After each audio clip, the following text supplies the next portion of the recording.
presents Stormcallers, Book 2 in the Storms of Magic series by P.T. Hylton and Michael Anderle. Read for you by Gabra Zachman. Chapter 1. A young sailor named Felix clutched the rail of the passing Fancy as the ship swayed and rocked wildly on the stormy sea. He hoped he wouldn't vomit again. He'd grown up hearing stories of sailors who couldn't cut it on the open seas, newbies who spent their first voyage with their faces a sickly shade of green, and their heads hanging over the rails as they tossed up their rations. In the stories, these unworthy sailors always returned to Holdgate and spent the rest of their lives on dry land, living quiet, shameful existences as butchers or clerks at the dry goods shop. Felix had sworn that wouldn't be him. And yet here he was, on his first voyage on a real Holdgate trading ship, throwing up over the side. He'd been fine for the first 3 days of the journey, but then this storm had caught them. It had built slowly, and he'd seen the concern growing in Captain Herrick's eyes as the black clouds had rolled in and the waves swelled to an unbelievable size, tossing their small ship like a child might toss a ball. Despite Felix's concern, none of the other sailors seemed to be paying him much mind. They were too busy clutching the rail themselves, holding on for dear life. That was when Felix realized he might have a whole lot more to fear than just embarrassment over losing his lunch. If these hardened sailors were worried, this was not a normal storm. Felix closed his eyes and said a silent prayer to the sea. It had never been his ambition as a boy to earn a place on one of the storm ships like his friends all wanted. They had dreamed of working on a ship like Undertow or even Thunderclap, but all Felix wanted was to make his name on a trading ship and make a boatload of money. If he accumulated enough wealth, he could buy status, and maybe his son or daughter would one day win a spot on a storm ship. Of course, all of that assumed he survived his maiden voyage on the passing Fancy, which was beginning to look less and less likely. The sailors had been in a foul mood almost since the moment they'd left port. They'd worried that the weather was unnatural for this time of year. They didn't like change, but things were changing quickly in Holdgate. 2 weeks ago, the magistrate had made a proclamation declaring Tor, Dahlia, and the crew of Thunderclap enemies of Holdgate. He'd said they were storm raiders who attacked cities and villages up and down the coast, teaming up with the Barskull to destroy these places after removing all valuables. The idea seemed ludicrous, but a few days after the proclamation, Thunderclap had attacked Holdgate. Many died in that battle, including 6 stormcallers who had reportedly been murdered by Tor himself, before he was finally brought down by the Arcadian blacksmith's daughter, of all people. Only Dahlia, Thunderclap's stormcaller, had managed to escape, but without her ship and her crew, she couldn't be much of a danger. Still, despite the clear evidence that Tor and his crew had been storm raiders, there had been some grumbling among the crew since leaving port. Things had been good for the trading ships over the past decade or so. It was hard to argue that they had not been blessed by the sea. Was it possible that the sea approved of storm raiding? And if so, how would it react to the death of Tor, its most favored son? And now it seemed the sea was going to claim the passing Fancy to appease its anger. The sailors on the deck cried out in fear, and Felix forced himself to open his eyes. Rain pelted down on him, and it wasn't possible to see very far. But he spotted something up ahead. A massive wave, the likes of which Felix had never seen, was rolling toward them. Its watery form stretched higher than the tallest building in Holdgate. He didn't know how they'd survive. Then, just before it got to them, the wave diminished, as if it were being sucked back into the sea. By the time it reached them, it was no bigger than the other waves that had been tossing them for hours. Felix looked to the east, the direction the waves were coming from, and his breath caught in his throat. A shaft of sunlight cut through the storm clouds, illuminating a massive ship. The ship raced toward them, bringing with it clearing skies and a calmer sea. The men and women aboard the passing Fancy talked excitedly as the storm died down and the ship grew nearer. It was a storm ship. Everyone agreed on that. After all, one of the primary duties of the storm ships was to calm rough seas for trading ships. As the ship drew closer, the sailors' excitement grew. This wasn't just any storm ship. What started as a suspicion quickly grew into certainty. By the time the storm ship reached them, the sailors were cheering and chanting its name. The sea hadn't abandoned the passing Fancy, and neither had the flagship of the Holdgate fleet. Felix pushed his way through the crowd of sailors on the main deck to get a look at the great storm ship as it drew near. It was strange seeing a man standing at the bow instead of a woman, but the iconic ship was familiar enough that he was able to put that aside. Besides, he recognized the ship's new storm caller. He thought of the many times as a child he'd watched this ship pull into port in Holdgate. Now he was doing more than watching. He was an active participant. Thunderclap had saved him. Dustin had saved him. "If we find the son of a bitch who's doing this," Sid said, "I'm going to string him up by his eyebrows." "Eyebrows?" Abby asked. "That's awfully generous of you. I was going to aim a bit lower." Captain Roy let out a soft chuckle. "Eyebrows? Or whatever. We're going to have to find him first." "We will," Sid growled. She ran a hand across her bald head as she spoke. Abby couldn't disagree with her friend's assertion, and she understood the frustration. They were all feeling it, even Captain Roy, though he was a bit better at hiding it than the rest of them. This was their maiden voyage as the new crew of Thunderclap. With Captain Tor, Dahlia, and the Storm Raiders who had previously manned the vessel all either dead or rotting in the Holdgate prison, there had been no one left to sail Holdgate's flagship. The magistrate and the Council of Storm Captains had agreed that the prize should go to Captain Roy and the crew of the Foggy Day, who'd proven their trustworthiness by taking a stand against Tor. Now it was the Foggy Day that sat unused in port. Everyone had been delighted at the promotion to the better vessel. Dustin's dream of storm calling on Thunderclap had come true, and a lot sooner than he'd anticipated. Sid and most of the crew were thrilled to be working aboard the larger craft, and Abby, who'd accepted a position aboard only days before, had been no less excited to learn that her first real voyage would be on the great ship. After spending her first 19 years primarily in her father's blacksmith shop, she'd be sailing on the most famous ship in the Holdgate fleet. The only one who hadn't been pleased was Captain Roy. He'd accepted the new commission reluctantly and with an uncharacteristic seriousness. When Abby had asked him why, he'd said, "We'll be on the best ship in the fleet. That means we'll be sent to the biggest battles and the most dangerous places. I don't mind fighting if I have to, but I don't like watching my people die." Now, on the last day of their first voyage, Abby had to admit that it hadn't exactly gone smoothly. Since Thunderclap required roughly twice the crew of the Foggy Day, Captain Roy had needed to bring on nearly 50 new crew members. The other storm captains had reluctantly allowed a few experienced sailors to transfer to the famous ship, but the majority of them were fresh recruits who had never been on anything more than a pleasure cruise. As first mate, it was Sid's job to whip this new crew into shape, and the monumental task was making her even crankier than usual. Training new crew members was always challenging, but training this many at once was like herding mountain goats. Abby did her best not to cause her friend any undue stress, but she was a new sailor too, and she bumbled as much as the rest of them. Captain Roy and Dustin were having just as much trouble. This had been planned as a one-week voyage to test the crew on open water. It should have been an easy journey.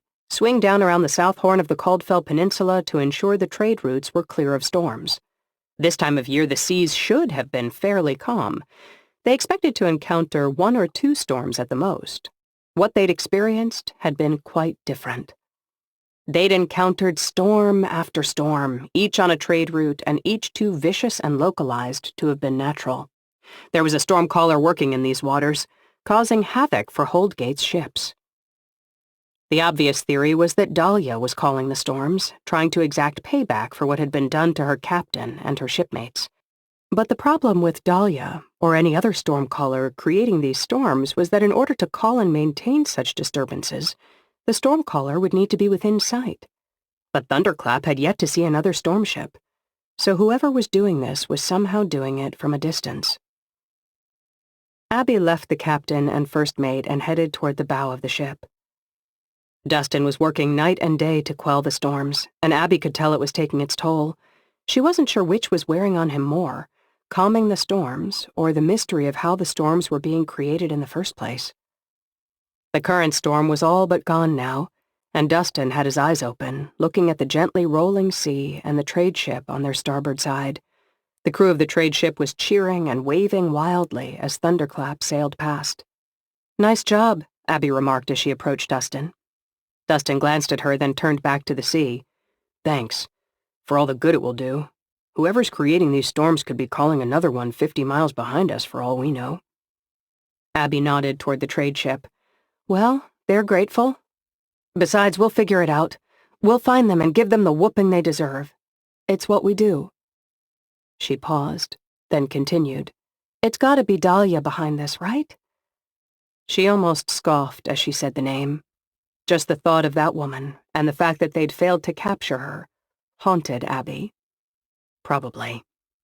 He was quiet for a minute as he gazed out at the sea. "It's just so frustrating. There's so much we don't know about storm calling. First, I learned that casting is possible without seawater, and now, whatever this is."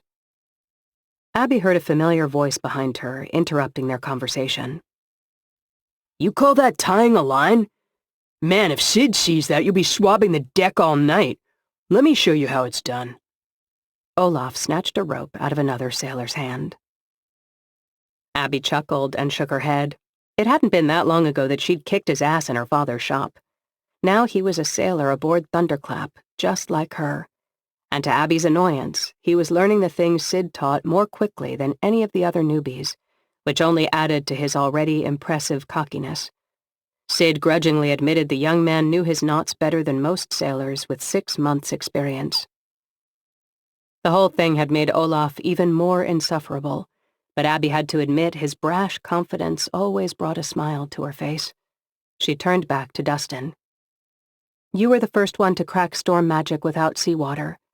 And you'll crack this mystery, too. Give yourself a break." Dustin looked at her with a half-smile. "I guess you're right." "Of course I am," she said with a grin. "Now get us home. There's a mug of mead waiting with my name on it." "Dustin!" a man called from the crow's nest. "To the east!"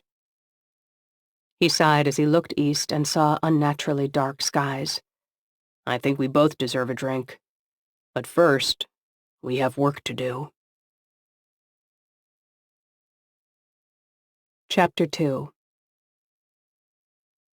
Dustin sat at the large stone table in the magistrate's new office, looking at the dour faces of the men and women around him. He'd spent many hours at this table in the weeks following Thunderclap's attack on Holdgate, coming to know the storm captains and storm callers even as they cycled in and out, some leaving for new assignments, and others returning to port. The council was ever-changing. As the days passed, Dustin had also grown more confident about voicing his opinions. He might be the youngest storm caller at the table, but that didn't matter now. They were short-handed with the loss of 3 of their best storm ships and the 6 storm callers, and they needed everyone to give their all. A cloud of worry seemed to hang over the magistrate that morning, and the deep lines on his beardless face stood out even more prominently than usual. He'd just heard Captain Roy's report on Thunderclap's journey. The magistrate's voice was a low growl when he spoke. "So not only do we have an impossible number of barskalls somehow slipping through the storm wall and harassing the northern villages, but we also have a mystery storm caller plaguing our ships to the south. One who's apparently able to strike from a great distance," Captain Stephen said. He helmed the Breaker, a mid-sized storm ship that regularly worked the fishing channels to the south. If anyone at the table knew the weather patterns on the southern portion of the Caldfell Peninsula, it was he. Dustin shook his head. "I'm not sure what's happening, but I do know that when we cleared the storms there wasn't another ship in sight. A storm caller who can cast out of sight is—" "It's impossible," Ellen finished. She was Breaker's storm caller. "And if it weren't just randomly calling up storms when you can't even see if there are ships in the area? What would be the point?" Captain Roy scratched his beard a moment, then offered, "Unless he knows the trade routes well, in which case if he sees a ship passing, he knows where it's headed. He could send a storm to cut it off." Ellen let out a short laugh. "That's not really how storm calling works." Dustin met her eye. Maybe it's time we admit we don't know as much about storm calling and its limits as we'd like to think." A contemplative silence fell over the room.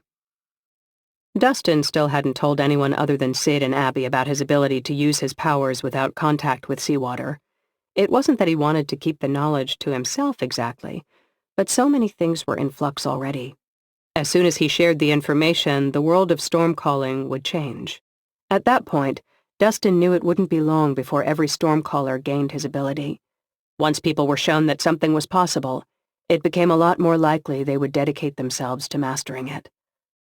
And after the betrayals of Tor and Dahlia, Dustin was still uncertain who could be trusted. "Inexplicable storms to the south and Barskull to the north," the magistrate muttered. "Anything else?" "Yes, actually." The voice came from Yates, the captain of Typhoon, the largest ship currently in port other than Thunderclap. The magistrate looked at him impatiently. "Well, let's hear it then." Yates paused for a moment. He clearly didn't want to say whatever it was that he was about to reveal. "I lost 3 more. The other storm captains exchanged nervous glances. "You're sure?" Captain Stephen asked. Captain Yates nodded. "They've been gone 3 days. I checked with their families, and it turns out one of them owned an old fishing boat." "That's gone too." "Wonderful," the magistrate rumbled. "Headed north, I'd imagine."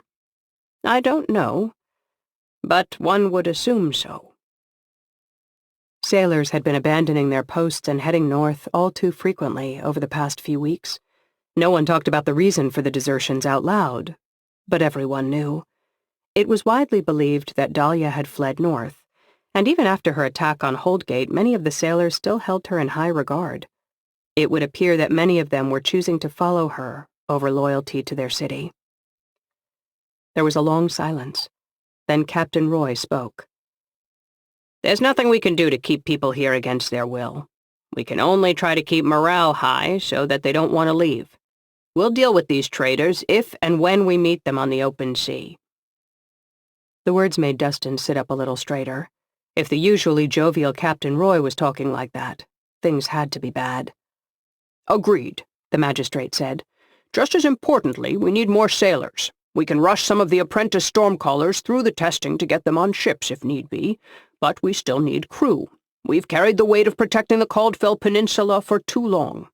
It's time to talk to Algon." The room fell silent again. Algon was the largest city on the peninsula. It was located on the southern tip, far away from Barskull harassment, and they'd never been eager to aid in the peninsula's defense. "And who are we going to send to talk to them?" Captain Stephen asked. Everyone in the room knew who would have been selected for the job only a month ago. Tor. The respect he had commanded from every corner of the peninsula would have made him perfect for the job. Captain Roy leaned forward. "If I may make a suggestion, it seems we have 2 problems to sort out. Someone has to go to the storm wall to figure out how the hell so many Barskull are slipping through. I'd like to volunteer Thunderclap for that task. I have a bit of a history there, after all. And we have the best damn stormcaller in the fleet." Dustin resisted the urge to dispute the comment. He had gone toe-to-toe with Dahlia, which was more than anyone else could say. The magistrate nodded. "Fine, but that still leaves Algon. We need someone to travel south and convince those bastards to lend us a hand. And we need to figure out what's up with those mystery storms while we're at it." Captain Roy smiled. "I have a suggestion for that as well." Abby stuck to the path, her eyes scanning the green foliage around her as she walked. She clutched her sword and crept silently along. They were nearing their target. She was sure of it. In the weeks since the attack on Holdgate, the woodsmen who worked in the forest had been experiencing a series of strange raids. At first it had been small things, a missing tool here, a bit of food there. But the occurrences soon became more brazen. Their camps were invaded by a small group of men, always during the day when most of the woodsmen were out working. The previous day, one of the woodsmen had been killed by thieves who invaded his camp. Though the identity of the thieves hadn't been confirmed, the timing made Abby fairly certain it was storm raiders from Thunderclap who'd somehow managed to evade capture after the battle in Holdgate. Her father, Benjamin, agreed with her assessment. So, on her first day back from her first voyage as a stormship sailor, they were hunting fugitives in the woods. Not an ordinary father-daughter bonding activity, perhaps, but Abby and Benjamin had never been ordinary. The call of a nightingale split the air, and Abby froze. That was the signal, so she turned off the trail and headed toward the sound. She found her father crouched beneath a group of trees. She glided over and settled in beside him. He put a finger to his lips and nodded toward a small clearing ahead. A pathetic swath of fabric was propped up by a collection of branches to form a makeshift tent. 3 men sat around a fire, roasting a rabbit. Abby couldn't hear what the men were saying, but it was clear they weren't very happy with each other. Abby spoke in a soft voice, knowing they were too far away to hear her over the sound of their own arguing. "It's a wonder they've made it this long without discovery." Benjamin shook his head at the men's incompetence. "In these woods, they could have made it much longer if they'd just avoided raiding the woodsmen's camps." Abby caught sight of an axe leaning against a tree near the men. Stolen from the woodsmen, no doubt. "What do we do now? Report this to the city guards?" "That's one possibility." Benjamin watched the men for a long moment. "On the other hand, I'd hate for them to relocate while we're away." A slow smile slid across Abby's face. "We wouldn't want that to happen. Looking at it that way, leaving to get the city guard would be rather irresponsible." Benjamin nodded slowly. Abby could tell he wanted to do this as badly as she did. "There are 3 of them, and only 2 of us," the blacksmith told her softly. "Yeah," Abby replied. "I almost feel sorry for them." She started to stand, but Benjamin put a hand on her shoulder. "Hold on a moment. Let's intimidate them first." Benjamin closed his eyes and moved his hands in a complicated pattern. When he opened them again, his eyes were jet black. Abby heard a shout, so she turned toward the thieves' camp. All 3 men leapt to their feet, their eyes locked on the fire. The flames were as black as Benjamin's eyes. The blacksmith rose to his full height and bellowed at the men. "You are under arrest for theft and treason. Put your hands in the air and wait for our instructions." All 3 men spun toward the voice. They froze when they saw Benjamin, and 2 of the men started to raise their hands. The last man, a tall, muscular guy with a shock of red hair and a matching beard, stepped toward the axe leaning against the tree. "No way are they taking me in. You saw what they did to Captain Tor. They'll do the same to us." Abby sprang into action. She sprinted toward the man, sword in hand. By the time she reached him, he had grabbed the axe. He hesitated a moment when he saw the young woman charging, but recovered quickly enough to block her sword strike with the head. The other 2 men exchanged a glance, then ran at Abby. She angled herself toward them, keeping one eye on the first man's axe as she prepared to defend herself against the other 2. The 2 running men suddenly recoiled and fell backward, landing on their asses. It was as if they'd run into an invisible wall. Benjamin stalked toward them with an upraised hand and magic-blackened eyes. The men had tasted a bit of his power, but they didn't yet know he was just as deadly with his sword. They'd soon learn that fact. Abby smiled, knowing her father had those 2 under control. She returned her eyes to the first man just as he drew back his axe and swung at her head. Abby could see from the expression on his face that he was putting everything he had into that swing. She crouched down and leaned back a little, and the axe swung past, missing her face by a good 3 inches. The man was off balance now, so Abby slipped in and drove her knee into the man's stomach. The air rushed out of him in a whoosh, and he doubled over, then fell to the ground in a heap. To think, only a few weeks ago these 3 had been storm raiders on Thunderclap. Now they were dirty fugitives struggling to cook a rabbit over an open fire. How the mighty had fallen. Abby shook her head. There were shouts as the other members of the search party arrived, drawn by the noise. Some of the city guards bound the men, and they all started the walk back to Holdgate. When Abby and Benjamin arrived back at the blacksmith shop, they found Sid waiting for them. "There you are," Sid exclaimed as they approached. "I need to talk to you. Privately." Abby nodded, her happiness at seeing her friend suddenly replaced with concern. "Yeah, of course. Let's go inside." Sid rubbed her hand over her scalp, looking slightly embarrassed. Actually, I was talking to Benjamin. Benjamin appeared to be as surprised as Abby was. Oh, okay. Shall we? Abby watched in confusion as her friend and her father retired for a private discussion. Benjamin led Sid into the shop and stopped near the counter. Then he waited, giving her space to begin. He had no idea what she could possibly want to discuss with him. If it was business, a new sword perhaps, then why not discuss it in front of Abby? And if it was personal? Well, Benjamin couldn't imagine that. He was 15 years her senior, for one thing. For another, he was a lowly blacksmith, and she was the first mate on the flagship of Holdgate's fleet. He'd barely exchanged more than a few words with her in his life, not counting the night they'd fought side by side to protect their city from the storm raiders.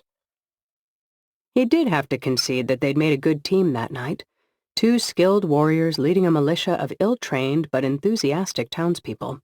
And Benjamin would be lying if he didn't admit he'd found a certain beauty in the way she fought, the way she moved. Still, that couldn't be what this was about. Could it? Sid's face was unreadable as she stared at him, clearly trying to decide how to begin. Finally, she said, "Did Abby tell you about my brother?" Benjamin shook his head. In truth, Abby hadn't told him a whole lot about what had happened on her maiden voyage as stowaway and then impromptu crew member of the Foggy Day. They'd discussed the highlights that had led to the discovery of Tor and Dahlia's treachery, but things had been happening so quickly ever since that they hadn't had the chance to do a full debrief. They were focused on what was coming next, and they didn't have time to dwell on what had come before. Sid paused a moment before continuing. My brother served on Thunderclap under Captain Tor many years ago, but he disappeared, and I've never been able to get a straight answer about what happened to him. At this point, since so many of Thunderclap's crew were killed in the fighting, I'm afraid Dahlia may be my last chance to uncover the truth. And Dahlia almost certainly fled north. Benjamin waited for her to continue. He had no idea why she was telling him this. Even so, the magistrate has asked me to go south, and I've agreed. That surprised Benjamin. Abby said Thunderclap is headed to the Stormwall.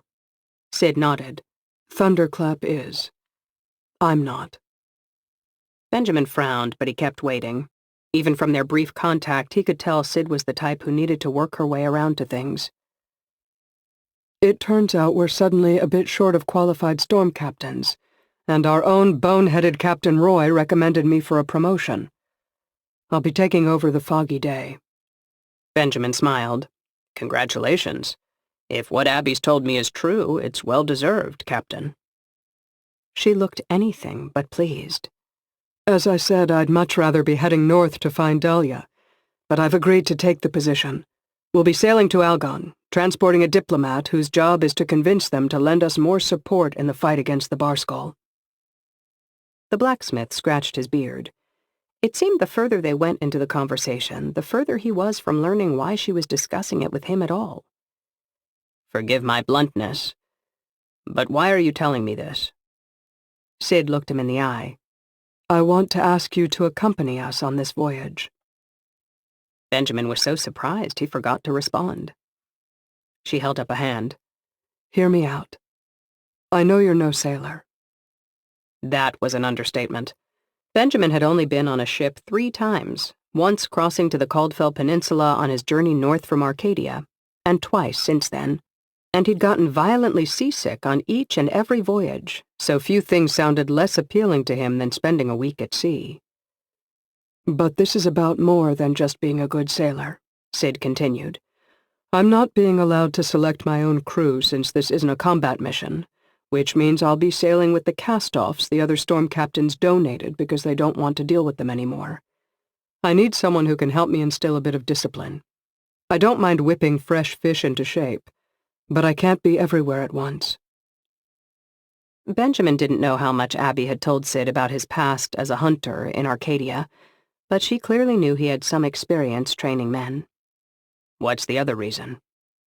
Algon may be a part of the Caldfell Peninsula, but they tend to consider themselves more a part of the South in spirit.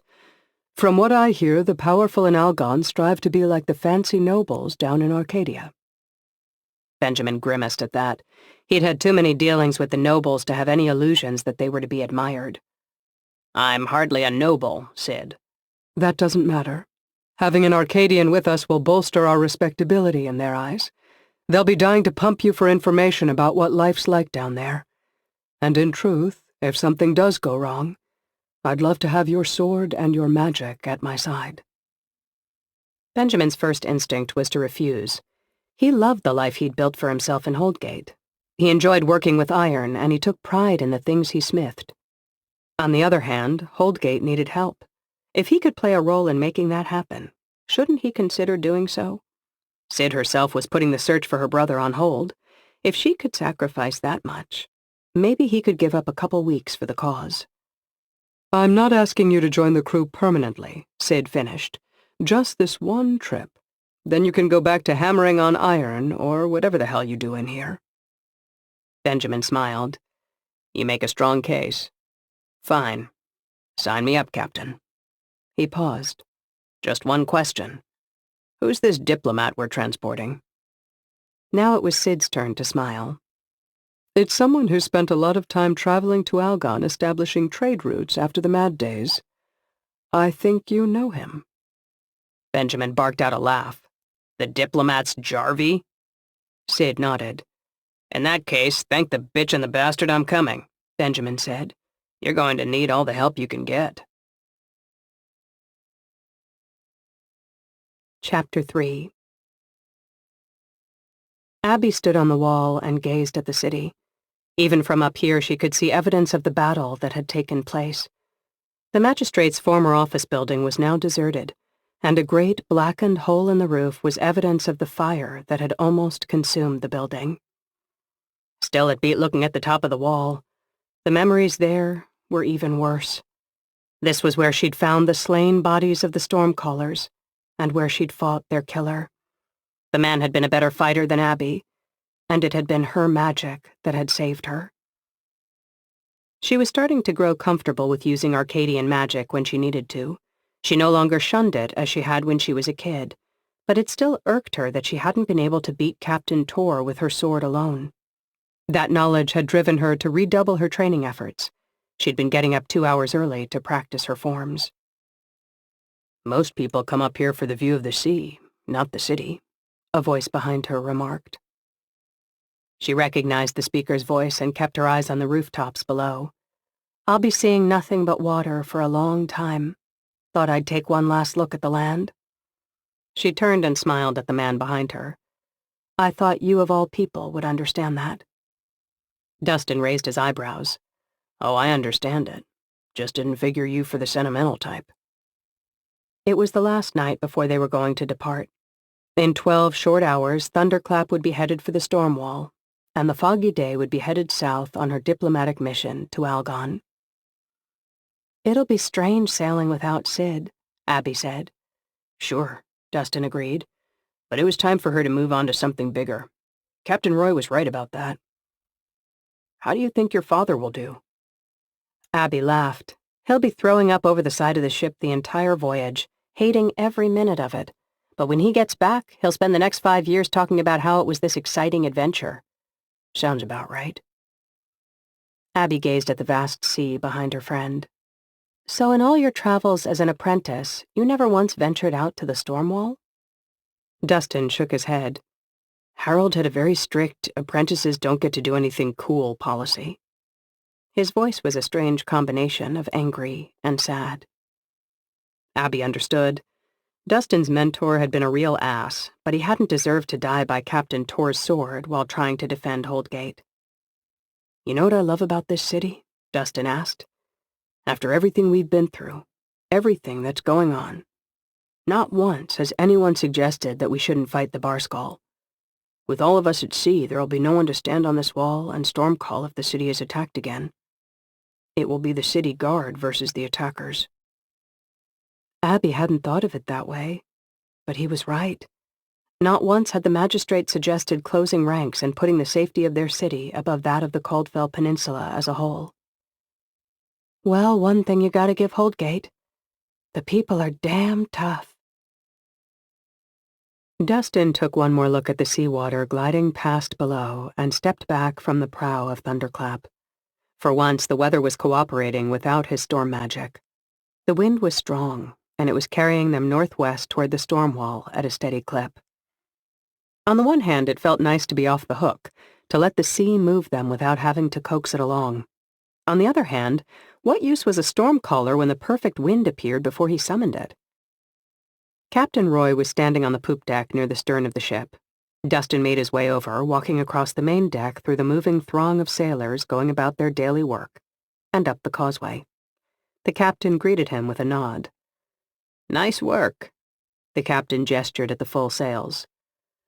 Dustin briefly considered taking credit, what would be the harm, but found he had too much integrity. "That wasn't me. That was the sea showing us she can handle things on her own from time to time." "That she can," Roy chuckled.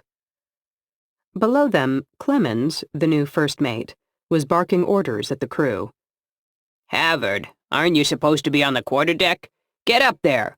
Gina, if you don't move faster, I'm gonna have Dustin send an icy breeze up your ass. I bet you'll move then." Roy nodded toward the first mate. "What do you think of him?" Dustin contemplated the question a moment before answering.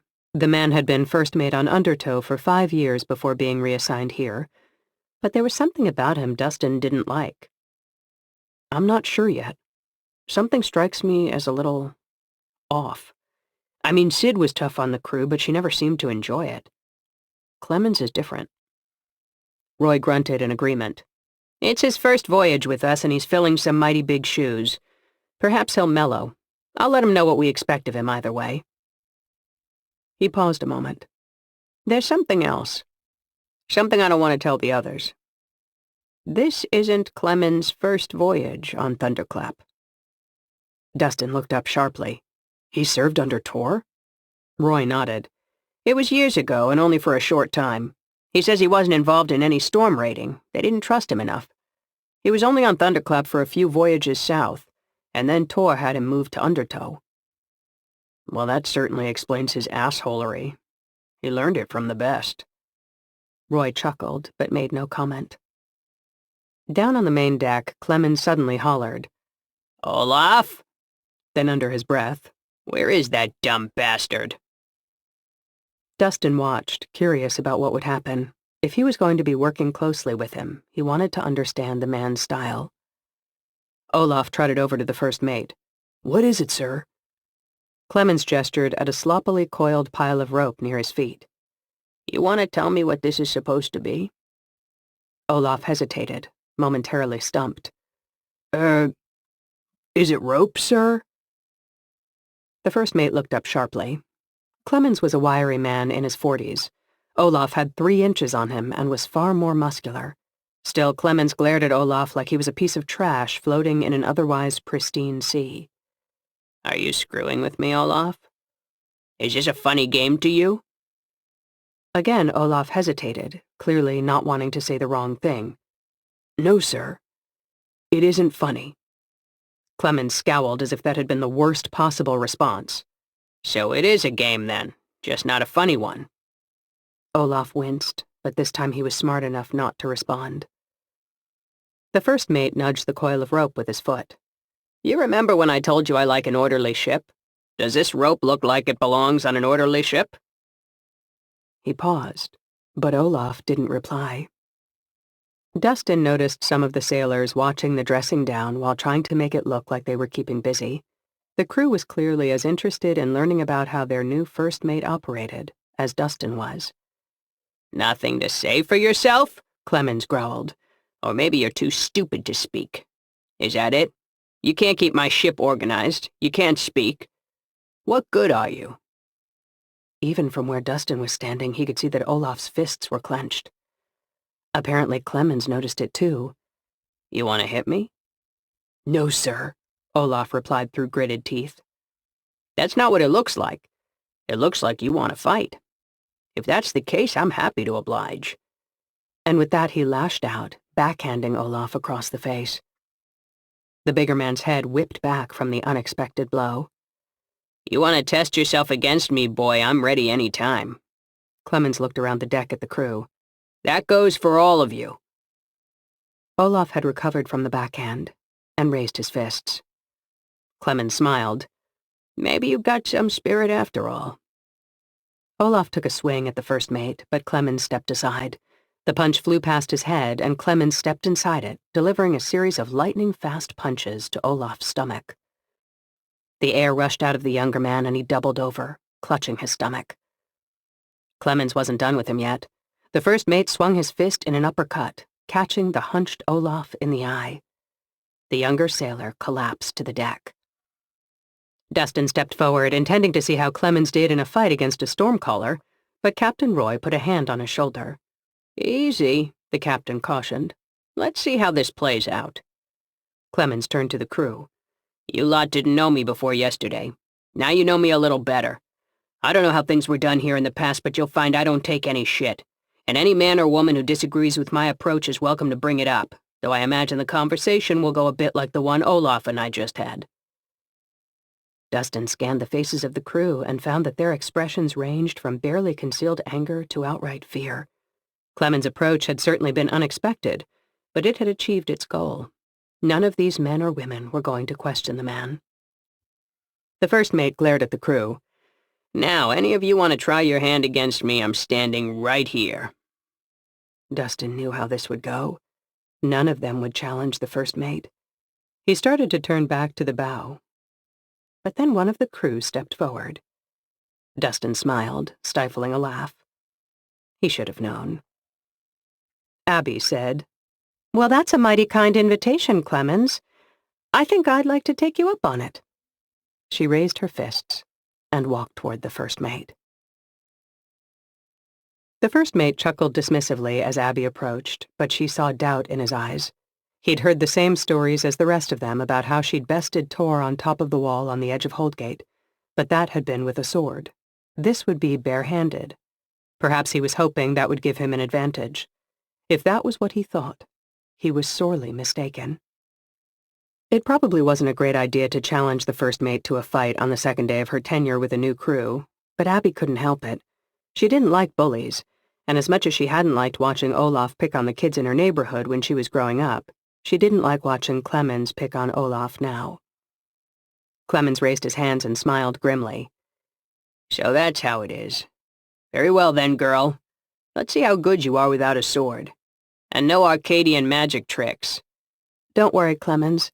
I only use magic against challenging opponents, so your sorry ass is safe. In truth, Clemens didn't have much to worry about on that front. It took almost total concentration for Abby to use magic, so it was rarely useful to her during a fight. She'd been able to wield it during the fight with Tor, but that was because she'd been pushed to the brink. Something inside had known her life was on the line and kicked her concentration into high gear. She'd also used fireballs on Thunderclap when Dahlia and Tor had held the Foggy Day captive, but then she'd had time to concentrate and prepare. Taking the time to use magic during a normal fight would probably get her killed. It didn't work that way for her father, she knew, but somehow physical magic didn't come as naturally to Abby. Not that Clemens or anyone else needed to know that. Clemens got a sudden, thoughtful look in his eyes. Well, now that you mention it, I've always... He lunged forward mid-sentence, hoping to catch her off guard. Abby almost laughed at the pathetic attempt to surprise her. She swung her fist forward in a neat jab, catching Clemens square in the nose. While there was some force behind the punch, it was the first mate's forward momentum that did most of the real damage. He staggered and looked at Abby with a snarl. The watching crew murmured as they saw the blood flowing from the first mate's nose. "You were saying?" Abby said. Clemens was furious now, beyond the stage where he could make a witty retort. Good. That was exactly where Abby wanted him. He let out a guttural growl of anger. "Sorry, could you repeat that?" Abby asked. "I think your busted nose might be messing with your ability to articulate." Clemens threw a hook at Abby's face. A decent punch, Abby had to admit, but she saw it coming and was able to slip inside it. She drove her right fist skyward from her waist, catching Clemens under the chin with a massive uppercut, and the man went reeling backward to fall on his ass. The crew was clearly enjoying the show, but only a few of the bravest whooped in joy. Most of them were too afraid to challenge their boss. Clemens started to stand, the fight not out of him yet, but Captain Roy stepped onto the main deck. "Would you please stop abusing my first mate, young lady? As entertaining as it is, he does have work to do." From the sparkle in the captain's eyes, it was clear he'd enjoyed watching the fight as much as the rest of them. Abby nodded briskly. "Yes, sir." Captain Roy turned to Clemens. "And you, get off your ass and get the crew to their stations. Don't you see where we are?" He gestured toward the bow of the ship. Abby looked at the sea ahead of them and saw an island in the distance. And while the sky was blue and clear above Thunderclap, the island was covered in dark clouds illuminated by frequent flashes of lightning. They'd made it. They were almost at the storm wall. Chapter 4. Benjamin stepped off the gangplank onto the docks of Algon and breathed a sigh of relief. He was back on dry land, where a man belonged. The journey from Holdgate to Algon had not gone smoothly. While the Foggy Day was technically a storm ship, she was on a diplomatic mission. Sid hadn't exactly gotten her pick of the litter when it came to storm callers. They'd been assigned Nicholas, an elderly man whose eyes were stained a permanent pale blue from decades of hard storm calling. He was half blind, and his storm calling abilities were fading. Still, as the magistrate had reminded Sid and Benjamin before they'd left Holdgate, in these trying times they could hardly afford to be picky. Nicholas was accompanied by his apprentice, a 12-year-old girl named Monica. The girl served as both student and caretaker for the old man. She often led him by the hand, taking him where he needed to go and acting as his eyes. The girl showed potential, Nicholas assured them, but she wasn't ready for real storm calling yet. All that would have been fine if not for the freak storms. They'd left Holdgate a day and a half ago. They'd encountered 2 powerful storms since then, both clearly unnatural since they appeared suddenly and disappeared the same way. There had been no other ships in sight either time. Traveling out of the sight of land was stressful enough to Benjamin, but traveling through those storms? It had been a nightmare. Twice he had thought they were about to capsize. But whatever Nicholas's faults, he'd managed to get them through safely, if not exactly comfortably. Benjamin had lost count of the number of times he'd thrown up. Jarvie moved next to Benjamin, a wide smile on his face. "Well, that was an invigorating journey." Benjamin looked at his old friend and was surprised to see the man appeared to be serious. "Invigorating? So is hitting my thumb with a hammer, but I try to avoid it." Jarvie ignored the comment and turned back toward the Foggy Day. "Now where's our good captain? We should make our way to see the council." Benjamin scratched his beard. Even though he'd agreed to come on this journey to help Sid, Jarvie, and the city of Holdgate, he wasn't entirely comfortable with the idea of them using his Arcadian heritage as some kind of status symbol to impress the Algon City Council. It felt disingenuous. He'd left Arcadia behind, along with everything it had once meant to him. If this city somehow fetishized life in Arcadia, he wouldn't play into their weird obsession. A few minutes later, Sid finally made her way down the gangplank, a sour look on her face. She muttered an impressive series of curses under her breath as she reached Benjamin and Jarvie. "I'll tell you guys, being captain is a real pain in the ass." She looked back at the ship and shook her head. "Every man and woman on that vessel wants some damn thing or another from me. Captain Roy never told me it was so difficult." Benjamin patted her on the arm. "Give yourself a break. It's your first voyage as captain. You'll find your sea legs, so to speak." "Let's hope so," Sid grumbled. She nodded toward the bow. "And then there's our geriatric stormcaller." Jarvie chuckled.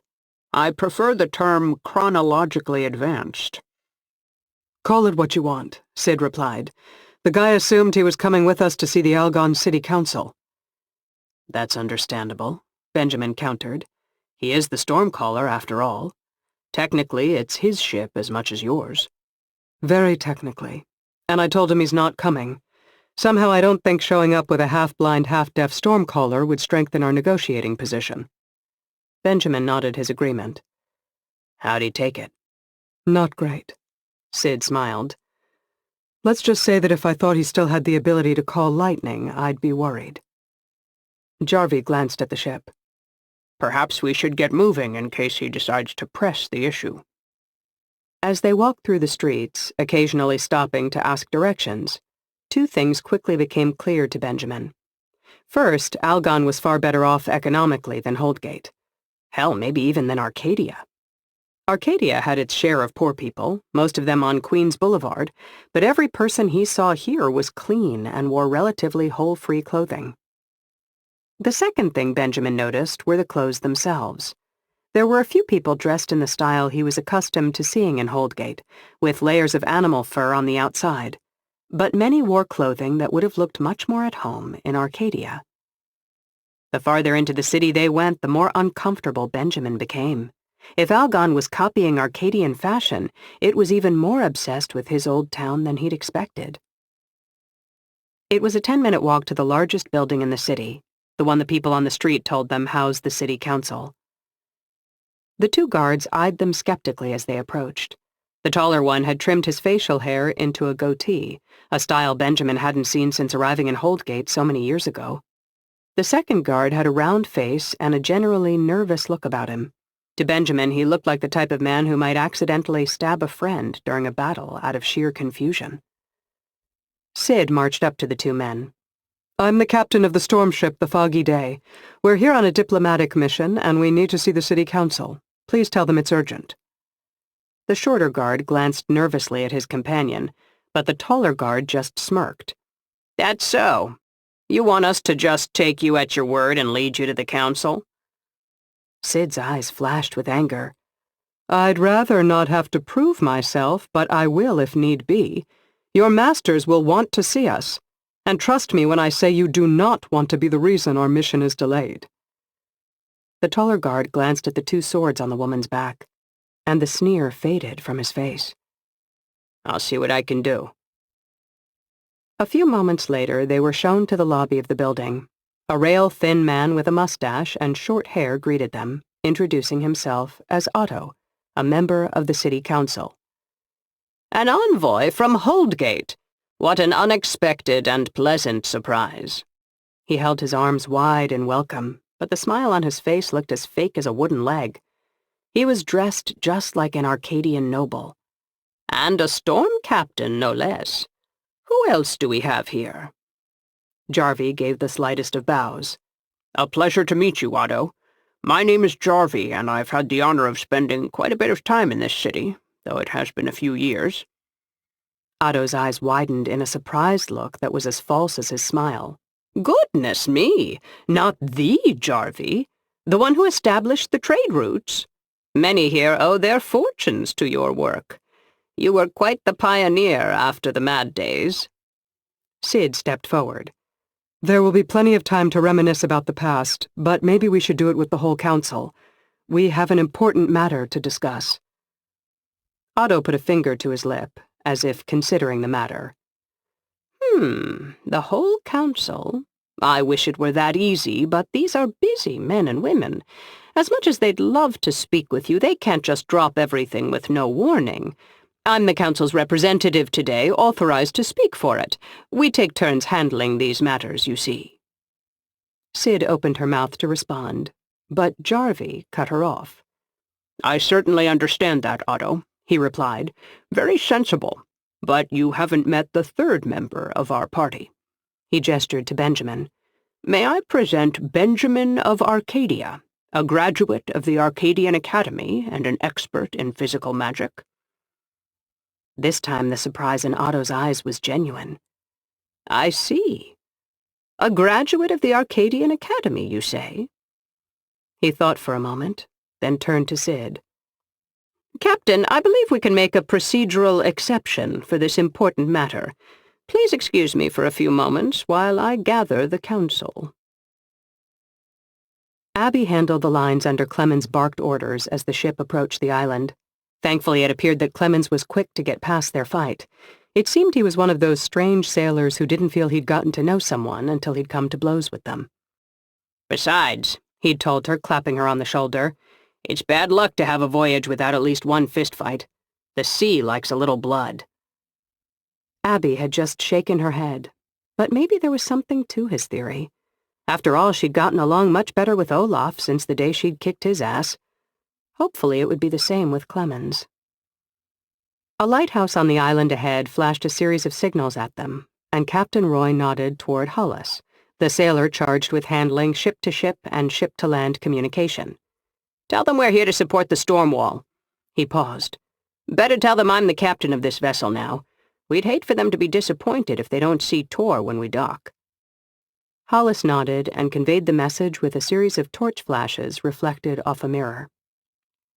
When the lighthouse responded, the captain and the crew members who understood light language let out a laugh. Abby squinted at the lighthouse, but the periodic flashes meant nothing to her. What are they saying? Clemens chuckled. They said we should turn around and go home.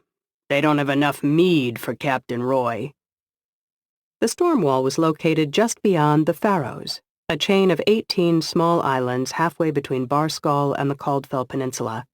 It was maintained by 18 storm ships who took turns cruising the chain of islands, building storms to rebuff any Barskal who tried to pass through that area, and taking a few days' leave between excursions on the island's shores.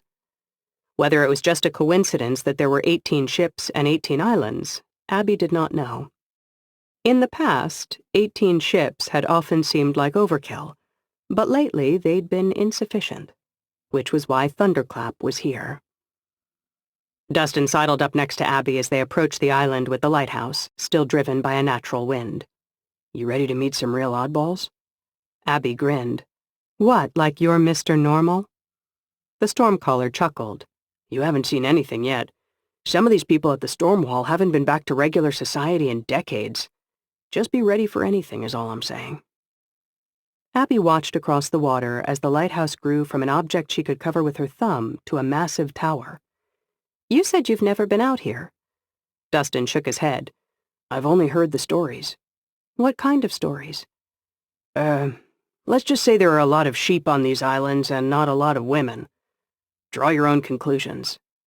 I'd rather not, Abby demurred dryly. They reached the dock and found a small group gathered to await their arrival. At the front stood a short, squat woman who had to be 70 years old if she was a day. Her hair was white and she was hunched, but her eyes shone clear and strong even from this distance. Something about the woman looked familiar, but Abby couldn't place her. Clemens said, Roy, is that? It is, Roy responded, cutting him off. His voice was oddly serious. Now get the crew ready. I want us to look sharp if she comes aboard. Clemens turned to the crew and began barking orders. Abby rushed to her place and got to work hauling a line. A few minutes later, the ship docked and the crew lowered the gangplank. Captain Roy looked uncharacteristically tense.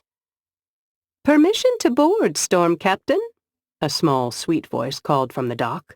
Granted, Captain Roy called back. Come aboard. The tiny woman shuffled up the gangplank and stepped onto the main deck, flanked by two burly men with large beards. The woman walked the length of the ship, not speaking, only nodding occasionally as she inspected every inch of the deck. Finally, she made her way back to the captain. Well, Roy, the ship looks presentable. You've done well. The tension ran out of Captain Roy, and a wide smile broke out on his face. Thank you, Mother. He grabbed her in a tight hug.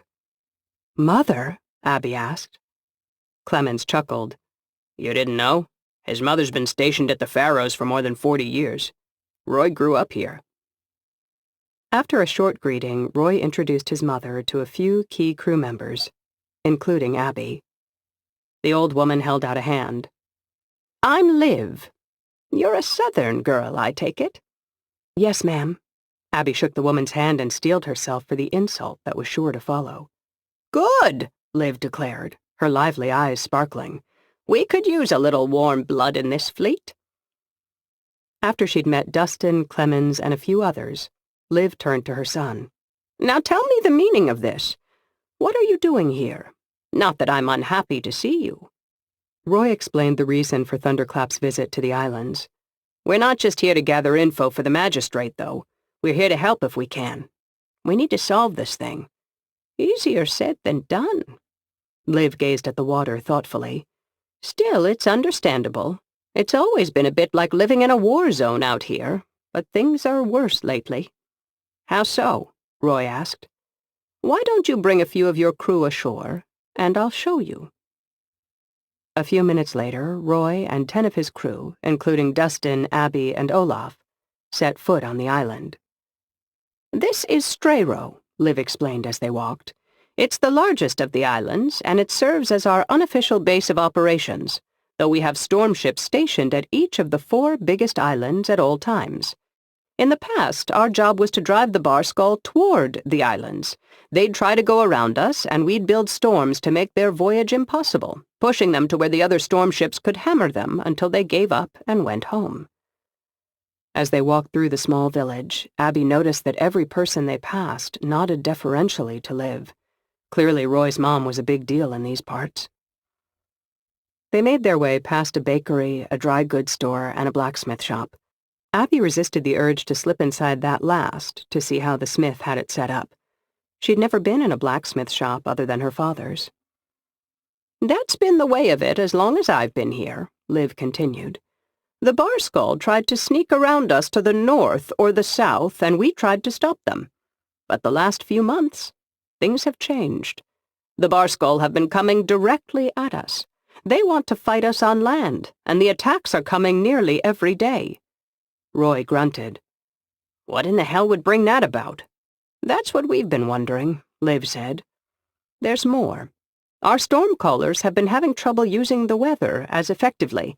The Barskull are fighting back. It's as if they suddenly have storm callers of their own, but we haven't seen any on their ships. Wherever these mysterious storm callers are casting from, we haven't been able to find them. Abby and Dustin exchanged a glance. What Liv had described was just like what was happening near the southern tip of Coldfell. Magical storms with no storm callers in sight.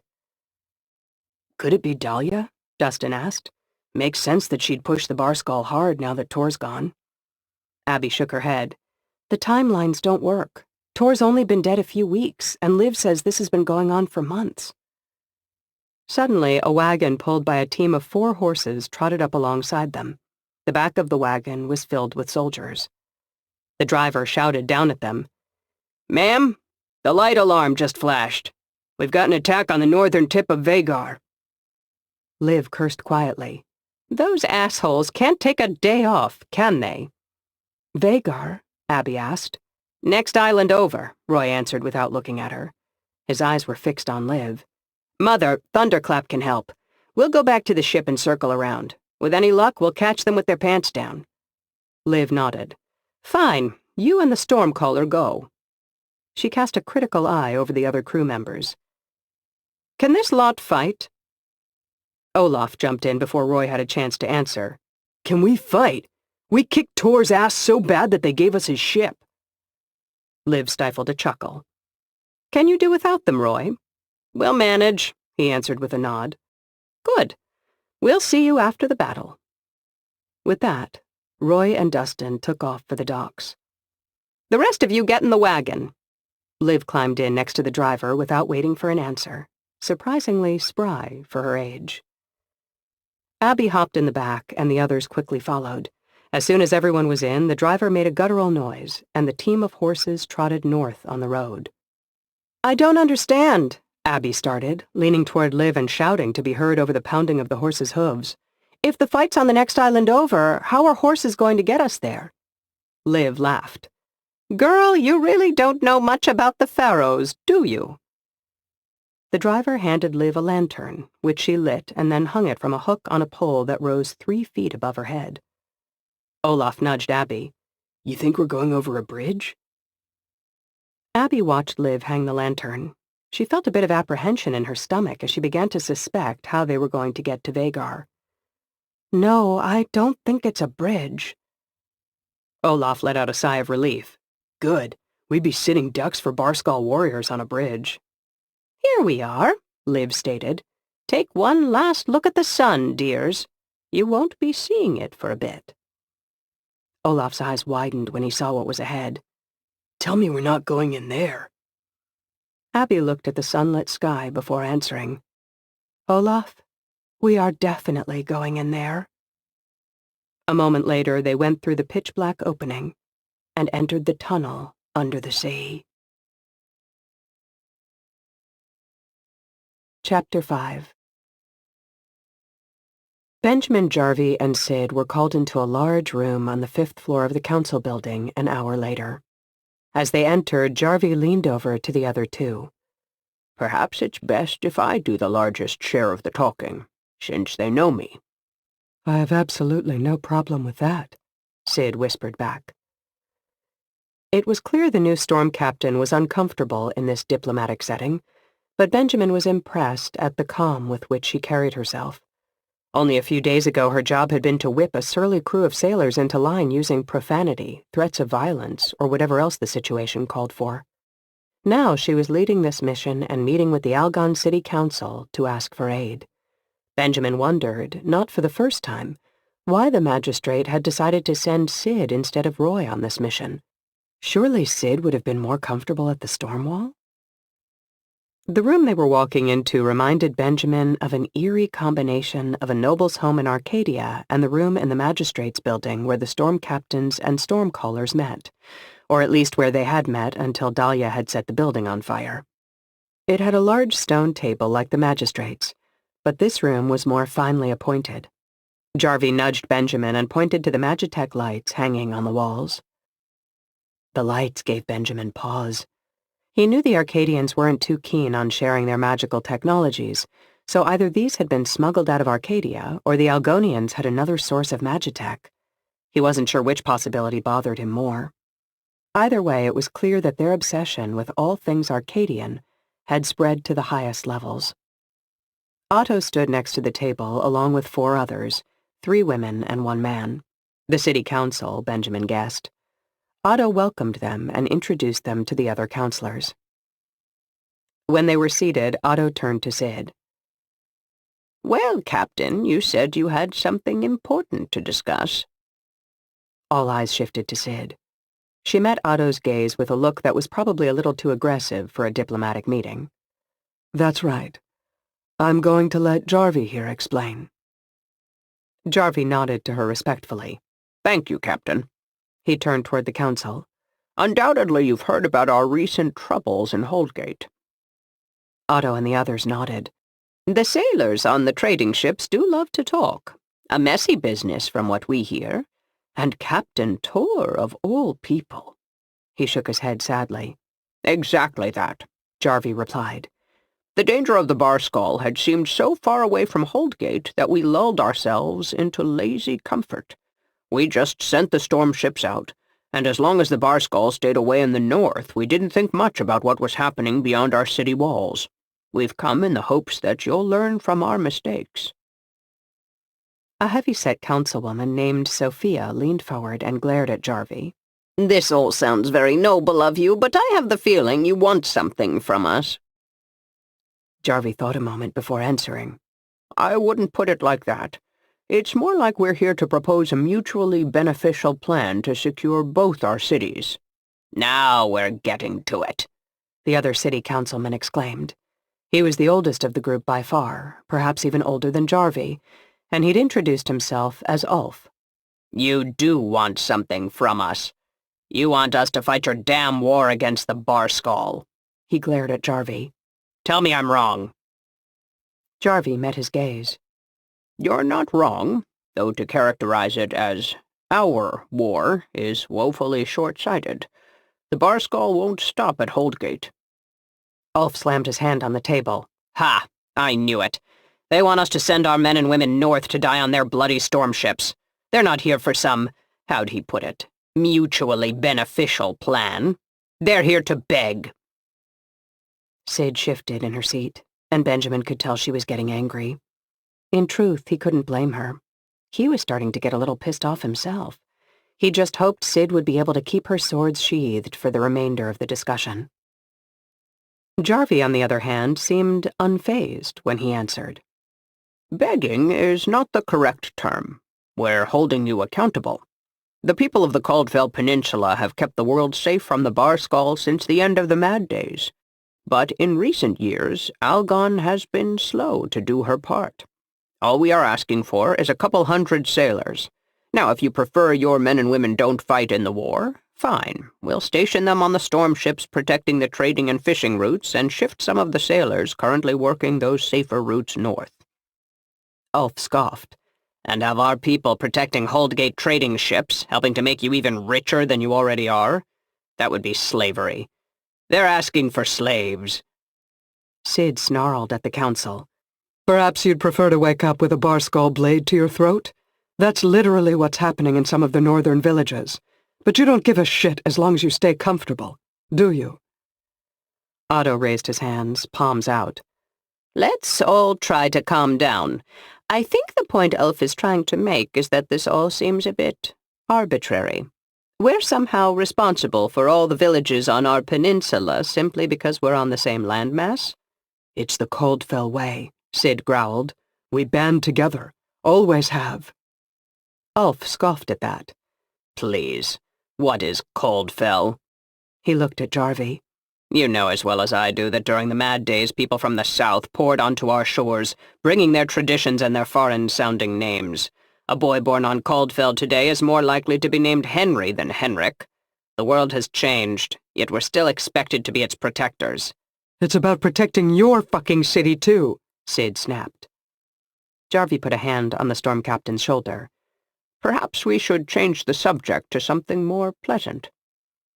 Otto's eyes brightened at that. "Yes. Benjamin, is it true you trained under Chancellor Adrian in Arcadia?" Benjamin cleared his throat before answering. He honestly hadn't expected to be called on to speak in this meeting. He was more comfortable behind his anvil than addressing politicians, but here he sat, so he might as well do his best. "That's right. I studied at the academy. Adrian was quite hands-on in those days, so I spent a good deal of time learning from him directly." Every member of the city council was watching Benjamin closely, with an intensity that spoke of more than a passing curiosity. After a moment's silence, Ulf spoke. "How do you feel about the way they approached teaching magic?" Benjamin wasn't sure how to answer that one. In truth, he'd absolutely hated Arcadia's methods. They only allowed a select few to learn, largely based on their status in society. It was just a way of giving the rich another leg up on the poor. But this was a diplomatic mission, and Benjamin knew the council admired Arcadia, so he decided to try a different tack. "I thought the rigorous classes were good, and the focus on applications. But I would have liked to see more individual attention for each student." The council members were leaning forward, listening intently now. "What do you mean?" Ulf asked. Benjamin thought a moment before answering. Explaining these things to people who didn't use magic could be tricky. "Every magic user is slightly different. One might be better at destructive magic, another at levitation. The Arcadian Academy taught everyone the same things, making sure each graduate was competent in every area. I would have preferred to focus on each individual student's strengths. If someone had a skill for destructive magic, they could help them hone it to perfection rather than forcing them to learn 100 other techniques they would never really master." The city council was nodding along with his words. Sophia smiled at him. "And what about you? What's your specialty?" He held up his hand, and his eyes went black. A fireball appeared, hovering above his hand. He focused on increasing its size, making sure every person at the table could feel the heat coming off it. "I'm a blacksmith. My specialty is fire." He let the fireball hover for a moment, then tossed it straight up. Just before it hit the ceiling, he made it disappear. The city council members exchanged looks, then each of them nodded to Otto. Otto turned back to Jarvie. "Despite our disagreement on whether the fight against the Bar Skull is our responsibility, we are willing to provide you with some sailors." Jarvie was so surprised that he didn't reply. Sid, on the other hand, had no trouble finding her tongue. "Some? What does that mean?" 500 to start, Otto said. "If more are needed next year, we can discuss upping our contribution." It was all Benjamin could do not to laugh in surprise. They'd been hoping for 200 sailors. 500 would make a massive difference. And he'd been so worried about this discussion. Maybe this diplomacy thing wasn't as hard as he'd thought. "We do have one requirement, though," Otto continued. Jarvie's eyes narrowed. "And what might that be?" "It's one we need to discuss with Benjamin. Alone." Benjamin recovered from his surprise, then exchanged a glance with Jarvie. He turned to Otto. "Okay. Let's talk." The wagon rolled through the tunnel with only the light of the single lantern guiding the way. Abby couldn't believe they'd trained the horses to walk through this darkness. It was narrow enough that she could see both sides of the tunnel in the lantern light. Beside her, Olaf let out a near-constant stream of curses. His tone had Abby worried that he was edging toward full freakout. "Would you relax?" she asked. "If the horses aren't spooked, why should you be?" Olaf's expression wasn't visible in the darkness, but he must have been glaring at her. "Relax? You do realize we are under the damn ocean right now. The water could come crashing in on us at any moment." Liv let out a laugh. "Not likely. This tunnel is ancient. It was in use long before the Mad Days, and it'll still be in use long after we're all dead and gone." Olaf scoffed. "That's supposed to make me feel better? Everything ancient in Holdgate is crumbling." Abby wondered how people had even built something like this tunnel. They must have had construction methods far beyond the understanding of today's society. So much had been lost. It was a shame. She didn't spend long thinking about it, though. After a few moments, a pinprick of light appeared ahead. "Oh, thank the sea," Olaf groaned. The soldiers in the wagon laughed. "Typical Holdgates, man," one of them said. "Scared of his own shadow."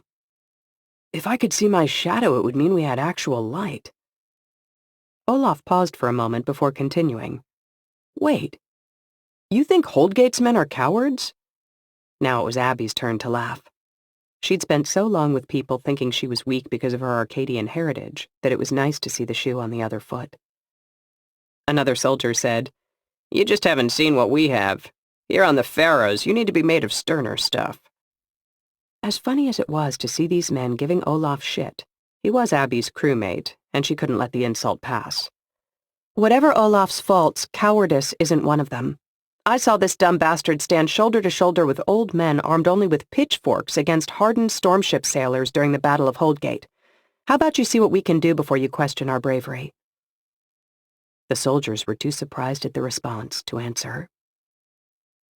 As they approached the tunnel's exit, the sounds of fighting reached them. Men's voices were raised in shouts of battle fervor and cries of pain. Abby felt a now familiar thrill bubbling up inside her. Here were men and women who wished to harm the people of Caldfell, and Abby was about to face off against them.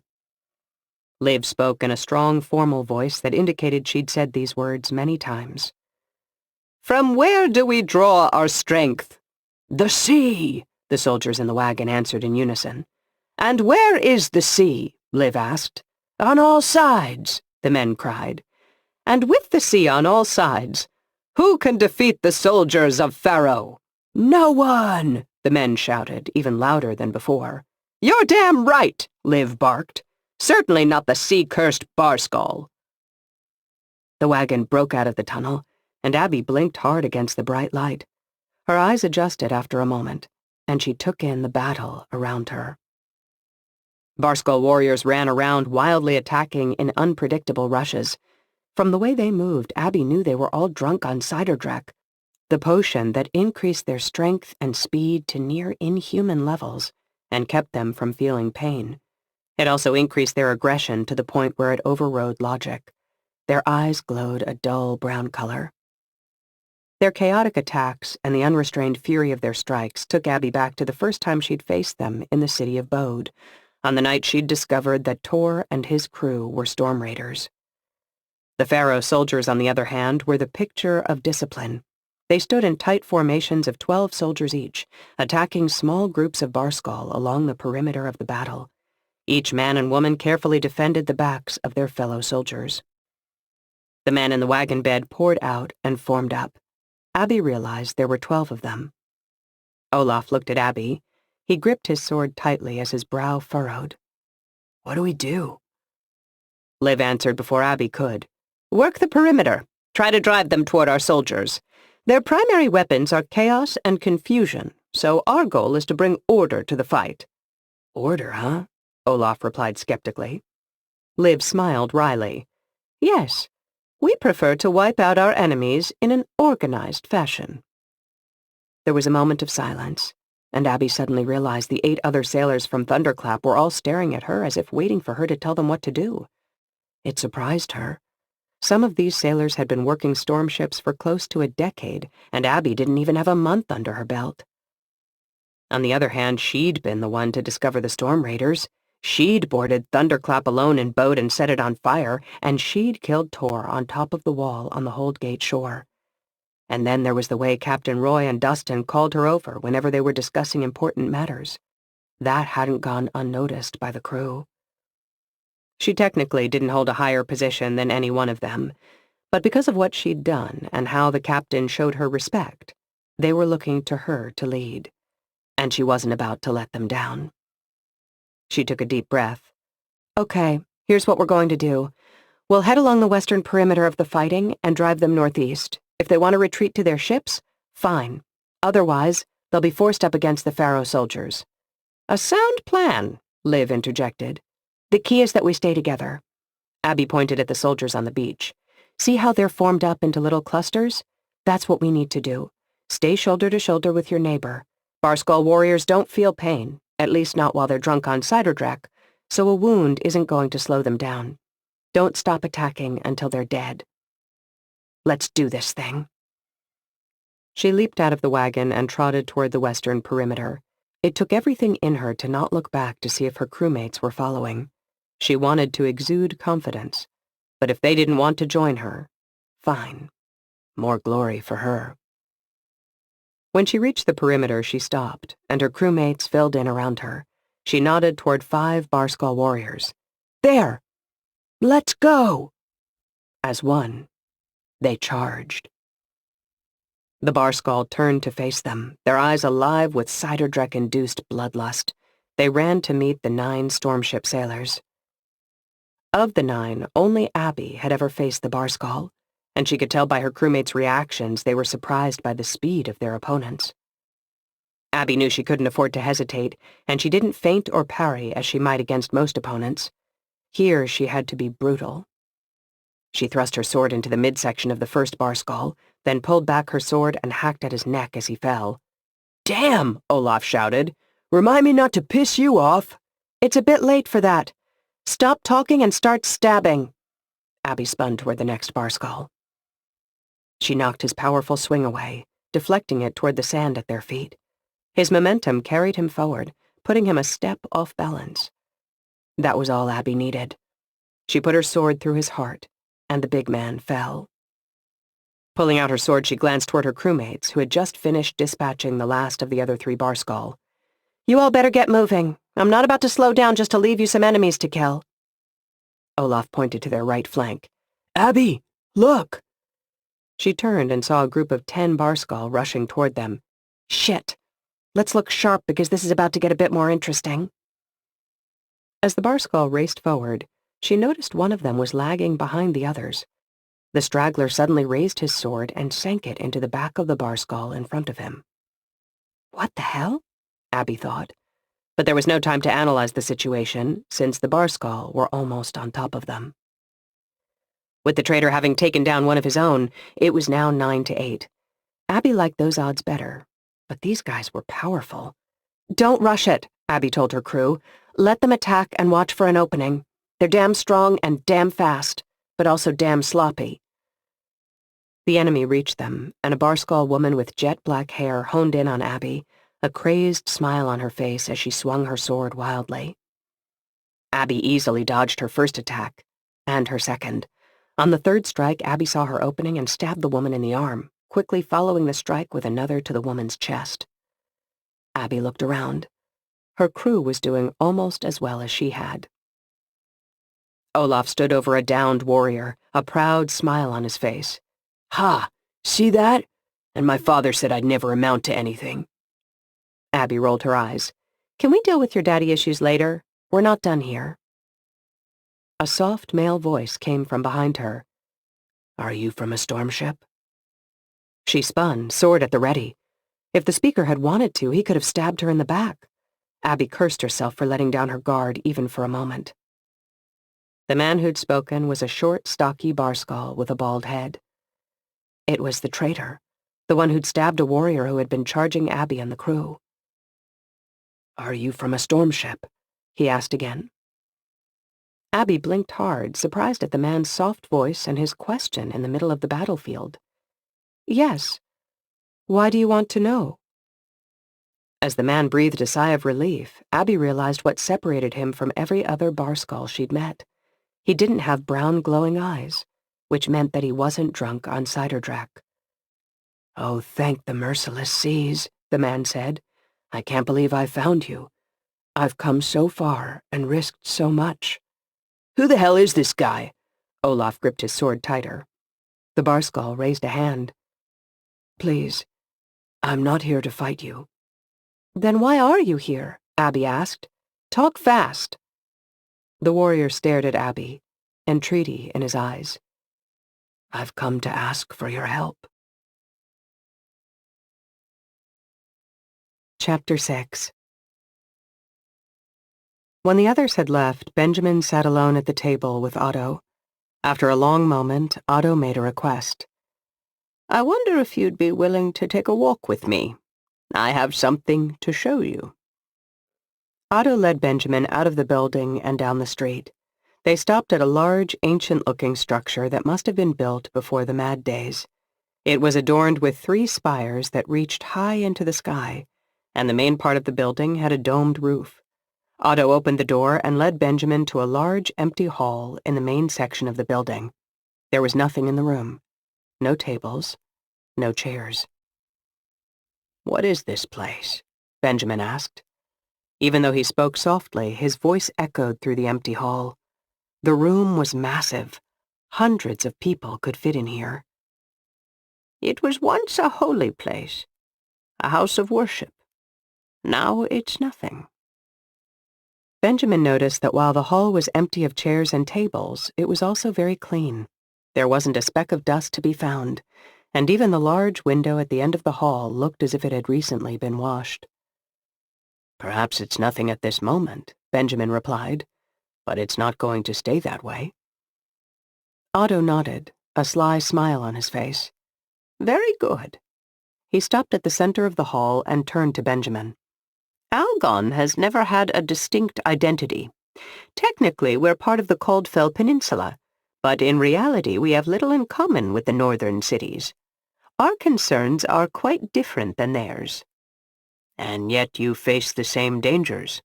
The barskull won't care if you don't identify with Holdgate. They'll devour you just the same. Otto waved the thought away. Yes, I understand. That's why we agreed to send sailors. But that's short-term thinking. We fight off the barskull, and then what? Our children do the same. And their children. Forever. Benjamin met the councilman's frosty gaze. If your house is on fire, you don't worry about your plans for next summer. You put out the damn fire. Fair enough, Otto allowed. But if your home catches fire every night without fail, perhaps you begin to question your way of life. Do you know Algonians aren't allowed to apprentice as stormcallers? I do, Benjamin replied. Storm magic had been developed in Holdgate, and the city wouldn't teach outsiders. It was a stupid practice in Benjamin's opinion, especially when they were short-handed and trying to fight off the barskull. Our city was left behind in the magical arms race after the Age of Madness, Otto said, using the Arcadian term. We have storm magic to the north of us and physical magic to the south, not to mention the mystics and druids. We have self-trained magicians who can do little tricks here and there, but we don't have a signature style to put us on the map. To put it bluntly, we don't have an identity, something that will bring business and make young people dream of living in Algon. That's understandable, Benjamin agreed. In truth, he thought the whole idea was pretty dumb. You couldn't just wish for new forms of magic. It happened with years of study and development. Unless the founder himself was going to pop in and teach them some new style, Benjamin doubted there was going to be an explosion of magic in Algon any time soon. But what's any of this have to do with me? Otto held up a hand. Please, bear with me a few moments longer. I'm getting to that, I promise. But first, tell me what you've heard about recent events in Arcadia. Benjamin furrowed his brow. Nothing. I'm a blacksmith in Holdgate. We don't get much news of the goings-on down south. Otto grunted. I was afraid of that. Truth is, I don't have the full story myself, but it sounds like everything has gone to shit. Their once orderly society has taken a chaotic turn. I'm hearing rumors of even stranger things. Dragons and such. Benjamin chuckled at that. Some people would believe any crazy rumor. One thing is certain, Otto continued. The Academy of Arcadia has lost its former glory. The blacksmith raised an eyebrow. How's that possible? With the stranglehold Adrian has on that city, there's no way he'd let that happen. I believe the stranglehold was exactly the problem. The people got fed up with it, and honestly, I can't blame them. I never understood why they only taught a select few, or why they declared magic unlawful for those not trained at the academy. It was lunacy. Benjamin tilted his head. Really? You don't strike me as a power-to-the-people type. I'm the skill above all else type, actually. If you let everyone compete, talent will rise to the top. It only makes sense. Benjamin found himself agreeing. He couldn't help but imagine what would have happened if such a system had been put into place in Arcadia. His wife would still be alive, for one. She'd likely have run circles around him at the academy. The thought of her studying magic, being able to cast magic publicly without any fear of retribution, brought a pang of regret for what might have been. Otto looked at him intently. We have a real opportunity here. We could do things the way they should have been done in Arcadia from the beginning. Wait. Realization dawned on Benjamin. You're talking about starting a school? Otto smiled. We've progressed beyond talking about it. We're doing it. And you're standing in the school building. Benjamin imagined the hall filled with students from every walk of life, all learning magic without restriction. What type of magic will you teach? We'd like to teach storm magic, assuming we can convince a stormcaller to join our staff, but we want to teach physical magic, too. Perhaps we'll offer multiple tracks based on the aptitude each student displays. The blacksmith nodded along with the councilman. Yes, that's exactly the way to do it. And offer multiple paths inside each discipline. There are a dozen flavors of physical magic, and each student could excel in a different area. And I've long thought that the stormcallers should specialize. Those who are skilled at moving the winds should be paired with those who are best at calling the rains. If each focuses on their particular skill, they'll be much stronger in the end. Benjamin stopped when he noticed Otto smiling widely. You understand exactly what we're going for, Otto stated. We believe by using this approach, we could create the best magic school in the world. Based on what he was hearing, Benjamin couldn't disagree. There's just one problem. Who are you going to get to teach physical magic? Otto put a hand on his shoulder. I'm looking at him. Benjamin almost gasped. Of course. That was why Otto had wanted to talk to him, why he'd brought him here, and why he'd wanted to see a demonstration of his powers during their meeting with the council. Benjamin, we're hoping you'll help us build the best magic school in the world. What do you say? The short Barskull looked at Abby with pleading eyes and repeated his demand. Please, you have to help me. Daniel, one of the sailors from Thunderclap, nudged Abby. Like we'd help a Barskull. He raised his sword and stepped forward. Abby put a hand on the man's shoulder. Hold on. Let's hear him out. Olaf stepped forward. You gotta be kidding me. We don't have time for this. Abby looked around the battlefield. The Pharaoh soldiers were holding their own, but the fight was far from over. She turned back to the Barskull. I hate to admit it, but Olaf's right. We have work to do. Please. She held up a hand, cutting him off. You want to prove yourself? Come fight by our side. The man nodded, then held out his hand. If we're going to bleed together, you should know my name. I'm Fanar. She shook his hand. It was small for a man's, but he had a solid grip. Unlike some men who tried to prove how strong they were with a handshake, this was just a firm strength that didn't need to show itself off. "I'm Abby, and I don't intend to bleed." Fanar smiled for the first time. "Then you're just the person I'm looking for. Let's drive them back into the sea and get this over with so we can talk." He raised his weapon and turned toward a group of barskalls standing near the shore. Abby gestured to her crewmates to follow. She noticed that Fanar's weapon, which she'd initially mistaken for a sword, was actually a single-edged dagger. She'd seen other barskal carrying similar blades, but she hadn't seen anyone using one as their primary weapon. Olaf stepped up beside her. "I don't like this, Abby. You really gonna trust that barskal filth?" Abby frowned at him. "I remember not long ago you were calling me Arcadian filth. How about we see how he does in the battle, and then we judge him?" To her surprise and delight, that actually shut Olaf up. The fighting went on for nearly an hour. The Pharaoh soldiers fought with astonishing discipline, staying in formation even when they got into bad situations.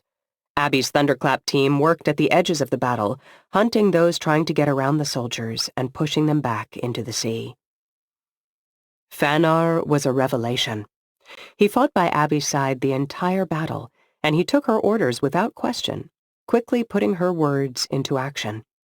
He used his dagger fluidly, sometimes stabbing as if it were a sword, and sometimes using it like a machete to chop through his opponents. The lack of Siderdrek meant he was slower and weaker than his countrymen, but he made up for it with precision and untiring gusto. About halfway through the battle, Abby saw Thunderclap join the other storm ships gathering along the shore to attack the barskal ships. Although the sky was clear over the land, it was clearly storming over the water. Whether the storm was created by the storm ships or the barskal's mysterious storm callers, Abby did not know. She was too busy to worry about it. The last group of barskal warriors finally got into a small boat and headed back to one of the ships. The Pharaoh soldiers let out whoops of joy. Abby took just a moment to congratulate her crewmates on a well-fought battle, then turned to Fanar. "You fought well." He nodded as if the words were a simple fact that neither pleased nor displeased him. "As did you." "You've earned the chance to have your say. Tell us why you need our help." "And why we should trust you," Olaf interjected. Abby shot him a look. Fanar turned toward the sea. "Both fair questions, and I will answer them. First, I need to pay my tribute." He marched toward the shoreline. "What the hell's he talking about?" Olaf asked. Abby didn't answer. Instead, she followed the barskal. When he reached the water, he waded in up to his knees, then ran the blade of his dagger across the flesh of his hand. Blood began to flow almost immediately. He lowered his hand into the water and winced as the salt water entered the wound. "What are you doing?" Abby asked. He glanced up at her. "You Caldfell folk view the sea as your savior. We barskal see it more as a hungry beast. It demands blood, one way or another. After a successful battle, it's wise to feed it a little, lest it not favor you the next time you draw a weapon." Olaf whistled. "I have to admit, that's pretty badass." Abby frowned. "Seems foolish to me." "You didn't get hurt in battle, so you hurt yourself?" Olaf shook his head and looked at Fanar. "She's from Arcadia. She doesn't get it." Fanar shook the water from his hand and approached them. "There is much you don't understand about the barskal. You think we're bloodthirsty warriors who long only for battle, but for most of us that's not the case. As I'm sure you are aware, a few bad people can ruin an entire land's reputation." "Like the Storm Raiders," Abby offered. Fanar smiled. "Exactly. The barskal warriors are the Storm Raiders of my people. We are ruled by a belligerent king who recruits the strongest in each village to fight for him, gets them addicted to Siderdrek, and teaches them to kill. It's always been this way." "So why do you need our help now?" Abby asked.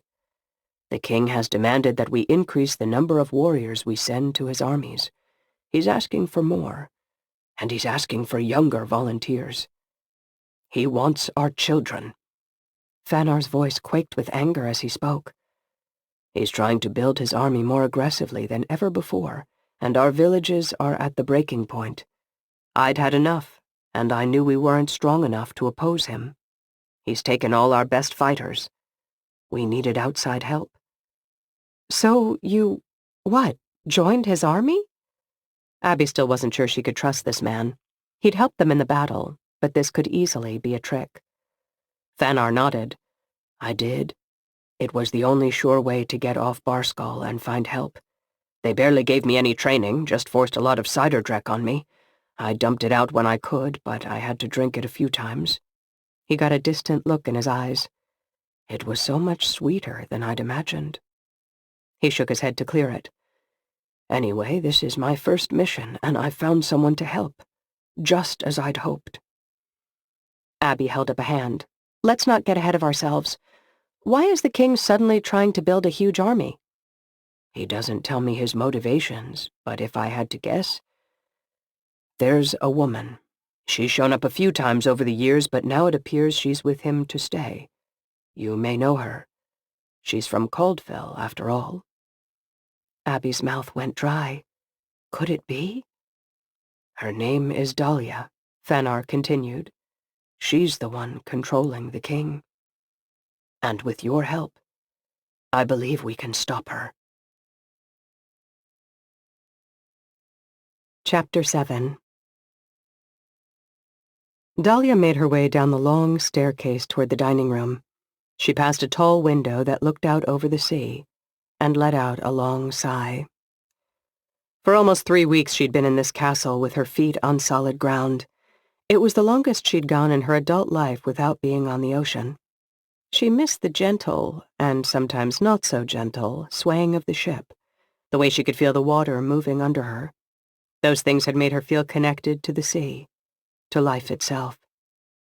Now here she was on the boring, unmoving, dead land. Sometimes it felt like she was dying inside. Her blood had moved with the waves for so long, it was as if it had forgotten how to flow on dry land. It's a necessary evil, she reminded herself. It wouldn't be much longer before she could get out on the open sea, but there was much to do first. 2 young men were waiting at the bottom of the staircase to escort her to the dining room, sent by Elias, no doubt. At first, it had seemed sweet, the way he always sent men to protect her wherever she went. Now it was just annoying. She wasn't some simple woman fresh off the farm. She'd probably been in more battles at this point than Elias himself. And unlike many stormcallers, her skills didn't end with storm magic. She could pick up a sword and do some stabbing if the need arose. Still, this too was something to be endured for the greater good. Elias was an old friend, but he could be a bit prickly. He was also the king of Barskull. The 2 men led her through the long, drafty hallways of the castle. She could have introduced herself or asked their names, but she'd gotten so used to the endless procession of burly men that she didn't bother. The next time Elias would send 2 different escorts, whoever happened to be in his favor at that particular moment.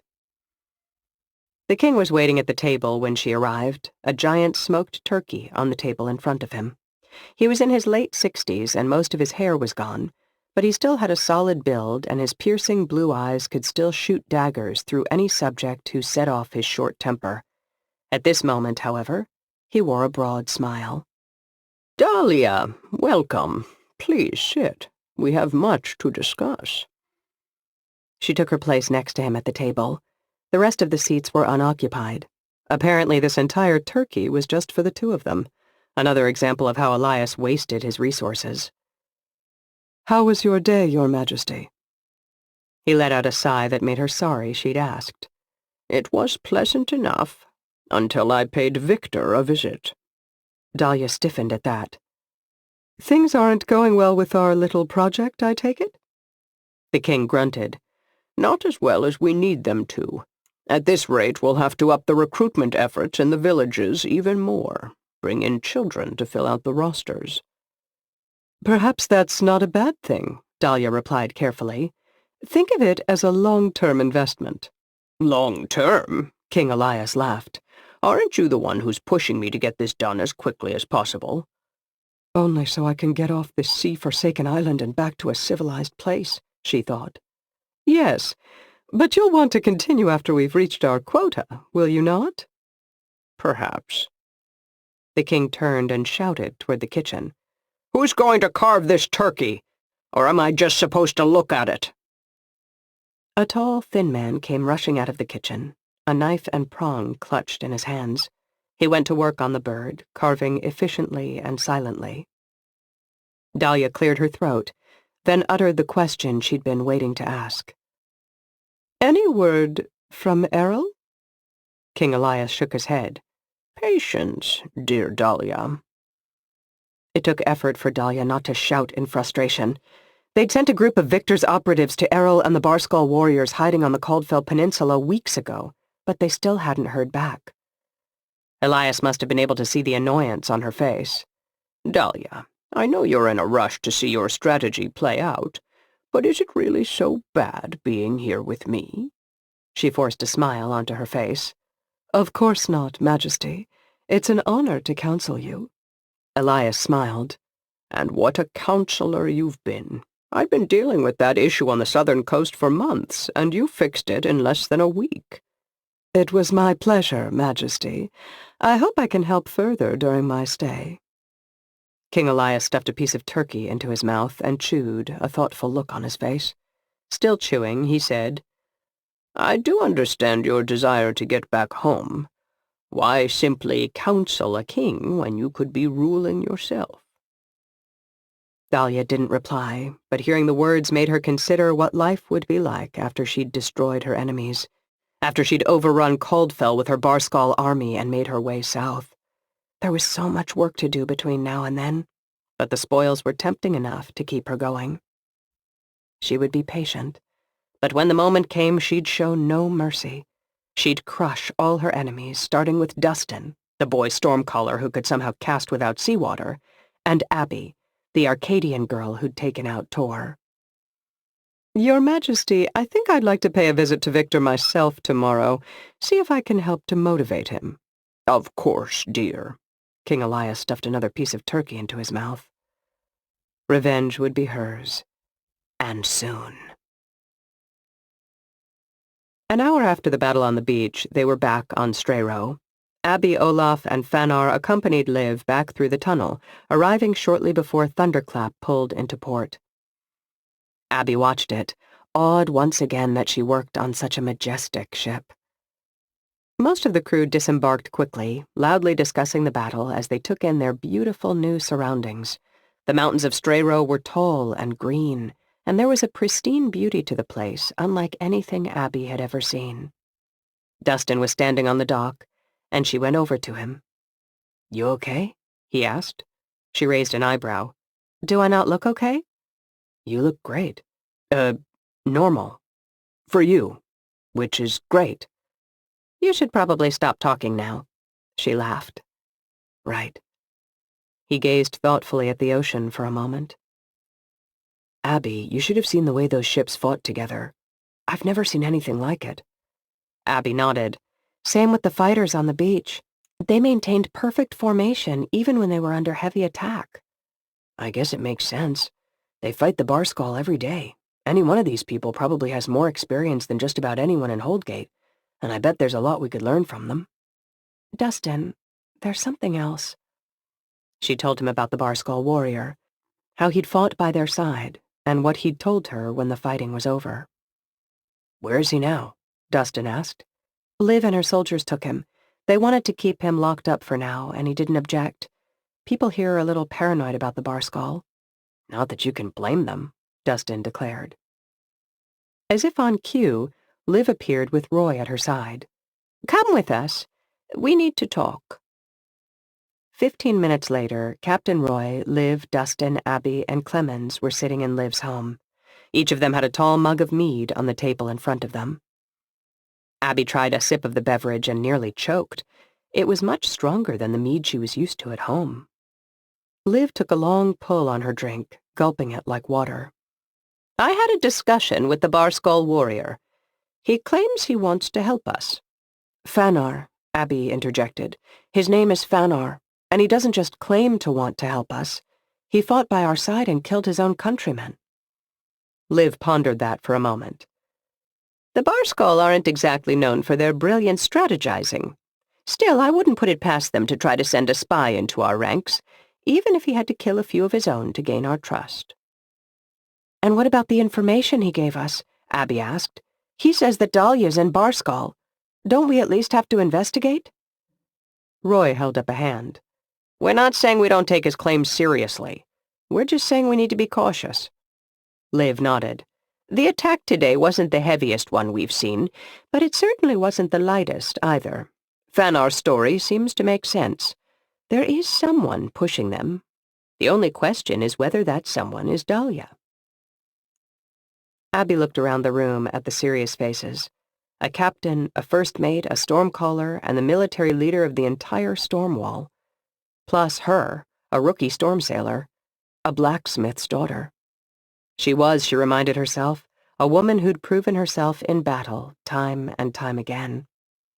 Clemens talked next. "So the question is, how do we stray from our original mission of figuring out how so many Barskull are getting through the storm wall in order to hunt Dahlia?" "Those two missions might be one and the same," Dustin said. "Dahlia could be behind this whole thing." "Perhaps," Liv allowed. The room was quiet for a moment. "Some of the soldiers here at the storm wall cycle in and out. People spend a year or so here, then decide they want to go back home. But some of us are lifers, and each has his or her own reason for staying here on the Faroes." Abby looked at the older woman. "What's yours?" Liv stared into the hearth, her eyes distant. "I was in Holdgate when the man came and taught our people storm magic. Most of them were intrigued by what he could do. I was more intrigued by the way he talked about the world. It inspired me, and I spent the next few years traveling. I journeyed the length of the Caldfell Peninsula, and even spent some time with the Paladins on the Lost Isles. Then I came here, and I've never left." "Why?" Abby didn't want to prod too much, but she was curious. "The sense of history, mostly. These islands are so isolated from the rest of the world. They were affected by the Mad Days just like everywhere else, but it seemed like more was preserved here somehow. More from before. After seeing all the craziness in the other places I'd visited, it felt nice to be in a place with a sense of the past. I've learned so much since I came here, things long forgotten in Caldfell." Clemens leaned forward. "But this isn't about the past. It's about the future." Abby opened her mouth to disagree, but Liv caught her eye and gave her head the slightest of shakes. The older woman mouthed the word, later. Abby forced herself to keep quiet, though she badly wanted to know about the things Liv had learned. Captain Roy spoke up. "From my perspective, there's no choice to be made. We have to find out what we can about Dahlia, and for that, we must go to Barskull." Liv leaned forward and rubbed her chin in thought. "I agree. The question is, how do we go about it? From my perspective, Thunderclap's exactly the wrong ship for the job." Dustin sat up a bit straighter, his face expressing annoyance. Though he'd only been the stormcaller on Thunderclap a few weeks, Abby knew he took great pride in the ship. "Hold on. Are you saying Thunderclap can't handle it?" The older woman smiled.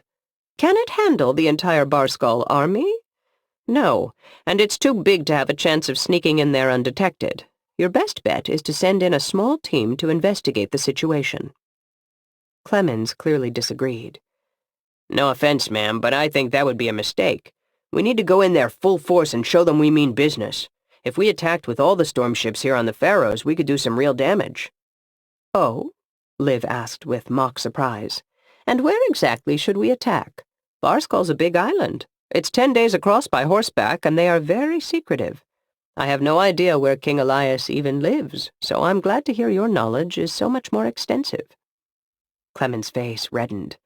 "I didn't mean—" "Perhaps I'll get my map of Barskull, and you can show us the king's secret headquarters," Liv offered sweetly. Clemens didn't respond. "No?" Liv asked. "Okay, then. Might I suggest that you shut the hell up and let the people who know what they're talking about speak?" Captain Roy let out a hearty laugh. "Now you know why I was such a well-behaved child. I was afraid to face her wrath." His face took on a more serious expression. "She's right, though. We need to go in with a small team." Mother, do you have a smaller ship that can get them close? Liv nodded. The cracked stone can take them to within a few miles of shore, but then they'll have to take a small ship's boat the rest of the way. Understood. Roy turned to Dustin. I think you should go with them. Your skills could prove useful. Dustin nodded, but Liv raised an eyebrow. A stormcaller on a mission inland, she asked. Are you sure that's wise? He's proven himself more than capable. I'd like to take Abby along, Dustin requested. Roy nodded like he'd been expecting that. I'd like to go too, Clemens said. Roy thought about that a moment before responding. Fine, but I'm putting Abby in charge. Hold on. I'm the first mate. Roy shot him a glare that looked eerily like the one his mother had used only moments before. You're the first mate because you know how to run a ship, but you're unproven in land battles. Abby's done this sort of thing before, and I trust her to run the show. Are you man enough to handle that, or do I need to have my mother send you to your room? Clemens met Roy's gaze. Fine. She's in charge. Good! Roy clapped his hands together now that the matter was settled. I'll leave you three to select the rest of the team. 2 or 3 more should round it out. Don't forget about Fanar, Abby reminded him. This whole plan revolves around him. Yes. Captain Roy looked at his mother. The cracked stone can take them tomorrow? Evening, perhaps? My thoughts exactly, Liv agreed. Which reminds me, you're all invited to attend the hatching tomorrow. A wide smile broke out on Roy's face. That's tomorrow? What the hell's the hatching? Dustin asked. It's a coming-of-age ritual of sorts, Roy explained. You don't want to miss it. Abby shrugged. Sure, why not? Liv looked at her son. Think any of your crew would be up for acting as the shell? The shell? Abby asked. Roy ignored Abby. He chuckled and told his mother, I think I know just the guy. Chapter 8. Sid walked the deck of the foggy day, watching the sun set over the city. Even though they were docked at Algon, she'd ordered the crew to sleep aboard the ship. There were still too many questions about how the people of Algon and the city council felt about their storm ship. The crew grumbled a little, but they already respected her enough not to do it to her face. She didn't mind. She probably would have grumbled too if Captain Roy had given such an order. Now that she was captain, she understood there were more important things to worry about than making sure the crew was always happy. She silently promised herself she'd let them have a night of drinking, cards, and whatever other unsavory nonsense they wanted to get up to soon, after she understood the true intentions of the city council. Her stormcaller Nicholas stood at the prow, squinting down at his young apprentice Monica. She had the base of her short staff submerged in the seawater cup at the prow, and her eyes glowed a dim bluish green. You have to draw the power into yourself, Nicholas ordered curtly. How many times do I have to tell you? It's a fight. Coax it, make the sea think you're its friend, and when it starts to trust you, grab the power and wring its damned neck. Now try again. Yes, sir, the girl replied. Her eyes glowed a bit brighter, and a light, misty rain began to fall, wetting Sid's face. Pathetic, Nicholas cried. You call this rain? This wouldn't wash the bird shit off the poop deck. You're 12 years old. When are you going to apply yourself? Sorry, sir. It was clear from the girl's voice that she wasn't bothered in the least by this treatment. She was probably used to it. That's enough for tonight, Nicholas declared. Help me find that damned first mate. Wasn't he supposed to have dinner sent to us an hour ago? The girl took the nearly blind stormcaller by the hand and guided him to the ladder that led below decks. When they were gone, a voice spoke behind Sid. Sad, isn't it? The man remarked. If you want to learn storm magic, you have to endure years of verbal abuse from some crotchety old stormcaller. Sid turned to see Benjamin standing there. Perhaps, but that's always been the way of it. Benjamin smiled. Just because it always has doesn't mean it always will be. Sid looked at him a bit more closely. He seemed oddly contemplative. You're considering the city council's offer, aren't you? To help them start the school? He shrugged. Of course. I'd be a fool not to give the matter some thought. Sid nudged him playfully with her elbow. Is that really what you want? To be a teacher? Spending your days in some stuffy classroom showing young people how to conjure fireballs or whatever? Honestly, it doesn't sound that bad. Maybe you'll be the type who will ask the female students to meet you in your office after class for a private discussion. Benjamin laughed. You sound like you have experience with those types. My first storm captain wasn't as respectful as Roy. She touched the hilt of one of her swords. He had to retire early. Had an accident. How unfortunate. Benjamin's tone grew more serious. Ever since I left Arcadia, I've believed magic should be taught freely to anyone who wants to learn, and students should be allowed to explore their strengths and not be forced into a program of learning designed by a power-tripping stormcaller or a nefarious chancellor. If Algon is really going to build a school like that, I think I want to be a part of it. He squinted at Sid. Hey, are you even listening to me? In truth, she wasn't. Something on the starboard side of the main deck had caught her eye. She nodded toward it, and Benjamin followed her gaze. She drew her twin swords. You got a weapon? Benjamin's eyes went black. Don't need one. A dagger of ice appeared in his hand. A loud whistle suddenly sounded, and a dozen men dressed in black appeared. Some vaulted over the rail, and others sprang from the shadows where they'd been hiding. One dropped from above, having apparently concealed himself in the crow's nest. All of them rushed toward Sid and Benjamin. The first one fell before he even reached her, Benjamin's icy dagger sticking through his chest. The second was unlucky enough to reach his target, only to be met by the whirlwind of Sid's twin swords slicing and hacking at him. He fell to the deck, still alive but one hand poorer. By that time, other crew members had begun to figure out what was going on and were drawing their weapons. Benjamin spurred them onward. Protect the captain! They're going after her! A half-circle of sailors formed around her, facing out to protect her from any assault. As much as she appreciated the gesture, it wasn't really her style to lead from the rear. She shoved her way between two men and stepped in front of them. If they want me, they're welcome to try. She brandished her swords. Another man in black ran toward them, and Sid prepared to defend herself. But at the last moment, the man turned and headed toward the left edge of the circle of men, toward Benjamin. The blacksmith held out his hand, and the sword of one of the fallen attackers flew into it. He spun as he caught it, and plunged it into the chest of the man charging him. The man dropped. Within a few minutes, the Foggy Days crew had dispatched the rest of the attackers. Sid turned to them. Search the ship from bow to stern. Make sure there aren't any more of these bastards hiding aboard. One of the attackers was still alive, moaning on the deck. From the weakening sounds of his cries and the amount of blood around him, he wouldn't last much longer. Sid grabbed a torch and held it close to the man's face. He's not a bar skull, she told them after inspecting his eyes. Or at least he's not drunk on cider dreck.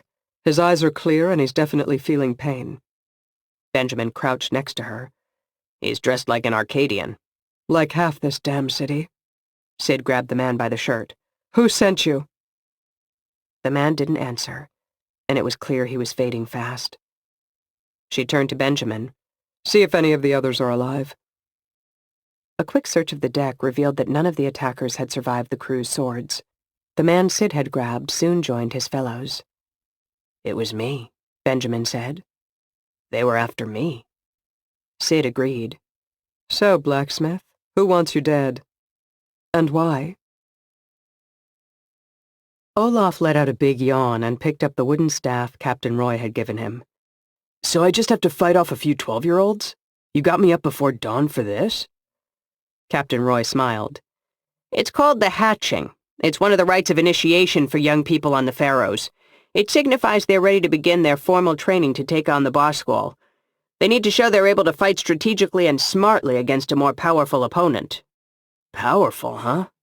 Olaf gave the staff a quick swing. Well, you picked the right person, then. Don't worry. I won't hurt them too much. Abby looked at Dustin and rolled her eyes. She observed the conversation with her hands on her hips. According to Captain Roy, the opponent, or shell, was always an outsider, a stormship sailor who hadn't been on the islands for long. That ensured it wouldn't be anyone the initiates knew. Olaf swung the staff again, and it whistled through the air. How will I know when the ceremony's over? My mother will call it, Roy replied. Or you can give up at any point. Olaf chuckled. Seems doubtful. Roy turned to Dustin and Abby. "Why don't the two of you find a seat? I'll escort Olaf onto the field." Abby and Dustin wished Olaf the sea's luck in the ceremony, then headed to join the spectators already gathered on the hillside. The hatching would take place on an open field at the bottom of the hill. "Pretty weird ceremony, if you ask me," Dustin said as they found a place near the front of the crowd. Abby smiled. "Says the guy who had to stand on a rock and calm a storm." Dustin grimaced. "Don't remind me." Roy had told them the hatching would begin at dawn, and the first light of morning was just beginning to peek over the eastern hills. Liv stepped onto the field, followed by Olaf, Captain Roy, and 3 12-year-old kids. It was clear the 2 girls were twins. From this distance, they looked identical. The third combatant was a boy. All 3 children carried thin wooden staffs, just like Olaf's. A cheer went up from the crowd as the group took the field. Liv held up a hand for silence, then introduced the participants. She thanked Captain Roy for offering up one of his sailors as the shell, and introduced Olaf. "What's all this talk about the shell?" Dustin whispered to Abby. Abby thought about that for a moment, then smiled, finally understanding. To hatch, a bird has to break the shell. Dustin let out a sharp laugh. "Think Olaf has any idea what he's in for?" Abby shook her head. Self-reflection isn't Olaf's strong suit. Liv signaled for the participants to begin as she and Roy left the field. The Thunderclap's captain slipped in next to Dustin and Abby. The 3 kids turned to face Olaf, who held his staff casually. "All right, which one of you wants to be first?" Olaf asked. "Don't worry, I'll go easy on you." In response, the boy charged Olaf, his staff a blur of motion. Olaf managed to get his own up just in time to block the kid's attack. "Not bad, kid," Olaf said with a grunt as he blocked the kid's next blow. "You're good for your age. If you weren't fighting a master warrior, you might stand a chance. Unfortunately for you, I'm—" "Whoa!" The kid swung at his head, and Olaf barely managed to block. Olaf was so focused on the boy that he didn't notice the girls flanking him on either side. They crept in at an angle just outside the range of his peripheral vision. "Look at how they work together," Abby exclaimed, impressed. Roy chuckled in agreement. "That's how they're brought up here on the Faroes. Those 3 have been training together for the past 5 years, and every bit of that training was about how to work as a team." The girls moved in, one from each side. By the time Olaf noticed them, it was too late. They were already swinging their staffs to hit him on the back of his thighs. Olaf let out a surprised shout of pain and spun toward the attackers. That made him vulnerable from the other side, and the boy wasted no time in taking advantage of the situation by hitting him in the arm. "Ah, this brings back memories," Captain Roy said wistfully. Abby turned to him. "You went through the hatching? How'd yours go?" Roy nodded toward the field. "A lot like this, actually." Olaf backed up to try and find a defensible position, but the 3 kids had him surrounded. It was clear from the look on his face he was beginning to realize his dire situation. "Okay, I have to admit I'm impressed. I didn't think—" He attacked mid-sentence, trying to catch his opponents off guard. He lunged at one of the girls, but the other 2 kids struck fast. The boy swung at Olaf's shins at the same time the other girl hit him in the back. Olaf's momentum carried him forward, and he toppled onto his face. The kids all stepped back, allowing their opponent to get to his feet. Olaf did so, but from the look on his face it was clear he was none too excited to get back into the fight. A few minutes later, after Olaf had been taken down by his young opponents 2 more times, Liv declared the hatching complete and the children victorious. The crowd cheered. Liv thanked Olaf for his spirited performance, and the crowd cheered again. Olaf waved to the crowd, looking bemused and perplexed by what had just happened. "I hate to say it," Dustin said, "but that was fun to watch. Can we do it again tomorrow?" The crowd began to disperse as Abby headed toward the field to check on Olaf and offer her congratulations to the children. Liv touched her arm, stopping her before she reached the combatants. "I was wondering if we might talk for a few minutes," Liv requested. "Would you come with me?" Chapter 9. Liv led Abby toward the docks. It was quiet this morning. Most of the people on the island were on their way home after the hatching, or already home trying to fit in a quick breakfast before starting the workday. A few soldiers were walking the docks to make sure no ships approached. Abby had to assume there were people awake and watching the water from the lighthouses, too. The Barskull could attack at any moment, and the people of the Faroes had to be ready. Other than those few essential workers, Abby and Liv had the docks to themselves. They walked in silence, enjoying the cool morning breeze. Abby waited for Liv to bring up her reason for wanting to talk, but Liv seemed in no hurry to get to it. Finally, when Abby was just about to straight up ask her, Liv spoke. "Roy's told me quite a lot about you.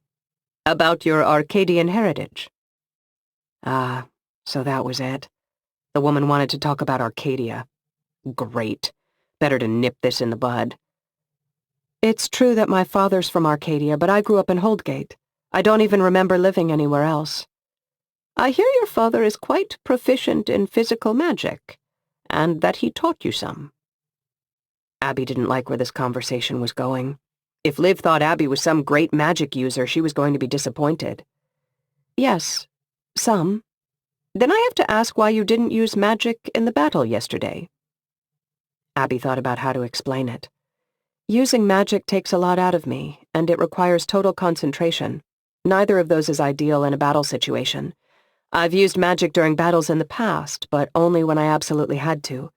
I much prefer just using my sword." In truth, Abby wished she were better at physical magic. If she was, maybe she could have just pulled Dahlia right off the prow of Thunderclap at the beginning of this mess and saved everyone a lot of trouble. It had been hard enough for her to pull Dustin through the water while he was swimming toward her during his testing. Granted, she'd used magic in her fight with Tor, but she believed that had been a combination of her extreme anger, her fear for her life, and the blood-slicked floor. Liv stopped and looked at her. "You remind me of myself when I was young. I believe I mentioned I was in Holdgate when the Founder showed up." "The Founder?" Abby was lost. Liv smiled. "That's what they call him in Arcadia, or so I'm told. He's the one who taught us how to control the weather with magic. Much like you, I never really caught on to the methods. I can call a bit of fog if I really try, but I'm wiped out for the rest of the day. I was more interested in what the Founder said than what he taught." Abby tilted her head questioningly at that. "What do you mean?" "He talked about something called the etheric. Ever heard of it?" Abby shook her head. "The Founder described it as another realm, a place of pure energy. When we use magic, we're drawing upon that energy and bending it to our will." "Wait, I thought the power of storm magic came from nature itself?" Liv smiled.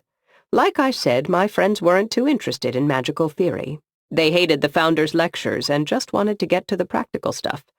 After he was gone, they developed their own ideas about where magic came from." Abby nearly laughed at the thought of a bunch of Holdgate's denizens sitting in a classroom. She imagined they wouldn't have made great students. Liv continued. "According to the Founder, all magic, physical, storm, and otherwise, comes from the same place, the etheric. The way we interpret and use it says more about us than it does about the magic itself." Abby pondered that. It was close to the way her father had explained magic to her, which had led her to suggest that Dustin try using storm magic on dry land. "This is all very interesting. But why are you telling me?"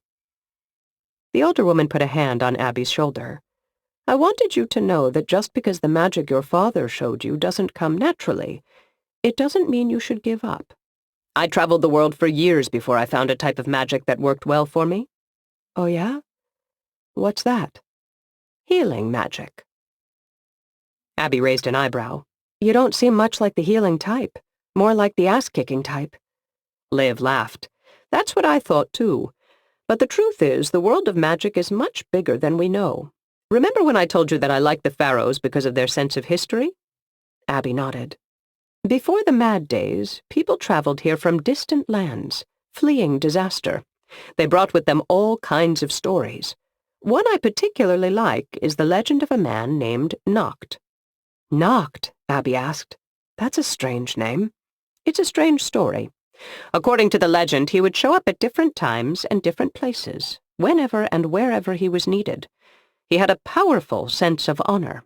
He was merciless toward those who betrayed his code, but he would do anything to defend people he found honorable. I'm not sure what this has to do with the etheric, Abby said. Neither am I. It's just an illustration. There's one story about Noct I always liked. It said that he was preparing for a battle against heavily armed enemies and found himself weaponless.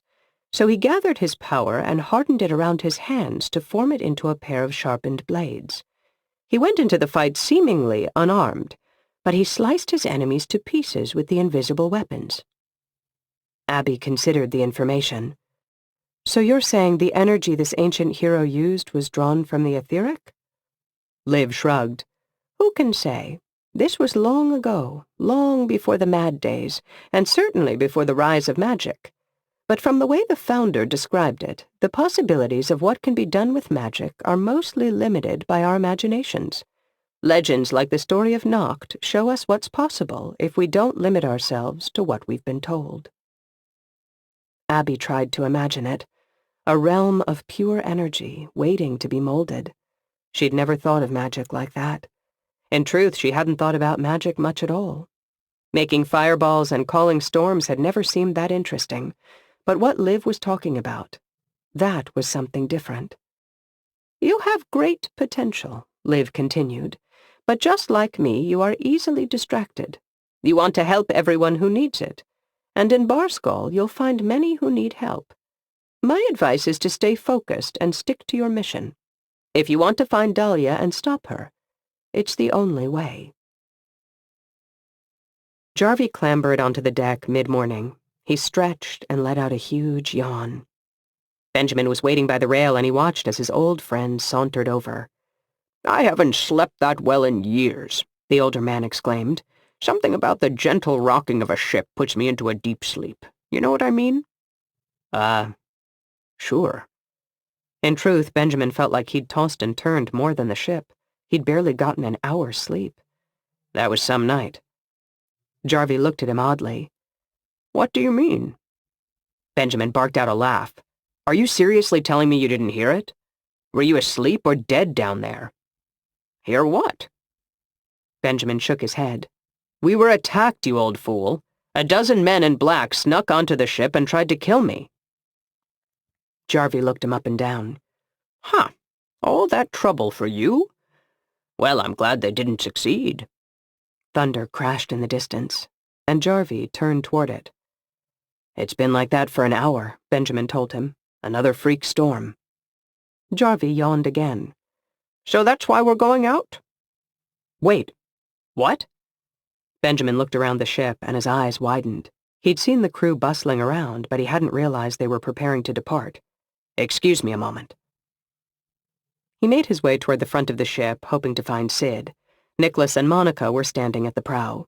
Nicholas had his staff in the water, ready to cast, and Monica was at his side, but he didn't see Sid. He finally found her on the quarterdeck. Good morning. Do you mind if I get off before you head out to sea?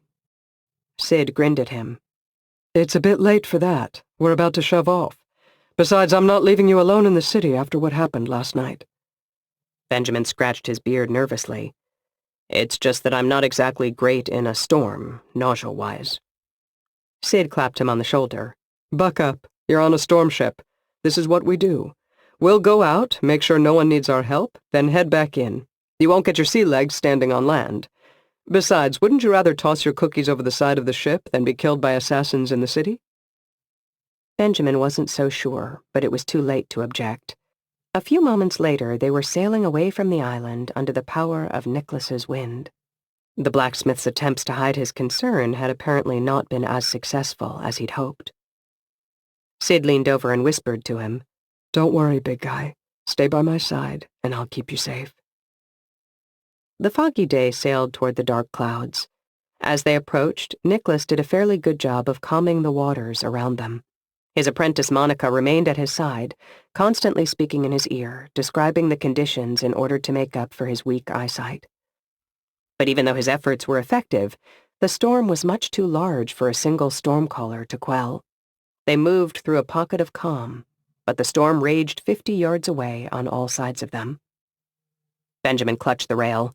Despite the relatively smooth sailing, the sight of the massive waves nearby had him on edge, and the thought that an old, nearly blind stormcaller and his 12-year-old apprentice were the only things between him and the storm didn't do much to calm his mind.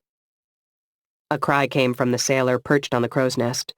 Benjamin looked up and saw the man was pointing south. Sid put her spyglass to her eye and gazed in the direction the man indicated. "Shit," the captain cried. "It's a ship, all right, and it's being tossed something fierce." She turned toward the sailor at her side. "We need to head due south, and see if Nicholas can't calm the waves a bit ahead of us this time. I'd rather not sail into a squall." "You and me both," Benjamin muttered. The crew went to work hauling on the lines and adjusting the rigging, and the stormcaller redoubled his efforts. Soon the foggy day was headed south, and the troubled ship was close enough to see with the naked eye. The style of the ship gave Benjamin pause. It was a smaller ship of a style quite different from what he was used to seeing in Holdgate. Jarvie hurried to the captain. "That's not one of our ships." Sid agreed. "Damn it all, that's a passenger vessel. From somewhere in the south, I'd wager. Certainly not a Caldfell design." "Let's hope whoever built it knew what they were doing. This storm is putting it to the test." Nicholas's wind carried them forward at a steady clip, even as the old stormcaller worked to calm the seas ahead of them. It turned out his wind went a bit faster than his ability to quell the storm, though, and soon they were sailing on rough seas and being pelted with rain. "My first ship, and I get saddled with a stormcaller old enough to remember the mad days," Sid complained. "Hey, there's nothing wrong with experience." Jarvie glanced at Nicholas. "Well, most of the time." Despite their words, Nicholas was eventually able to calm the storm, and the last raindrops fell just as they reached the passenger vessel. The people aboard the other ship let out cries of joy as the foggy day approached. Benjamin squinted at the ship. Something about it looked familiar. "Captain, may I borrow your glass?" She handed him the spyglass, and he held it to his eye. They were close enough that the spyglass gave him a clear view of the deck and the faces of the people standing on it. Benjamin let out a gasp of surprise. "What is it?" Sid asked. "The passengers. I recognize some of them. They're Arcadian nobles." Chapter 10. "Are we getting out?" Clemens growled. "Or are we going to sit here until sunup and let those Barskull bastards eat us alive?" Abby shot him a glare. She'd paused before leaving the boat to take her first look at Barskull. In the glow of the moonlight, she could see the towering mountains ahead. The shape of the landscape seemed foreign. She was about to set foot in another country, an enemy country, for the first time in her life. She and her team were about to infiltrate Barskull territory, and for some insane reason, Captain Roy had put her in charge. Fanar frowned at Clemens. "The people of Barskull aren't cannibals. Is that seriously what you people think of us?" Fanar, Olaf, and Dustin were already out of the boat, having hauled it to land. Abby stepped out of the boat onto the rocky shore. Clemens, the last of the team to exit, climbed out after Abby. Olaf placed his hands on his lower back and stretched. "Oh, cannibalism is the least of what I've heard about the Barskull. Is it true that your women have beards as thick as your men's? Or that your babies are kept in pens with hungry badgers to teach them to be tough? Or that—" Abby's dirty look made Olaf stop talking. I don't believe any of that, of course." Olaf backtracked. "Just things I've heard. From less enlightened folks." Dustin chuckled. "You're about as enlightened as a dark cave at midnight, Olaf." Abby held up a hand. "Enough. We need to get going. Fanar, how far to your village?"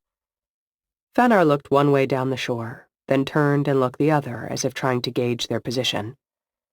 "Should be less than a day's walk. If we start now, we'll get there by dinner." Olaf wrinkled his nose. "You serve other things besides human flesh, right?" Fanar ignored the comment. They dragged the boat into a stand of trees 30 yards from the water. It wasn't a perfect hiding place. Anyone who closely inspected the area would quickly find the boat, but it should be well enough hidden that a casual passerby wouldn't see it. "Let's get going. Fanar, lead the way." Abby followed the Barskull as he turned inland. It felt odd to be leading this team, especially since Clemens was her superior on the ship. But that was the situation, and Abby was committed to going with it. She vowed to stop questioning herself and follow her instincts. As they made their way up the path and further inland, Abby sidled up next to Fanar and Dustin. The Barskull warrior had been quiet during the voyage on the cracked stone, barely saying 2 words the whole time. He'd opened up a bit once they'd embarked on the small boat that had carried them to shore, offering about 5 words on that portion of the trip. It struck Abby that he was probably as uncomfortable around them as they were around him. After all, they were from Caldfell. They were the enemy. Dustin's wooden staff clicked along the path as they went. Abby looked at the amphoraud set in the top of it, the one her father set when he made the staff. He wasn't wearing his Stormcaller's cloak, but that staff didn't exactly make him inconspicuous. "So, Fanar," Dustin said, "tell us about your village." Fanar took so long to respond that Abby thought he might not have heard Dustin. "It's difficult. We don't name our villages. The people of Barskull are nomadic most of the year. My village, like most, survives primarily off our herds of sheep. People come and people go, but there are generally about 200 of us." Dustin squinted at the Barskull. "Wait, so you're telling me your village has no name and no set group of people?" Fanar let out a deep sound that might have been a thoughtful groan. "Farmers stay there year-round. Soon they'll start gathering the hay to feed the sheep for the winter. But for the most part, you are correct." "So how's it a village?" the Stormcaller asked. Fanar shot him a puzzled look. "Because it's home." They walked most of the day without incident. Twice, groups of Barskull approached from the other direction. The first time, they were able to get off the road and hide in the forest before the other group spotted them. The second time, they allowed Fanar to take the lead and greet the other group as they passed. The strangers looked at Abby, Dustin, Olaf, and Clemens oddly, but they didn't say anything other than a terse greeting. Towards afternoon, they found a spot in a stand of trees off the trail and sat down to eat the lunch they'd brought with them from the Faroes. As they ate, Clemens nodded toward the weapon on Fanar's hip. "So what's the story on the knife? Don't most Barskull use swords?" Fanar chewed his food a moment before answering. "Many do. I prefer this. And it's a sea axe, not a knife." He wore the blade in a horizontal scabbard on his belt along his back. As Clemens watched, he drew the blade and thrust it forward in one swift motion. "I prefer to work in close." Abby eyed the blade, which was a bit longer than she'd thought at first, somewhere between a sword and a dagger. It had a snake engraved on its blade, and it terminated in a handle that looked to be made from some type of horn. Her father would have admired the workmanship of the finely crafted weapon. "Do many Barskull use a sea axe?" Fanar whirled the blade around and slid it back into the scabbard. "This is the traditional weapon of the Barskull. From the way my elder pa told it, there wasn't a home during the Mad Days that didn't have one." "Your elder pa?" Abby asked. "My father's father," Fanar clarified. Olaf shook his head. "Seems like a lame weapon if you ask me." Fanar's eyes flashed with anger. "Care to try your luck? You might find it even more challenging than fighting children." Olaf's face reddened. Liv had used her healing magic to alleviate the pain and bruises from the previous morning's hatching, but it was clear the embarrassment would take a bit longer to heal. "I'm fine. I'd rather see it in action on the battlefield against the Barskull. The bad ones, I mean." Abby jumped into the conversation before Olaf could dig himself a deeper hole. "You said every home had a sea axe? What happened? Why don't most Barskull use them anymore?" "Cider Drek happened." Fanar spat on the ground, as if even saying the name of the potion left a bad taste in his mouth. "The drink imbues a warrior with strength, speed, and courage to the point of foolhardiness, but the sea axe requires skill and finesse. two things Cyderdreck saps from its users. Those who partake of the draft prefer cruder weapons, those that allow you to hack and slash without slipping inside your enemy's defenses. The sea axe requires cunning, and the Cyderdreck drinkers have none. Olaf scratched his head. I don't know, man. It just looks like a short sword. To Abby's relief, Fanar laughed. The tools of the artist are often misunderstood by the artless, the Barskull said with a chuckle. The crew made it to Fanar's nameless village just before sundown. The first person they saw was a teenage boy working in a field. He watched them approach with curiosity, then suspicion, and finally, when he recognized Fanar, delight. He ran to meet them and greeted Fanar with a hug. It's good to see you, Stein, Fanar said, clapping the young man on the back. Please run ahead and announce our arrival. Tell the people I've brought us help. Benjamin and Jarvie walked into the proposed school building mid-morning. They're calling it the Cathedral, Benjamin told his friend. Apparently that's the old name for this building. They're keeping it, even though it will be used for a very different purpose than the one for which it was built. Jarvie took a look around, gazing up at the high ceilings. Oh, I don't know. Cathedrals were places of worship, yes? Now people will come here to study and learn deeper truths. Perhaps it's not as different as you think. Benjamin had to admit he was impressed by the amount of progress that had been made since his last visit to the building only 2 days before. Construction was underway, sectioning off classrooms inside the massive structure. Otto was going over a diagram with a worker, but a smile broke out on his face when he saw them. He dismissed the worker and rushed over to greet them. Benjamin, thank you for stopping by. He shook both men's hands, but he was clearly more interested in the blacksmith. Come, let me show you to your future office. He led them to a large open room on the 3rd floor. It had a window that looked out over the city. Jarvie whistled. Quite the fancy setup. This is where you'll shape young minds? Otto shook his head. This is just his office. The actual instruction will take place on the main floor. Benjamin remembered what Sid had said about him meeting female students in his office after class. He was thankful she wasn't here to see this, or she'd never let him hear the end of it. The room was empty now, but with some furniture, it would be amazing. It was hard for him to wrap his head around what was happening. A few days ago, he'd been a blacksmith in Holdgate. Since then, he'd somehow stumbled into becoming a sailor, a diplomat, and now a teacher. Not that he'd officially accepted the position yet, but everyone, including Jarvie, seemed to think it was a foregone conclusion. Who will be in the office next door? Benjamin asked. That's for your counterpart, Otto said, the storm-calling teacher. Jarvie looked surprised at that. A storm-caller has agreed to teach here? Benjamin was surprised as well. Storm-callers were in short supply after so many had been lost at the battle in Holdgate. He highly doubted the magistrate would agree to letting Algon hire one. A retired storm-caller, perhaps? But most of those had already been called into service. We're still working on that, Otto replied. It's going to be difficult, but then again we didn't think a physical magic teacher would fall into our laps, and look what happened. Jarvie frowned. He almost fell out of your laps, too. Did you hear what happened on the foggy day the night before last? Yes, I received Captain Sid's report.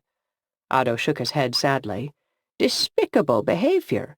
The report said they were dressed in the Arcadian style. Like many in this city, Benjamin interjected. Otto looked offended for a moment, but he quickly recovered. Our clothing is certainly influenced by Arcadia, but I'd like to think we've given it our own twist. Unfortunately, I wouldn't be surprised if it was Arcadians who carried out the attack. Speaking of which, we need to talk about the ship you rescued yesterday. Benjamin held up a hand. The credit for that goes to Captain Sid, Stormcaller Nicholas, and the crew of the Foggy Day. Otto paused, suddenly looking uncomfortable. Yes, of course. They should get credit for rescuing the ship. Very heroic. The part I wanted to discuss was that you led them back here to Algon. Now it was Benjamin's turn to be surprised. Otto wasn't thanking them for saving the ship.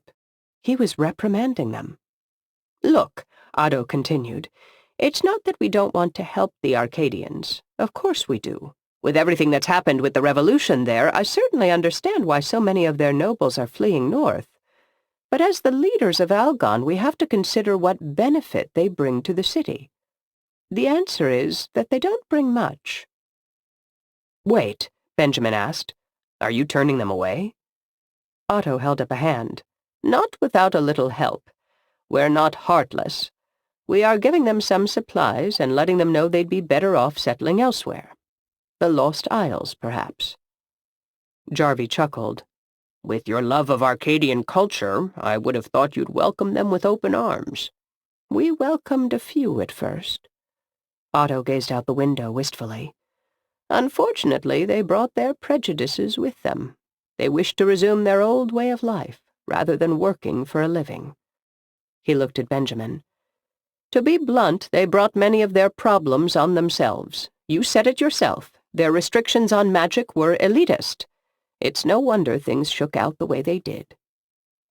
Benjamin scratched his beard thoughtfully. I don't understand. If you have all these Arcadian nobles trying to come to Algon, why do you need me? Certainly some of them attended the academy. You'd think so. But even in their current dire situation, most of them are holding to their old values. They don't think magic should be taught to even Arcadian commoners, let alone dirty Coldfell people. They spent another hour going through Otto's plans for the cathedral, and Benjamin tried to pay attention, but much of his enthusiasm was gone. He was thinking about the Arcadians he'd seen on that ship. When they finally left the cathedral, Jarvie turned to Benjamin. Are you thinking what I'm thinking? Benjamin nodded. Otto's hiding something about the Arcadians. We need to figure out what's really going on in Algon. Chapter 11. From the moment Dustin entered the Barskull village, he felt like people were watching him. It wasn't an entirely unpleasant feeling, just an odd one. He wondered if this was how Tor and Dahlia felt when they walked through Holdgate, back when people thought they were heroes. Except that the people of Holdgate had practically swarmed Tor and Dahlia, while the people here were anything but forward. The streets were oddly empty, but he caught a few eyes looking out of windows at him. Fanar clapped him on the shoulder as they strode through the village. Don't be offended, my friend. This is just their way. They've never seen Holdgate's men before, and most of them are shy even with people they know. Dustin thought of the Barskull warriors he'd seen charging the beach on the Faroes, and the ones who'd attacked the village in Caldfell and almost killed him in the storm tower. Shy isn't a word I would have thought to use to describe your people. Fanar's face darkened. Do not judge us all based on our warriors, especially the ones drunk on cider dreck. They walked past a group of young women in a clearing near the center of the village. The oldest of them couldn't have been more than 20, and several looked 5 years younger, and they whispered and laughed among themselves. Dustin felt his face redden as he realized they were all looking at him while they talked. What the hell is this? Do I have something hanging out of my nose? Fanar let out a spirited chuckle. It's a small village, Stormcaller. The arrival of an attractive young man is not going to escape notice. Olaf gave the woman a tentative wave. Abby leaned over and punched him in the arm. They're not looking at you, idiot. Olaf's face crinkled in confusion. Fanar said they were looking at the attractive young man. Exactly, Abby stated. Can we keep moving, or should we stop to let the Stormcaller flirt, boss? Clemens asked, his voice dripping with annoyance. Dustin frowned, more than a bit annoyed himself. Clemens had been sarcastically calling Abby boss ever since they'd climbed aboard the cracked stone. It was a barely concealed way of expressing his feelings about Captain Roy placing her in charge of the expedition. Dustin wanted to give the arrogant first mate a piece of his mind on the matter, but he stopped himself. Abby was the leader. She needed to handle Clemens in her own way, and if Dustin intervened, it would make her look weak. Besides, she'd already proven that she could kick his ass, so why wasn't she putting him in his place? Fanar stopped in his tracks and glared ahead of him. His voice was low and angry when he spoke. "Now this is new." Up ahead, a group of around 30 children, none of them more than 10, stood in straight lines, practicing with swords. A tall, thin man with a wispy beard directed them. The man demonstrated a move with his sword, and all the children mirrored the move back to him. Fanar called to a young man who was passing by, carrying an armload of logs. "Raffen!" The man greeted Fanar with a surprised smile, then trotted over. As he headed toward them, he gave Abby a long look that Dustin wasn't entirely sure he liked.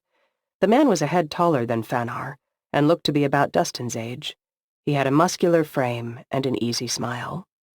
"Fanar, I thought you'd signed up with the king's damned army." Fanar grimaced. "I did. I went with them to the Faroes and then deserted. I brought some help back with me." Raffen gave Abby another long look, then winked at her. "And what lovely help it is!" Dustin hoped Abby would take the opportunity to punch him in the throat, but to Dustin's surprise, she smiled back at the man. Fanar nodded toward the children practicing. "What's all this?" The bigger man sighed. "It's a damn fool new law is what it is. Every child must spend an hour training with the sword each day, starting at age 7. King's orders." Fanar clicked his tongue in disapproval. "Preparing them to be soldiers in his army, I take it." "I guess. Teaching them to be good little subjects. Starting them young." Raffen nodded toward the man standing in front of the children.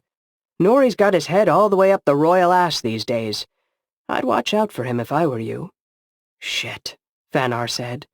"You think he'll report that we've got strangers from Caldfell in town?" "I don't think it. I know it. He'll run to the king's men first chance he gets, and then the king will send his people to gather your friends and ask questions in a less than gentle fashion." He smiled at Abby again. "And I, for one, think that would be a shame." Fanar spat on the ground. "I can't believe Nori's helping them train the children. Next thing you know, he'll be slipping cider dreck into the kids' stew to get them hooked on it from the time they can eat solid food." Abby's jaw tightened, and Dustin could see she was making a decision. "If this guy's really going to be trouble, we have to do something about him. We're not letting him go to the king." "For once, I'm in agreement," Clemens said. "I'll talk to him as soon as he's done with his training." Fanar shook his head sadly. "I grew up with the guy. He's always been a bit of an ass, but I can't believe he'd choose the king over the village." "I wish I had your confidence," Raffen said. Dustin noticed Raffen wore a sea axe on his belt.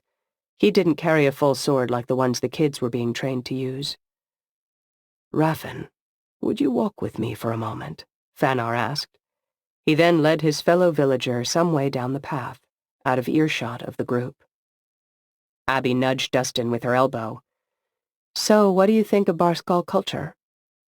"I don't know what to think." Dustin looked around at the village. It didn't look all that different from those he'd seen in his travels through Caldfell. He'd expected to find the Barskal living underground and eating their own dead. Well, maybe he hadn't expected that, but it wouldn't have entirely surprised him. For the first time, he considered that Barskal might be more than its army, that it might be worth saving. He looked over to where Fanar and Raffen were talking. "Can you believe the way that guy was gawking at you?" "Oh, really?" Abby responded breezily. "I hadn't noticed." She paused for a moment. "He must have carried a lot of logs to get arms like that." Dustin bristled. "I suppose he's got big arms, if you like that sort of thing." Abby smirked at him. "He does. And I do." Fanar leaned close to Raffen, speaking emphatically. Raffen listened for a moment, then shook his head. He put a hand on the shorter man's shoulder and gave it a squeeze, then turned and walked away. Fanar stomped back to the group. When he reached them, he said, "This is going to be a bit more difficult than I thought." Abby and Dustin exchanged a glance. "How's that?" Abby asked. "There's something I need to show you," Fanar replied. "But I need the people in the village to agree first. And if Raffen's any indication, it's not going to be easy to convince them." "That's obnoxiously mysterious," Abby commented. "I apologize." Fanar appeared to be truly sorry about the situation. I hope I didn't bring you all this way for nothing. But unlike Nori, I put my village first. If they say you can't see it, then I have to honor that decision. Clemens nodded toward the practicing children. Speaking of Nori, what's he doing? The instructor wasn't looking at his pupils anymore. He was staring at the group, and more specifically at Fanar. Does Nori know you joined the army? Abby asked. Fanar nodded. Of course. Everyone in the village does. Huh. So seeing you standing here, he would know you're a deserter? Fanar cursed. I never thought someone in my own village would consider betraying me. Nori began to back away slowly, then turned and began heading north up the road out of town. What's north of here? Abby asked. Not much, Fanar replied. Mountains. A river. A King's Guard station. Damn it all! Abby drew her sword. Wait. Dustin turned to Fanar. You said stormcallers are feared in these parts, right? Fanar nodded. Nobody understands the full extent of your powers. You're just these terrifying enemies who can control the weather. Dustin planted his staff firmly on the ground and closed his eyes. He wasn't positive this would work. His accuracy with lightning wasn't perfect, but he thought he could pull it off. What are you going to do? Abby asked. Dustin smiled. I'm going to scare the hell out of him. Abby took off running before Dustin cast. Her sword was drawn and she bared her teeth as she ran. If Nori and the rest of the Barskull thought people from Holdgate were scary, she might as well play to their fears. Nori glanced back and saw her, and his eyes widened. He turned back to the north and started running. Come on, Dustin, Abby thought. Do your thing already. A bolt of lightning flashed down as if on cue to strike the ground 20 yards in front of Nori, and thunder rolled in the previously clear sky. The man gave a yelp of fear. That was close. She knew Dustin didn't have great control of his lightning bolts. That could easily have struck the man. Not that one less King's informant would be the worst thing ever, but they were trying to win the trust of these people. Killing a man 10 minutes after showing up in their village wasn't going to gain them any friends, even if he was the local snitch. Nori turned back again and saw Dustin clutching his staff, his eyes glowing bluish-green, and stumbled back a few steps. Abby had almost reached him now, and she slowed to a walk, her sword held out in front of her. I wouldn't if I were you. That first lightning strike was a warning. You keep running, the Stormcaller's going to lose his patience. The man's eyes flashed with fury. You're fools. You think the king is not going to find out that you're on his shore, that the evil Holdgate's men are hiding out in one of his villages? Don't forget Holdgate's women. Or woman, I guess. There's only one of me. Abby gave the sword a playful swing and was gratified when the man flinched. You figured us out pretty quickly. How'd you know we were from Holdgate? Was it the storm calling? It was, wasn't it? Nori sneered at her. I knew long before that, the moment I saw you. Only Holdgate's men would hang out with that traitorous pig Fanar. Besides, I could smell you lot from 50 yards away. Abby frowned. Now you're just being ugly. She shifted to a more formal stance and raised her sword. What's it going to be? You going to come back to the village so we can discuss this? Or are you going to run and get fried by my Stormcaller's lightning? The Barskull smiled grimly. There's a third option. He lunged forward, bringing up his sword in a neatly executed thrust. The man was fast, but Abby was faster. She'd been expecting the attack, and she deflected it with a flick of her sword. Nori's smile wavered, but only for a moment. See, I'm thinking the Stormcaller won't risk bringing lightning down while I'm so close to you. He'd as likely strike you as me. Sounds like you've got it all figured out. I guess it's just you and me, then. A smelly Holdgate lady and an obnoxious tattletale crossing swords. Nori flourished his weapon in a way that was meant to look impressive, but Abby just chuckled. Her father had a word for moves like that. Unnecessary. I was trained by the King's own guard, Nori said proudly. I just thought it fair you should know that before I take you down. Abby shook her head. Another no-no of her father's. bravado in the face of an enemy. Granted, Abby wasn't too good at following that particular rule, but the fact that she'd easily deflected Nori's first attack and he was still blathering on about how good he was made her wonder if he'd ever been in a real fight. "Okay, King's boy," Abby taunted. "Take me down." Nori lunged forward again, using the same attack as before. Abby almost laughed. Instead, she decided she'd end this quickly. No need to draw it out. This opponent wasn't worthy of her skill. She parried his next attack hard and then kicked him square in the balls as he tried to regain his balance. He doubled over, eyes wide with pain and surprise, and Abby brought the hilt of her sword down on the back of his head. He collapsed in the dirt. Abby turned to see Olaf, Clemens, and Fanar running toward her.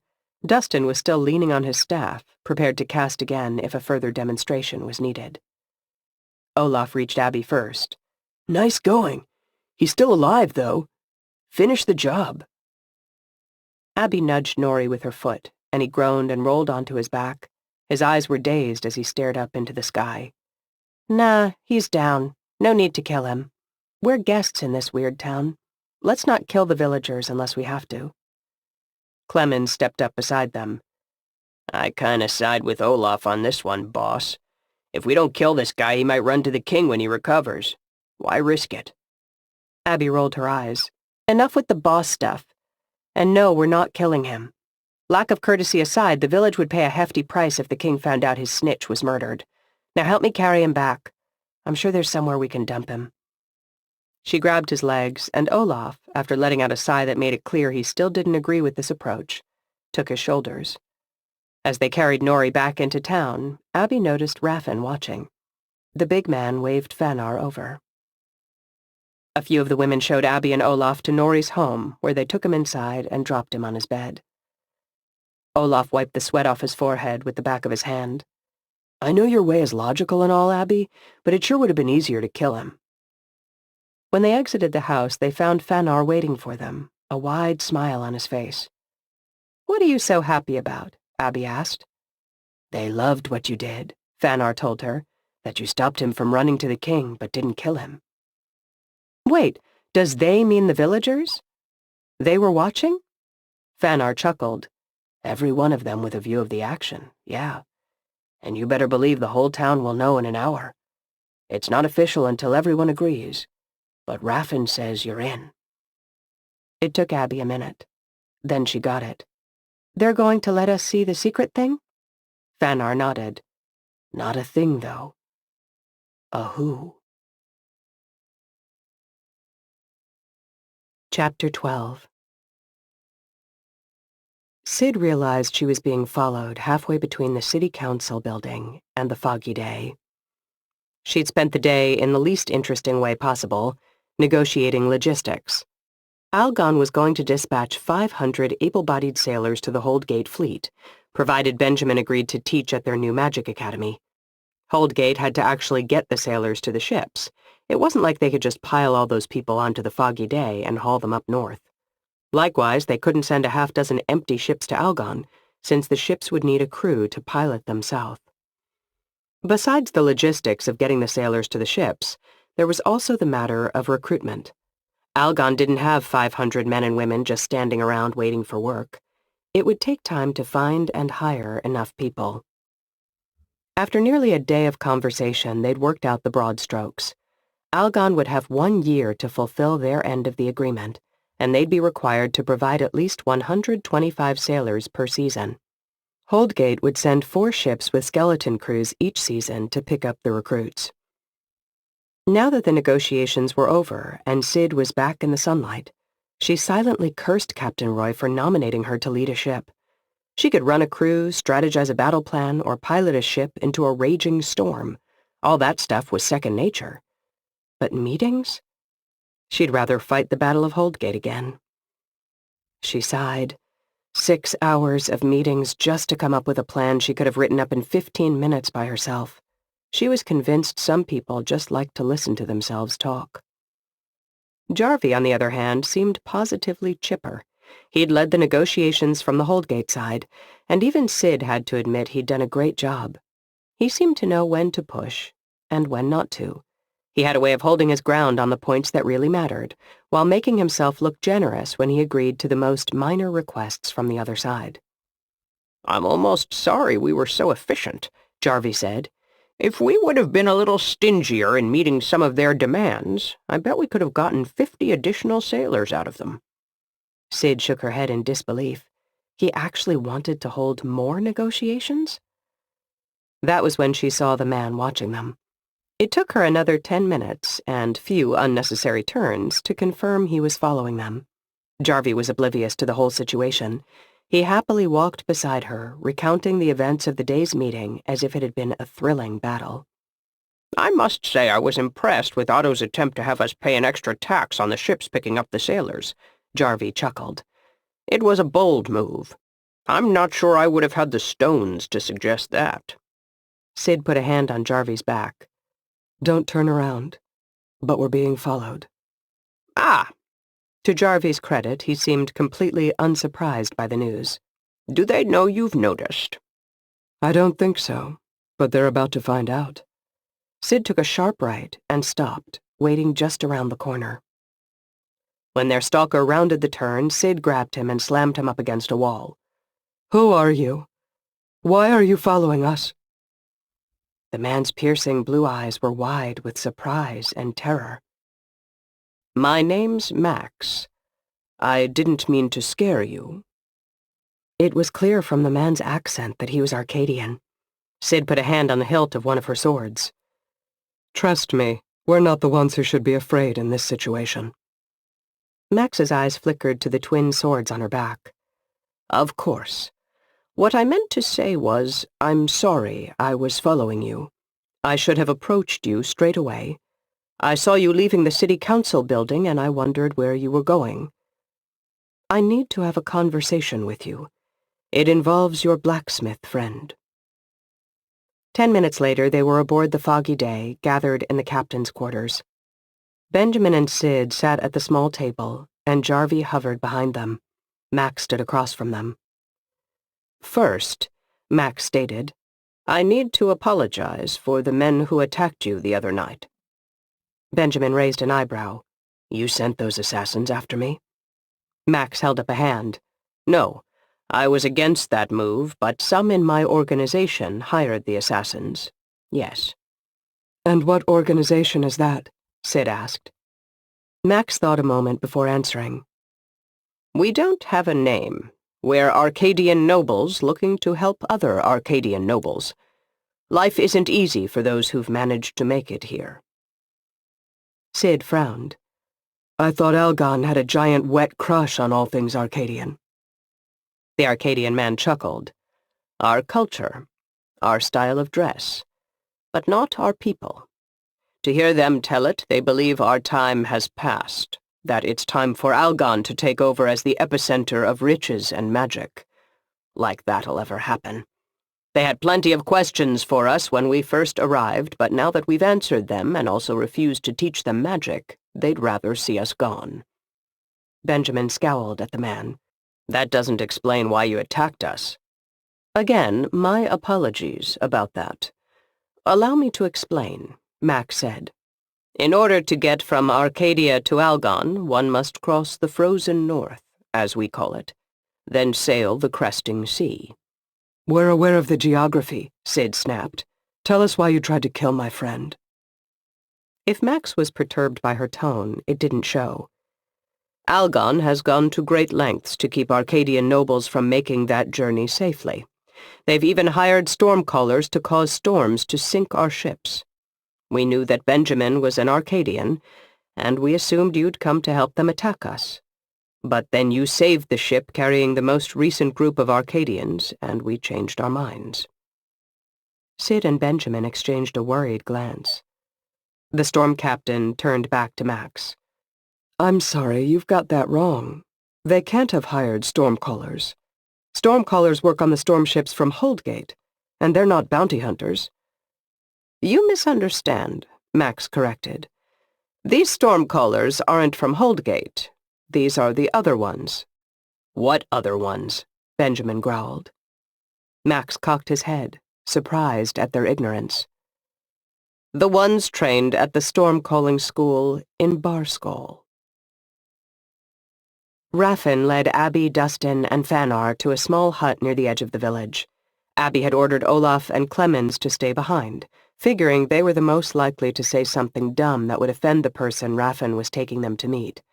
To Abby's surprise, they hadn't objected. When they reached the door of the hut, Raffin stopped and turned to Abby and Dustin. "I need you to understand that we're taking a great risk by introducing you to him. Only a few dozen of the most trusted people in the village have spoken with him. Some, like Nori, don't even know he's here." Something about this whole situation felt off to Abby. "So Fanar, traitor to the royal army, can walk around the village openly, and no one but Nori bats an eye. But this guy in the hut is too big a secret for people to know about?" Fanar looked her dead in the eye. "If the king found out I was here, he'd send some of his best men and they'd string me up. Might even string up a few others in town as a warning to other villagers about harboring deserters. But this man in the hut? This is something different." Raffin nodded his agreement. "If the king knew about this, he'd burn the village to the ground and salt the earth. Anyone who'd even heard of this guy would be dead." "Boy, you really know how to raise a girl's expectations," Abby declared with a smirk. "Don't worry, your secret's safe with us. Can we go in now?" "Good enough for me," Raffin confirmed, and he gave Abby a wink that made her momentarily forget they were about to learn the King of Barskal's secret. Fanar rolled his eyes and knocked on the door. For a moment there was no response, but just as Fanar was about to knock again, a low, rumbly voice from inside the house called, "Who's there?" "It's Fanar. And some friends." Another long pause. "Come in, then." Fanar pushed open the door and stepped inside. "Geez," Dustin whispered to Abby, "you're telling me the king's big secret doesn't bolt his door?" Abby elbowed him. "Shut up." They followed Fanar into the musty hut. The windows were covered with animal skin, admitting only a few slivers of sunlight around the edges. A single candle provided the only real light. An overweight, balding man sat hunched in a chair next to the table. "Petter, I'd like you to meet some friends of mine," Fanar said. "These two are Abby and Dustin. They're from Holdgate." The big man let out a thoughtful, "It's a pleasure to meet you, Petter." Abby gave the man a little bow, then immediately felt stupid. "Dustin is a stormcaller," Raffin offered. Petter sat up a bit straighter, and his chair groaned. "Is that so? Where's your staff?" "I left it back at Fanar's house," Dustin replied. "Didn't think I'd need to call any storms while I was visiting you. Plus, I didn't expect you'd have a lot of seawater in your house." "That's a shame." Petter spoke in a slow, careful way, as if he didn't do it often, and it took a great effort to get the words out. "I've always wanted to see how you folks do it." "You folks?" Abby wondered what the hell that meant. "Dustin and Abby want to take down the king and that witch he's got helping him," Fanar said. "It would help if you told them your story." "Would it really? Somehow I doubt it." Petter chuckled. "Very well. Here's the short version. The king turned me into a weapon, and I managed to slip out of his hands before he could use me to kill anyone important." There was a long silence. Then Abby asked, "Maybe you could give us the longer version?" Petter let out a loud laugh, which quickly devolved into a coughing fit. When he recovered, he agreed. "All right. What's the harm in telling it?" He paused, taking a sip from the wooden cup on the table. "I joined the king's army voluntarily. This was 10 years ago, and things were different. There was a lot of iron to be made if you didn't mind getting your hands bloody. And I didn't. I went on a few raids in Caldfell, and I was well on my way to being a wealthy man. Not only that, but I loved raiding those damn villages. No offense." "None taken," Abby said. She forced herself to keep the disgust out of her voice. "Then a few years into my stint, they started testing all of us. They'd take one guy each day and have him wade into the sea up to his ankles.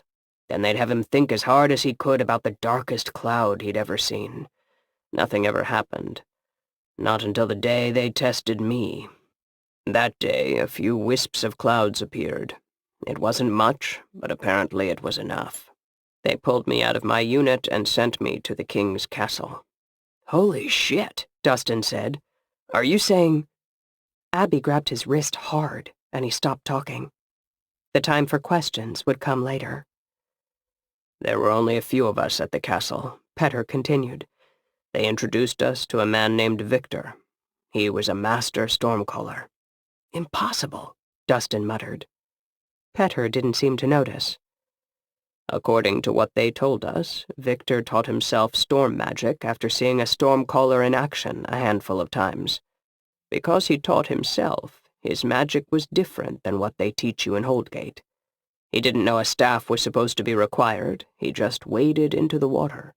He didn't know you could only cast within your range of vision, so he cast much further. He trained us his way, and I was his star pupil. He took another sip from the cup. Eventually, he and I became close. He told me he didn't want to teach magic, and that he knew the king was using his powers for evil purposes. He was a man of peace. There was a woman, he told me, a stormcaller from Holdgate who had the king's ear, and her plans were beyond evil. But he also knew it was too late for him. His destiny was set. So he helped me escape, but rather than go home where they'd be sure to capture me, I came here to a village I'd passed through once as a boy. The people took me in and hid me. He looked at Abby. And that, my dear, is the longer version. The room was quiet for a moment. Finally, Dustin said, Flaming seas! You're saying the King of Barskull has his own stormcallers? He's training them in his castle? Petter laughed. No, they've moved on from that. It's a full-blown school now, though Victor still does all the teaching himself. He can take someone with even the smallest bit of talent and turn them into a force of nature. Abby glared at the man through the dim light. Then our course is clear. Victor wants to be free, so we'll break into this school and free him. Then he can help us go after Dahlia. Petter shook his head. You don't understand. That school? There's no way you can break in there. Dustin sighed. Thanks a lot, man. Telling Abby she can't do something pretty much guarantees she's going to try it. Abby smiled. He's not wrong. Now tell me everything you know about that school. Chapter 13. Dahlia made her way up the stone steps that snaked along the nearly sheer cliffside. Normally, the lengthy climb was a challenge that left her winded, but today she was so angry she didn't even notice the exertion. The building at the top of the cliff didn't have a name. It didn't need one. The people who lived in the building never left it, so they had no need to refer to it as anything but home. The guards and soldiers who worked there were forbidden to speak of the place. When King Elias talked about it to his most trusted aides, he simply called it the school. In Dahlia's mind, it was that damned annoyance. She reached the top and stormed toward the massive building. She didn't have to speak a word to the guards. They knew her and opened the gate as she approached. After a bit of searching, she found Victor in the classroom. It was a large space dominated by a massive pool of seawater, which had to be replenished weekly by servants who painstakingly hauled buckets up the traitorous cliffside staircase. Victor stood in the ankle-deep pool, his empty hand held outward, palm up. His 12 students were lined up in the pool in front of him. Dahlia stopped in the doorway and waited in the shadows, her anger momentarily forgotten. It was always fascinating to listen to Victor talk about his bizarre theories of magic. The sea flows with the tide. Victor spoke softly in an almost offhanded way, as if he were thinking aloud. He might have been talking about his methods to himself, and the others just happened to be there to hear it. Its power ebbs and flows. Let it wash into you and then rush out again. Don't fight it. The more easily the power flows in and out of you, the more of it you'll be able to channel in your casting." Dahlia bit her lip in annoyance. Victor's way of explaining magic was so different from what she'd learned and how she'd taught the few apprentices she'd had over the years. She'd been told by her mentor that you coaxed power from the sea, and then once you had a grip on it, you wrestled that power away. Victor's approach was to siphon power in a gentler fashion, building up a little more power with each breath. It seemed insane to Dahlia. And yet, it worked. She was certain she could take Victor in a one-on-one duel if it ever came to that, but he could also do things she couldn't. He could create a storm miles away simply by thinking about the place. He could combine his magic with that of his pupils to create more powerful storms at even farther distances. Granted, they were not nearly as strong as the tempests Dahlia or even relatively new stormcallers trained in the Holdgate method were able to conjure. The Barskull way was something different. Less powerful, but more flexible. Even Dahlia had to admit there was something to be said for flexibility. Victor paused when he noticed her standing at the back of the room, but he quickly recovered.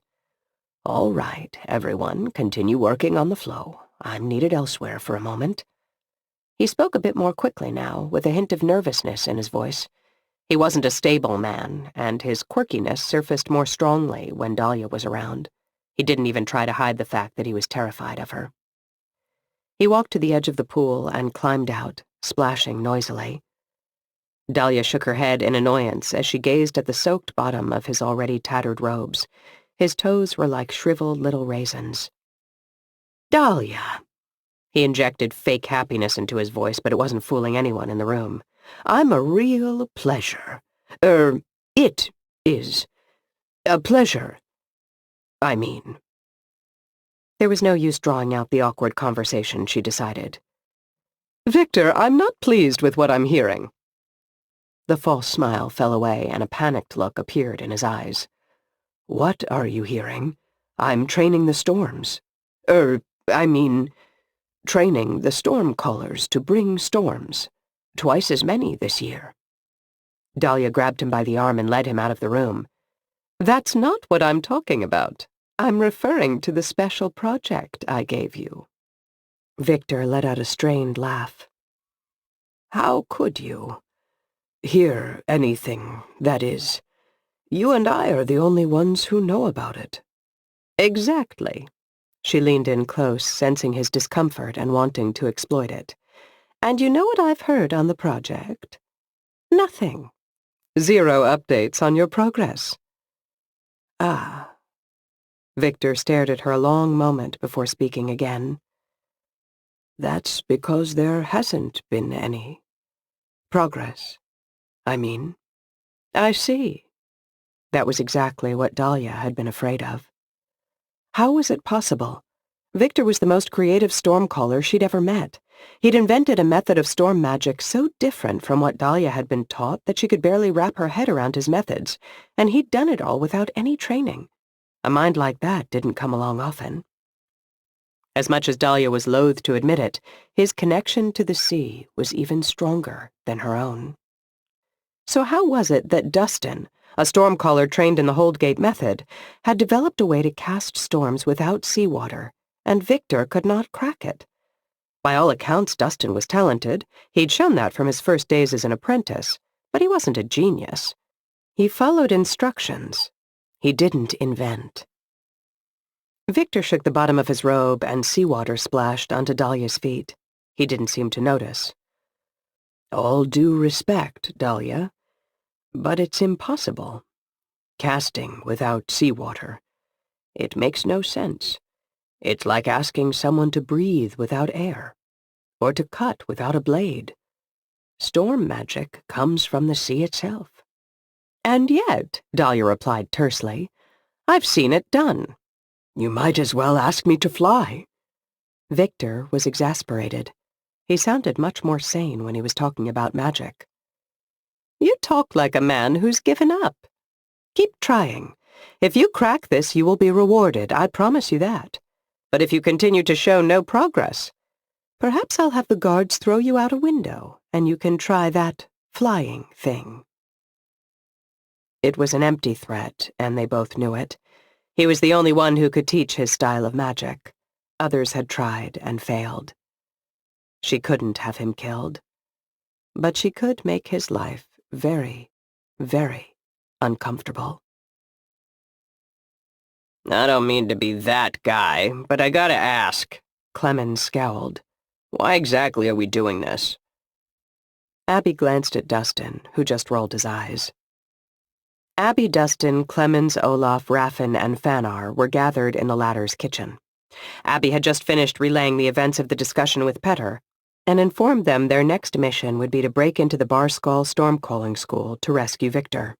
Olaf was up for the challenge, which was no surprise since he was always in if there was fighting. But Clemens wasn't taking the news well. Abby turned to the first mate. "We were sent here to find Dahlia, and we've done that. Additionally, we've figured out where those stormcallers in the south are coming from. Plus, we've got a map to the school." She tapped the parchment Petter had given them. "Not a bad day's work." Clemens leaned forward and wagged his finger in the air. Exactly. We've done a damn fine job. I won't lie, I was pissed when Captain Roy appointed you leader, Abby, but you've proven me wrong. So why the hell do we want to push our luck now? "Because we're here," Dustin interjected. "Let's get this thing taken care of. What's the other option? Head back to the Pharaohs? Why? So Captain Roy and his mom can send us straight back here to take care of it? And what if we die?" Clemens demanded. "The information dies with us." Abby slammed her hand on the table. "This isn't a debate. We're doing this thing. Dahlia's moving fast, and I'm not going to risk allowing her to bring her Stormcaller army to Caldfell because we spent 3 extra days traveling back and forth to check with the folks on the Pharaohs. We're taking care of this now." Clemens gritted his teeth for a moment, but then leaned back in his chair and crossed his arms. "Whatever you say, boss." Abby smiled. She'd been waiting for the perfect moment to address his insubordination.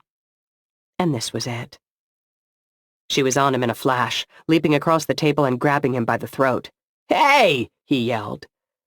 She punched him in the mouth, then hauled him to a crouching position and walked him to the door, still holding onto his throat. She opened the door with her free hand and shoved him outside into the darkness. Clemens stumbled, but he didn't fall. Abby stalked out after him. "How many times?" He rose to his full height and dragged the back of his hand across his mouth, wiping blood from his split lip. "What?" "How many times are you going to make me kick your ass before you deal with the fact that I'm in charge?" Abby couldn't help but smile at the shocked look on his face. "I mean, it's not that I mind, but you've got to be getting sick of it." Clemens sighed. "Look, I know I've been hard on you. It's just—" Abby held up a hand and frowned. "You can stop right there. I don't want us to brush each other's hair and talk about our feelings. I just need to know that you're behind me and that you're going to follow orders. If you're committed to that, and I mean committed all the way, come back inside. Otherwise, it's a long walk back to the coast. Better start now." He looked at her for a long moment, then slowly nodded. "I'm with you, Abby. All the way this time." Abby flashed a smile. "Good. Then get your ass inside. We've got work to do." As they walked into the kitchen, Olaf clapped Clemens on the back. "I've been there, my man. Your best bet is to move on. She makes a pretty great friend and a pretty terrible enemy." He turned to Abby. "So what's up with this school? We going to dress like students and sneak in or something?" "I don't think that'll cut it." She nodded toward the table, and the group gathered around it once again. "Petter says the school's built on a mountain on the southern coast. The east and west sides of the mountain are sheer rock. The south side is more sheer rock that drops into the sea. The only possible approach is from the north. That wall is still steep, but slightly less so, and there's a staircase cut into the rock. Everyone who comes and goes uses that staircase." "I don't suppose they leave this staircase unguarded?" Clemens asked. Abby was glad to see he'd gotten over her dressing him down and was engaged in the conversation.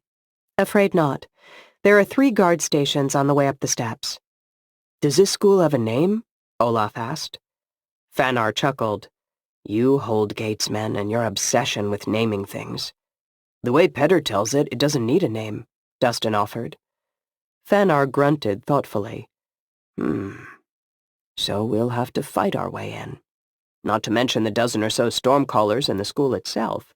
They could bring on a world of hurt while we're heading up those stairs. He turned to Abby. Unless you have a better plan? In truth, Abby didn't. Not yet. That's a work in progress. I'm just glad you said we. The Barskull man chuckled. You thought I wouldn't come? I'll do anything I can to be a thorn in King Elias's side. If we have a shot at stealing their master stormcaller, we have to take it. After a bit more discussion, Raffen stood up and stretched. Enough work for tonight. Even suicidal warriors such as yourselves have to fill their bellies. Allow me to cook you some stew. We'll talk about happier things while I prepare the meal. Even Abby had to admit that sounded pretty great. As they were leaving Fanar's, Dustin stopped her. Admit it. You're having fun. Abby shrugged. Maybe a little. But when we get to the school? Now that sounds like a good time. Chapter 14. The hallway to the Arcadians' meeting room was illuminated by Magitech lights that seemed to be losing their power. Benjamin briefly considered if it might be that the Ampferalds just needed a recharge, but that seemed unlikely given the Academy graduates in this group. More likely, they wanted it dim. It's not much farther, Mac said, glancing back over his shoulder. Benjamin, Sid, and Jarvie followed him through the long hallway. I know it must seem paranoid to be meeting down here, but the city council gets a little jumpy any time too many Arcadians are gathered together. It made us nervous, and that was even before we knew they were sending stormcallers after us. Ah, here we are. He stepped through a doorway, and the others followed. The room was as dimly lit as the hallway, and the same musty smell hung in the air, but at least it wasn't as claustrophobic. A dozen men and women were seated in the room, and all of them silently watched Benjamin, Sid, and Jarvie as they entered. Even in the weak light, Benjamin recognized a few of the people. He didn't know any of their names, but their faces were familiar. They were like ghosts from another life. Benjamin really didn't want to be down here among these Arcadian nobles, but he didn't have a choice. Abby was at the storm wall near Barskull. If these Arcadians had any information about the storm-calling school they claimed existed up there, he needed to hear it. Max introduced the three newcomers to the gathered Arcadians. When he said Benjamin's name, one of the men in the room scoffed. I remember him. The man spoke in a prim and proper way that seemed out of place in this grimy basement. He was a hunter until they found out about his wife. She was an unlawful. He leaned forward and glared at Benjamin. A man charged with protecting us against unauthorized magic users, and he's harboring one in his own home. And this is the man you expect us to trust? Sid took a step toward the man. Mister, I don't give two shits who you trust, but we're the ones who saved your buddies from a storm the other day. And how do I know you weren't the ones who called the storm in the first place? The man smiled nastily, revealing perfect teeth. What if this is all a ploy to gain our trust? Max raised a hand. Everyone, please. I know we don't see eye to eye on everything. That's an understatement, Benjamin growled. It suddenly struck him that these were the people behind the system that had caused his wife's death. Still, Max said gently, we're all here, and it appears we have a common enemy, so let's talk this thing out. Consider it an exchange of information. Rudolph, since you were so eager to speak before, maybe you'd like to summarize our previous encounters with the Barskull Stormcallers. The man who'd insulted Benjamin nodded. Very well. A couple months ago, some of the Arcadians arriving in Algon began to report unseasonably rough seas on their voyage to the Caldfell Peninsula. At first we thought it was just an oddity, but then the rough seas became full-fledged storms. 2 weeks ago, a ship carrying some nobles was lost at sea. We have to presume it sank. Sid and Benjamin exchanged a glance. This hadn't been going on long, but it seemed to be escalating quickly. Rudolph continued. We'd heard stories about storm raiders in Arcadia, of course, and their magical counterparts who could control the weather. so we started asking around on the docks. People were pretty tight-lipped at first, not wanting to say much of anything to Arcadians, let alone talk to us about storm magic. We found eventually that a little iron went a long way toward loosening their tongues. We learned about Holdgate and the storm ships, and even saw a few of them as they came in and out of port. And you assumed the storm ships were killing your people? Sid asked. Rudolph shook his head. We wanted to. Would have been easier, but it didn't fit. The storm ships were huge, and the travelers who experienced the storms would have seen them if they'd been lurking nearby. So we kept digging, and it turned out there was a group of 9 people in robes who had been making frequent stops in Algon. They traveled on a smaller ship. But our coins could only buy us so much information. Eventually, we had to take action. Max picked up the tale from there. We hired men to capture one of the sailors from that strange ship the next time they were in port. Sid frowned. Using the same men you sent onto my ship? Max nodded. Those men are, or were, I suppose, rather persuasive. It took a little time, but they were able to extract the information from the sailor. He said he was from Barskull, and that the robed men were stormcallers who had been trained at a secret school in his homeland. He also told us they'd been hired by the Algon City Council to minimize the number of Arcadians who made it here safely, Rudolph interjected.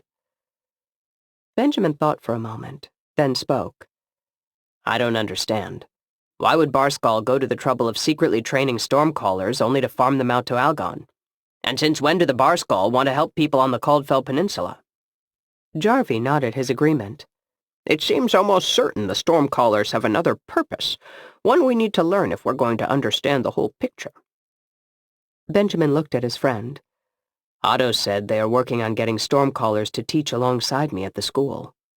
Could he be talking about these Barskull? Rudolph leaped to his feet. You've agreed to teach at their school, to teach physical magic to random Caldfell people? Benjamin stood as well. Yes, I was going to anyway, before all this. Magic shouldn't be restricted to the elite. I'll gladly teach anyone willing to devote themselves to learning.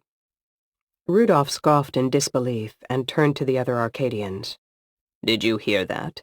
He's no better than the fools now running the academy. Did you just call me a fool?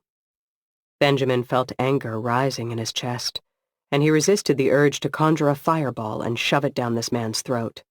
Enough! Jarvie shouted. Fighting won't get us anywhere. He turned to Benjamin. The way I see it, you're our best chance at learning more about what's happening. You need to proceed with the plans for the school as if nothing has happened. Eventually, they'll have to introduce you to one of the stormcallers you're meant to teach alongside. Max nodded. That makes a lot of sense. Jarvie turned to the Arcadians. Thank you for the information. We'll repay you in kind once we learn more. In the meantime, try to keep your heads down and your appalling prejudices to yourselves. Many in the Caldfell Peninsula aren't as level-headed as we are. As they walked out, Benjamin nudged Jarvie. That was well done. Jarvie smiled. I am the diplomat, aren't I? It felt nice to do some actual diplomacy. Now let's get you over to the cathedral so you can remind Otto how excited you are about your new job. Raffin handed Olaf a bowl of stew, then settled in to eat his own portion. They were gathered around a fire outside Raffin's home, since apparently cooking outdoors was the preferred method in Barskull. A large pot hung over the fire, and the stew within it simmered. Abby marveled at the massive serving of thick stew in the bowl in her hands. It was no wonder the people around here grew so big. She did have to admit it was tasty. It was a bit like the stew she'd had in Holdgate, but there was a spice or two she didn't recognize. Fanar nodded toward Clemens, then spoke through a mouthful of food. That stew will set things right, my friend. I found it's always the perfect remedy to make me feel better after I've had my ass handed to me. Clemens frowned. That's not what happened. He paused a moment, taking in the skeptical looks of the others around the fire. Okay, fine. Abby handed me my ass. Like it's never happened to any of you. Raffin and Fanar roared with laughter. Clemens looked genuinely perplexed. What's so funny? Fanar got his laughter under control after a few moments, wiping a tear from his eye. The very idea of a man growing to adulthood without getting beat up is absurd. We have a saying in Barskull, better to lose a fight than not be in one at all. It's true, Raffin agreed, still chuckling a little. He stared into the fire, a wistful look in his eyes. I vividly remember the first fight I lost. There was a long pause, filled only with the sounds of wooden spoons clinking against wooden bowls. Fanar finally said, What are you waiting for, Raffin? Honor us with the tale. Raffin grinned and set the bowl down next to him. Clearly this was the invitation he'd been waiting for. Very well. I was 8 years old and my sister was 10. Our elder ma had given her a necklace. It was a beautiful thing made from shells, each a similar color and size. I have no idea how long it took our elder ma to find the shells to make it, but it must have taken years, and my sister loved that necklace. Being a curious lad, I got to wondering how strong the necklace was, so I put it to the test. You didn't, Abby exclaimed. She'd never owned a necklace in her life, but one made of matching seashells sounded pretty appealing to her. Afraid so. Turned out it wasn't very strong at all. When the necklace broke, I left the seashells lying on the floor and took off running. My sister quickly figured out who'd done it, and she was both bigger and stronger than me. Still is, Fanar added. Raffin nodded his agreement. He looked content, as if it was a cherished memory. Anyway, that was my first beatdown. Dustin chuckled. Abby knows mine. She was there. It took Abby a moment to remember. I'd forgotten about that. It was the first time I got beat up, too. You want to tell it? The stormcaller shook his head. The floor is yours. Abby cast her memory back, trying to recall the foggy details. We were what? 6 or 7? Sounds about right, Dustin agreed. My father was angry with me for something, which was relatively rare. He didn't have a lot of rules other than don't stick your hand in the forge. Anyway, he'd told me to play outside until dinner, and luckily Dustin was hanging around looking for something to do. We came across some older kids leaving the bakery next to my father's shop. They couldn't have been more than 10, but they seemed ancient at the time. Anyway, they were all gathered around looking at something. We walked closer, and I saw it was one of Olga's cakes. I knew these kids hadn't paid for the cake. They'd clearly stolen it. Dustin laughed at the memory. Abby was so pissed. Imagine this little 6-year-old girl with steam practically coming out of her ears. She stomped right over and gave them a piece of her mind.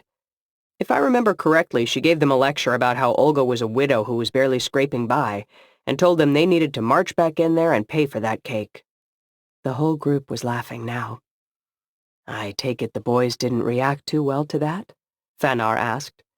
Dustin shook his head. They did not. They roughed us up and hung us by our ankles from the docks. I must say you had my back every moment of the way, Abby remarked thoughtfully. Of course I did. We made a good team, even back then. Dustin nudged Clemens. How about you? You got a story? Clemens scratched his chin a moment. I honestly can't remember losing a fight as a kid. He held up a hand. I know, that sounds like more of my bullshit, but it's the truth. I was tall and lanky as a kid, and I was mean in a fight.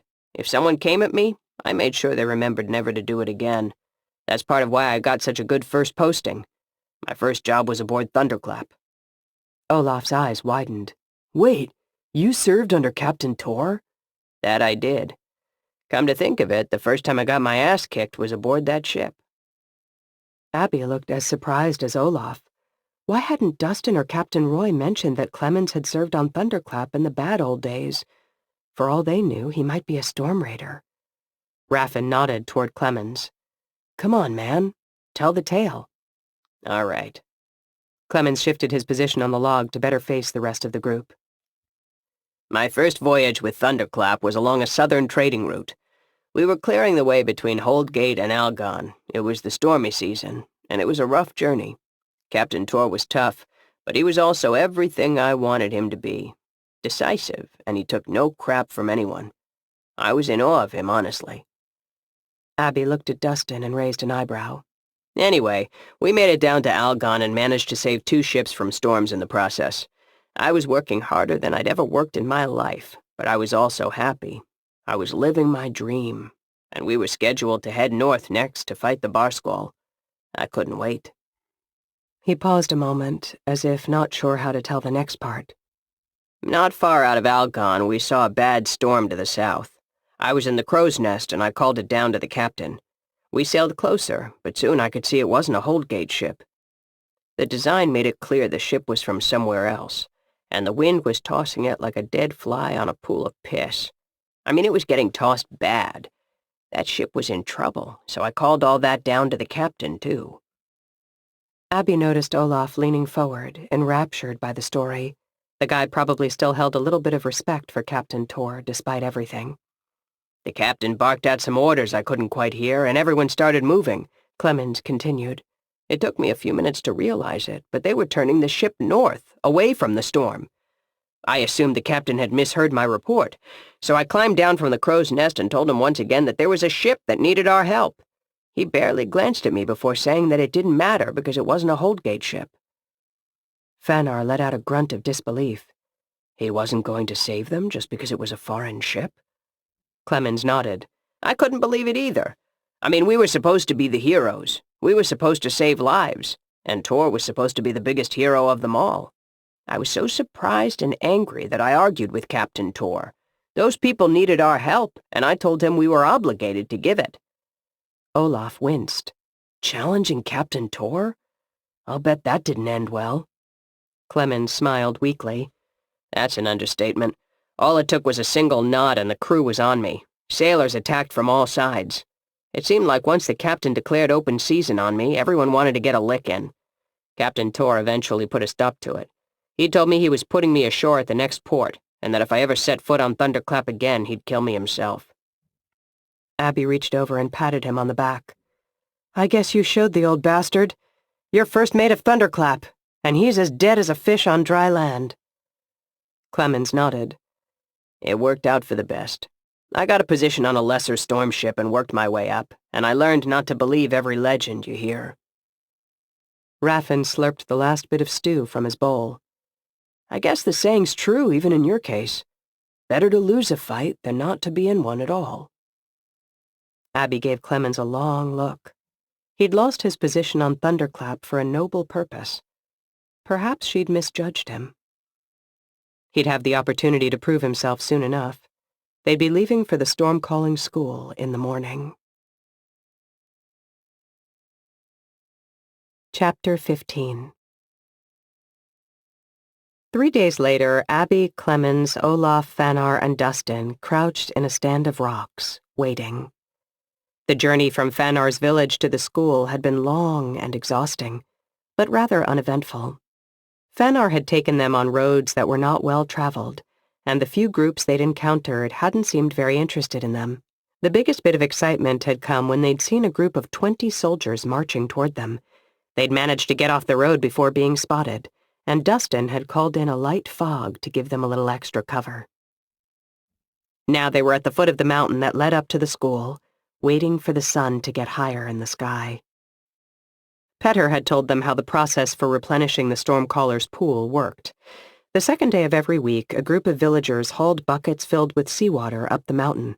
Depending on the week, it could be anywhere from 5 to 20 of them, and some might make multiple trips. They were paid by the bucket hauled. The water carriers left the buckets at the door of the school once they were paid, and headed back down the mountain. They were never allowed inside. Petter had managed to escape the school by sneaking out of the school and blending in with the water carriers as they made their way back down. In Abby's view, this could be a good thing or a bad thing. After Petter's escape, the guards might be more focused on keeping people in than keeping people out. On the other hand, they also might be paying more attention to the water carriers. Dustin looked at the school just visible at the top of the long climb and whistled. I can't begin to imagine how they built that place. Abby frowned. That's what you're worried about right now? How they built it? I'm way more concerned with how we're going to get in. The whole one entrance, one exit thing makes it a little difficult. And how we'll get out, Dustin added. She clapped him on the back. One step at a time. Let's get started. Timing was going to be important to their success. Petter said the water carriers would start showing up mid-morning.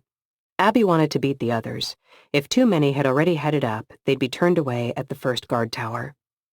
But if they went too early, the guards might grow suspicious and start questioning them. The sun had been up a couple of hours and they hadn't seen any villagers approaching the mountain yet, so this seemed to be the perfect time. Clemens and Fanar looked serious as they filled their buckets with seawater, but Olaf was absolutely giddy. So when we get to the top, we'll just drop our buckets, pull out our weapons, and go to town on the guards? Abby raised an eyebrow. Wait for my signal. But, yeah, then go to town on the guards. This is going to be so cool. We're fighting our way into a Barskal castle. Do you think the guards will have drunk cider drac? Fanar gave a thoughtful grunt.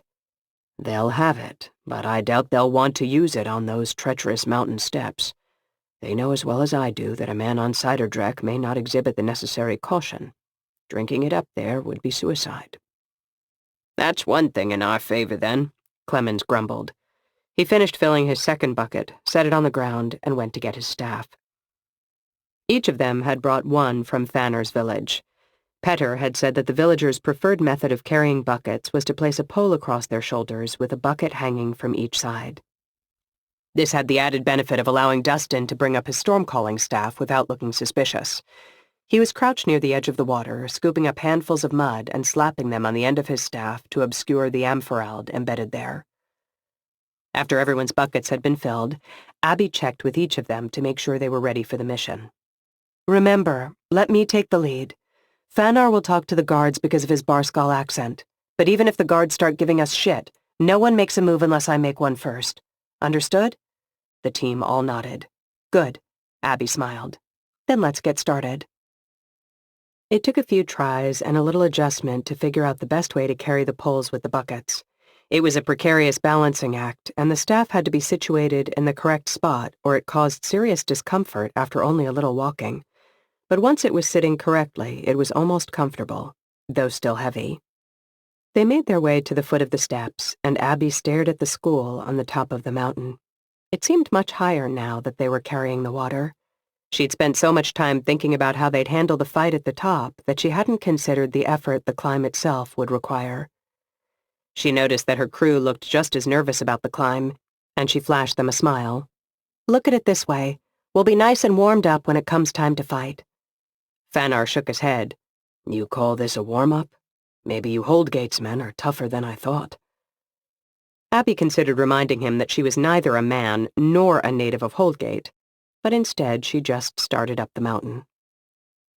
They'd only been climbing for about 30 minutes when they came to the first guard station.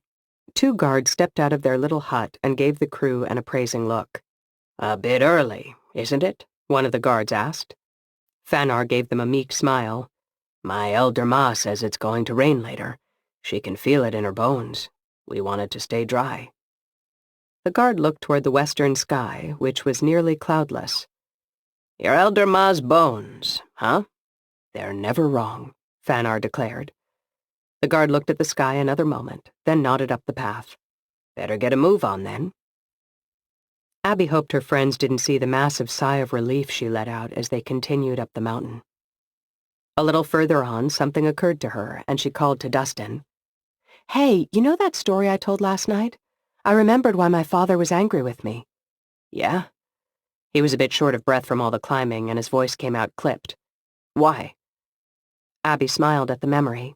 He'd been trying to teach me magic for a while, and I was no good at it. One day my father asked me to hand him his hammer. The thing was massive, and it was a running joke between us. I could pick it up off the ground a little, but I wasn't strong enough to carry it across the room. But that day, something was different. I was frustrated that after all those years I still couldn't carry the thing. So I just sort of willed it lighter. I don't know how to explain it, but I touched the hammer and felt something shift inside it. Suddenly it was much lighter, and I could carry it across the room without any problem. Huh, Dustin grunted. I've never heard of magic like that. Neither had my father. I could see he was freaked out by what I had done. When I got close to him, I tossed him the hammer. Only as soon as my fingers stopped touching it, the hammer went back to its original weight and fell to the ground. missing my foot by only a couple inches." "And that's why he got mad at you?" Abby nodded. I'd never seen him so furious. He yelled about how I needed to be more careful with magic and that I could kill someone if I wasn't. Thinking about it now, he was probably angrier with himself, but it shook me up enough that I never tried decreasing something's weight with magic again. Dustin laughed weakly. "That's a shame. It would come in handy with these damn heavy buckets." "That's not a bad idea." Abby concentrated on the buckets, on decreasing their weight. She tried to remember what it had felt like when the hammer shifted as she had wanted it to. The same object, only lighter. But as hard as she tried, nothing happened. They passed through the next 2 guard stations without much incident. The guards at the first station took a cursory glance into Fanar's bucket, making Abby happy she'd ignored Olaf's suggestion that they just carry empty buckets, then motioned them on their way. The guards at the second paid them even less mind. When they were halfway between the 3rd and 4th guard stations, they rounded a bend and Abby told them all to stop. She looked up the mountain, then down it, making sure they couldn't be seen from either direction. "Everyone ready to do this thing?" she asked. "I'd face 800 Barskull if it meant I didn't have to carry these buckets anymore," Olaf grumbled. Fanar looked her in the eye. "I'm ready." "Ready," Clemens confirmed. Abby turned to Dustin. "How about you? You're kind of key to this whole thing." Dustin took a deep breath. "Fanar's elder ma said there was going to be a storm. Let's prove her right." A short while later, they reached the top of the staircase. "So there is an end to this thing," Olaf remarked. To Abby's surprise, there were no guards waiting for them, just a giant oak door. "Huh." Dustin turned to Abby. "Think we're supposed to knock?" Before Abby could reply, the door let out a groan as it began to open. 8 guards filed out, looking annoyed. "How many you got?" the first guard asked. He was a short, stocky man with an impressive, bushy mustache. It took Abby a moment to understand what he was asking. "We have 10 buckets." She kept her voice meek, hoping it would put him at ease. "All right, set them down," the guard said with a sigh. Abby and her crew lowered their buckets to the ground. She'd shifted her sword to the back of her belt, hoping the guards wouldn't notice. Clemens and Olaf had done the same. Fanar wore his sea axe openly, but since it was a traditional Barskull weapon, she hoped the guards wouldn't give it more than a passing glance. The first guard nodded toward the others, and they marched forward and grabbed the buckets. As soon as they had the buckets in their hands, Abby yelled, "Now!" She drew her sword and lunged at the nearest guard. He never saw her coming and fell quickly, dropping his bucket and sending seawater cascading down the stone steps. Dustin grabbed his staff and moved into position behind the others. When the butt of his staff touched the ground, his eyes began to glow. To the guards' credit, they responded to the attack quickly. The 2 Clemens and Olaf had attacked managed to get their weapons out and defend themselves. Fanar's target was on the ground, clutching the sea axe wound on his leg. It was now 6 on 5, with the odds in the guard's favor. The guard with the impressive mustache charged Abby. She held her ground until the last possible moment and then sidestepped, deflecting his strike and moving his body toward the edge of the steps and the empty space beyond. The others were doing the same, working their opponents into position near the edge. "Any time, Dustin," Abby called through gritted teeth. "Here we go," Dustin responded. He sent a mighty gust of wind blowing across the steps toward the outside edge. The wind combined with the well-timed attacks was enough to send 3 of the guards reeling over the edge. They screamed as they fell, but their cries were silenced when they landed on the rocks far below. Abby's crew made short work of the 3 remaining guards, and soon they stood alone at the open door to the school. "A worthy start," Fanar declared. Abby nodded. "But that's all it is. A start. Dustin, you good?" In response, Dustin began to call a storm. A sudden hard rain began to fall on the lower portion of the mountain. "Anyone who wants to come up these steps will have to do so in some seriously adverse conditions." She looked at Clemens. "You got his back?" Clemens nodded grimly. He'd be staying out here with Dustin, just in case anyone made it up the stairs and it came to a fight. Abby didn't like splitting up the group, but she needed someone to cover their backs. According to Petter, there were about 20 guards spread throughout the school. They'd already taken out 8 of them. As long as Abby, Fanar, and Olaf moved quickly and avoided raising any major alarms, they should be able to handle any guards they encountered. Abby clapped Dustin on the shoulder. "We'll be back soon, and you'd better watch yourself because we'll have another stormcaller with us. We might like him better than you." Dustin grinned. "Unlikely. I'm quite lovable." With that, he closed his eyes and started casting. Abby turned back to Fanar and Olaf. "Let's go." Petter had drawn them a map of the facility and told them there were only 3 places Victor spent any significant amount of time. The first was in his private chambers. Given that it was mid-morning, Petter had told them that was where Victor would most likely be. He got up early to train his pupils, then spent time alone in his chambers before lunch. They moved quickly through the wide, empty corridors, checking every doorway and hallway they passed. It seemed a terrible waste to Abby that this vast building was being used only to house a dozen prisoners and 24 guards, especially when villages like Fanar's were struggling to get by. They rounded a corner and saw 2 guards walking toward them. The guards' eyes widened when they saw the strangers. Abby raised her sword, but Fanar was already moving. "Mine." He dashed toward the guards and plunged his sea axe into the first one's chest as he reached them. The second guard recovered quickly. He managed to draw his sword, but Fanar was already turning toward him and slashed at his throat. The guard fell to his knees, and Fanar finished the job. "Damn," Olaf marveled. "I'm glad he's on our side." "Me too." Abby checked down the hall, but there were no other guards in sight. With the 8 they'd fought outside, and these 2 down, that left only 14 more. Their odds were getting better by the minute. They found Victor's private chamber just where Petter had told them it would be. Abby went first, moving quickly but trying to appear as unthreatening as was possible for someone holding a blood-stained sword. The room held a large desk and a canopy bed, and there was a beautiful mural on the wall. But no Victor. Damn it. That left 2 other possible locations. Abby prayed the stormcaller was in one of those, or they'd have to search the school. The less time they were up here, the better. Olaf scratched his head. "If this guy's a prisoner, this is the nicest cell I've ever seen. Maybe I should get myself captured." Fanar wore a somber expression. "Make no mistake, it's a prison. And from what Petter says, Victor has been through plenty." "Let's keep moving." Abby led them out of the room and down the hall toward the next likely location.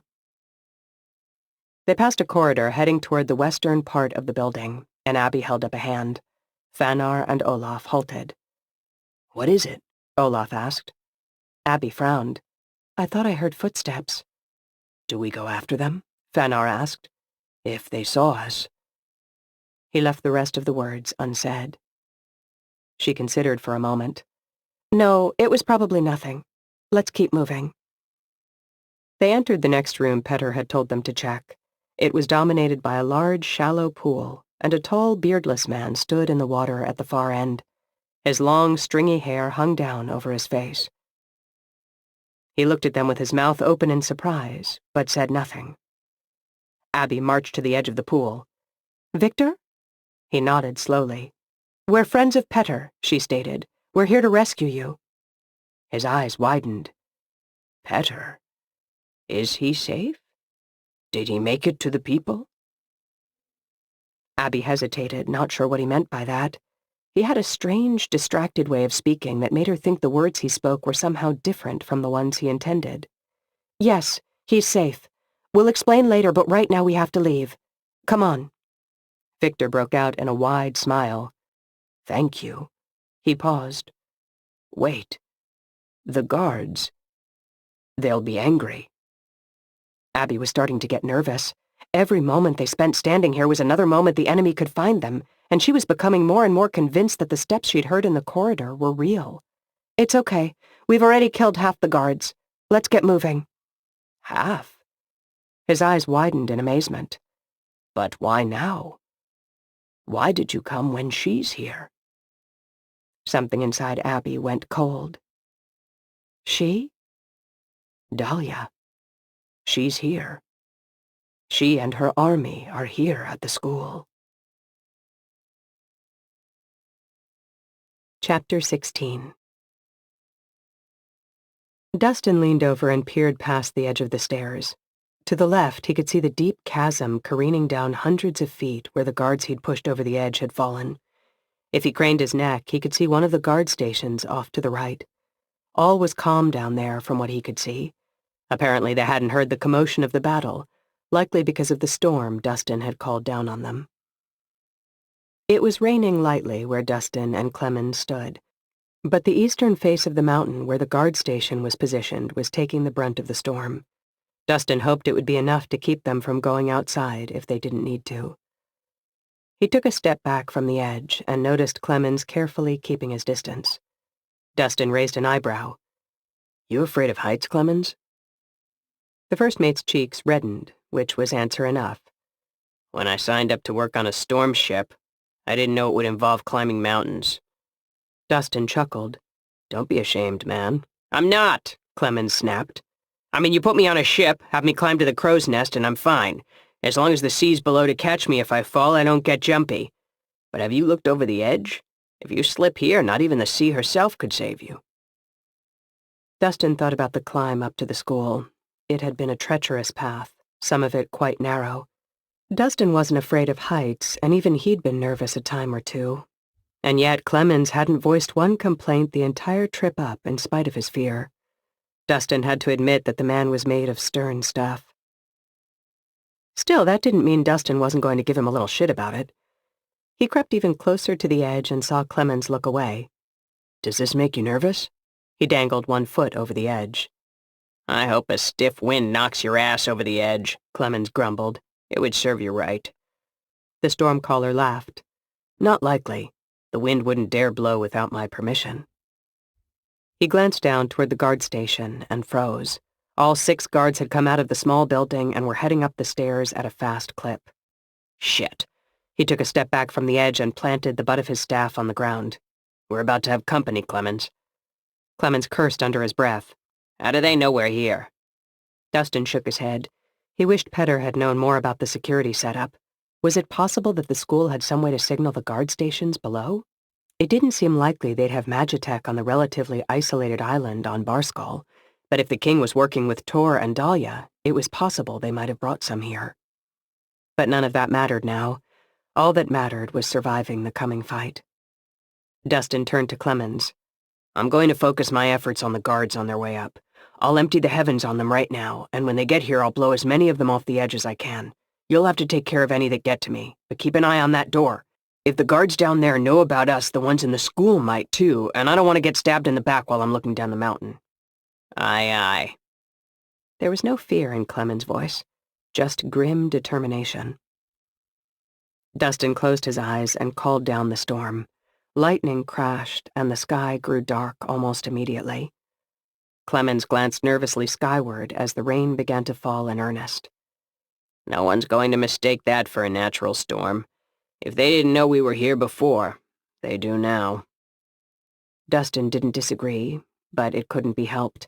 It had taken them 15 minutes to get from the 3rd guard station to the top, but they'd been carrying heavy buckets. The guards would likely make it in 10. Anything Dustin could do to make their trip more difficult was worth it. He turned and glanced at the empty doorway. Part of him wanted to run inside to find Abby, both to warn her of the danger headed her way and because they'd have a better chance if they were together, but he quickly pushed the thought away. Abby had left him here for exactly this purpose, and he wasn't going to turn his back on his duty. The wait seemed endless.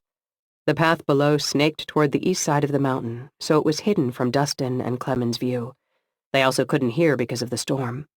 All they could do was wait. After what seemed like forever, the 6 guards charged around the corner and ran at Dustin and Clemens with their swords raised. Dustin was ready, and he hit them with a powerful gust of wind. The gale combined with the rain-slicked stone path was enough to send 2 of them flailing over the edge. The other 4 managed to keep their feet, and they descended on Dustin. Clemens started to charge, but Dustin held up a hand, letting him know to hold off another moment. Dustin had one more trick up his sleeve. Just before the guards reached him, he lowered his staff, pointing it at them. He activated the ampherald Benjamin had embedded in the top of the wood. A concussive wave shot out of his staff, sending the 4 guards to the ground. One slid off the edge, but the other 3 were on their backs. slowly trying to stand in the driving rain. Clemens wasted no time in making his move. He finished one of them with his sword before the man even made it to his feet. Now it was 2 on 2. Dustin knew it would take his Amphareld a few minutes to recharge, so he couldn't count on using that trick again. The final 2 guards were on their feet, their swords held high, but there was fear in their eyes. Clemens stood at Dustin's side as the 2 groups faced each other. Suddenly the 2 guards smiled, and their swords dropped a hair. "You ready to surrender?" one of the guards asked. Clemens let out a laugh. "You kidding me? Did you see how many of your friends we just took out?" "I did," the guard answered, "but I suddenly like our odds." They weren't looking at him or Clemens, Dustin realized. They were looking past them.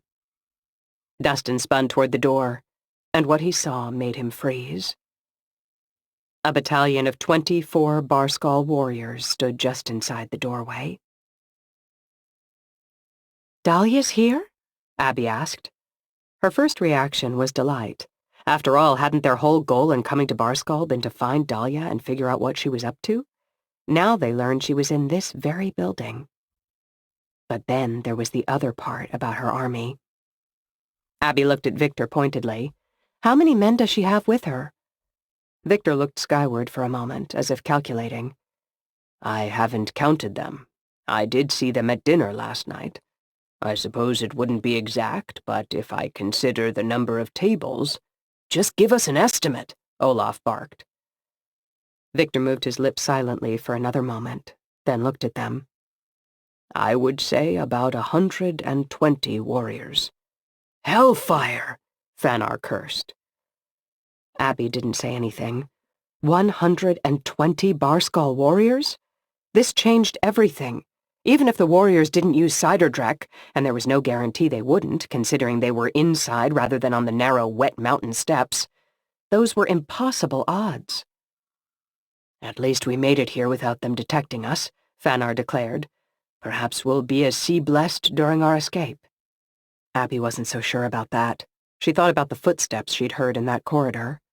"Victor, why the hell does she have so many warriors in a mountain school?" Victor looked troubled. "It's a question I had, too.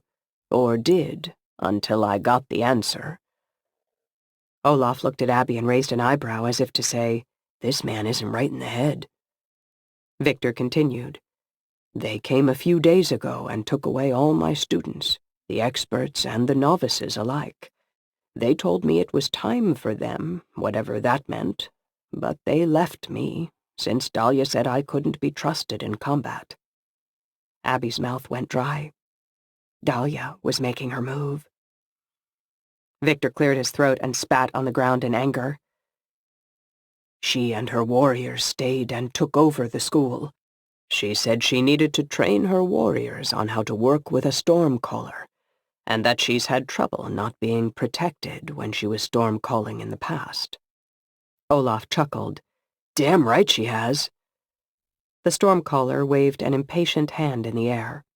"Now I'm only allowed to use my pool a few hours a day. The rest of the time she's using it to teach her warriors defensive maneuvers. It's enough to make me want to leave this place and never come back." Abby interrupted. "We thought you did want to leave this place. We heard you were a prisoner here." Victor tilted his head and thought a moment. "Oh, right. I forgot." Olaf rolled his eyes. Abby looked at Olaf and Fanar. "We're getting out of here. We'll go the way we came. Be fast, but more importantly, be silent. As much as I enjoy fighting Barskull, I'd rather not take on 120 of them." She touched Victor's arm. "You ready to move?" Victor nodded slowly. "I suppose I am, though I will miss that pool." "Reminisce later. Walk now." She turned back to Fanar and Olaf. "One more thing. If we do find Dahlia, remember that we have her at a disadvantage. As long as she isn't touching seawater, she can't do magic. Don't let her reputation intimidate you. Just take her down like you would anyone else." "If I see her, she's dead." Olaf glanced at Fanar. "I'm certainly not going to let a Barskull do it." Fanar grinned. "You'll have to beat me to her." Abby led them out of the room and through the wide hallway toward the exit. The place seemed just as empty as it had when they'd come in. In fact, it was so quiet that it made her a little nervous. Fanar and Olaf crept along beside her, neither of them daring to say anything, but each with his weapons held at the ready. Victor followed closely behind, his wet robes trailing on the ground. Abby considered that maybe Victor was wrong, since the guy didn't seem all there. It was possible Dahlia had visited last week, or even last month, and he'd confused it for last night. There was also the possibility that he was lying, though what he stood to gain by claiming Dahlia was there when she wasn't, she did not know. She could tell from the way Fanar and Olaf were slowly relaxing that they were considering the same possibilities. They rounded the corner and the door came into view. Abby stopped short. Through the door she saw a group of at least 24 Barskull warriors, and in the middle of them was a woman. Even though she could only see the woman's back, Abby recognized Dahlia immediately. The sky was clear and blue, which meant Dustin was no longer storm-calling. She considered their options. Charge ahead and pick a fight even though they were vastly outnumbered? Turn and run back into the school and hide? These thoughts had barely appeared in her brain when a Barskull warrior yelled, "Dahlia! In the doorway!" Dahlia looked toward the door, as did all the Barskull warriors. Now that they had turned, Abby could see Dustin standing between two warriors, each clutching one of his arms. His staff lay on the ground at his feet. That was bad, but she didn't see Clemens at all, which was worse. Dahlia smiled. "Ah, excellent. You saved us the trouble of tracking you down." Abby centered herself in case she needed to use magic. Not that her magic was all that spectacular, but every little bit would help at this point. The options ran through her mind again. Fight or run. At least Dahlia couldn't stormcall, since there was no seawater. So if they decided to fight, maybe Abby could take the bitch out before the Barskull warriors brought her down. Dahlia glanced down, saw something near her feet, and smiled. It was one of the buckets Abby and her crew had carried up. The buckets of seawater. She raised her staff and set the tip in the water, and her eyes immediately began glowing bluish-green. Without taking her eyes off Abby, she ordered, "Drink your cider, Drek. Then kill them." Abby turned to Olaf, Fanar, and Victor and hissed, "Back inside! Run!" The sound of thunder rumbled from somewhere deep inside the school. Her companions did as they were told and ran back the way they'd come. As the Barskull warriors downed their cider drac, Abby conjured a fireball and turned to face Dahlia. Chapter 17. Benjamin rapped his knuckles on the doorframe and walked in without waiting for a response. Otto was hunched over an unrolled parchment, studying the plans for the school as he often did these days. This room, the one Otto had told Benjamin would become the eventual storm-calling teacher's office, had become the man's unofficial headquarters. He met with the builders, stonemasons, and carpenters there. Luckily for Benjamin, the room was right next door to his office.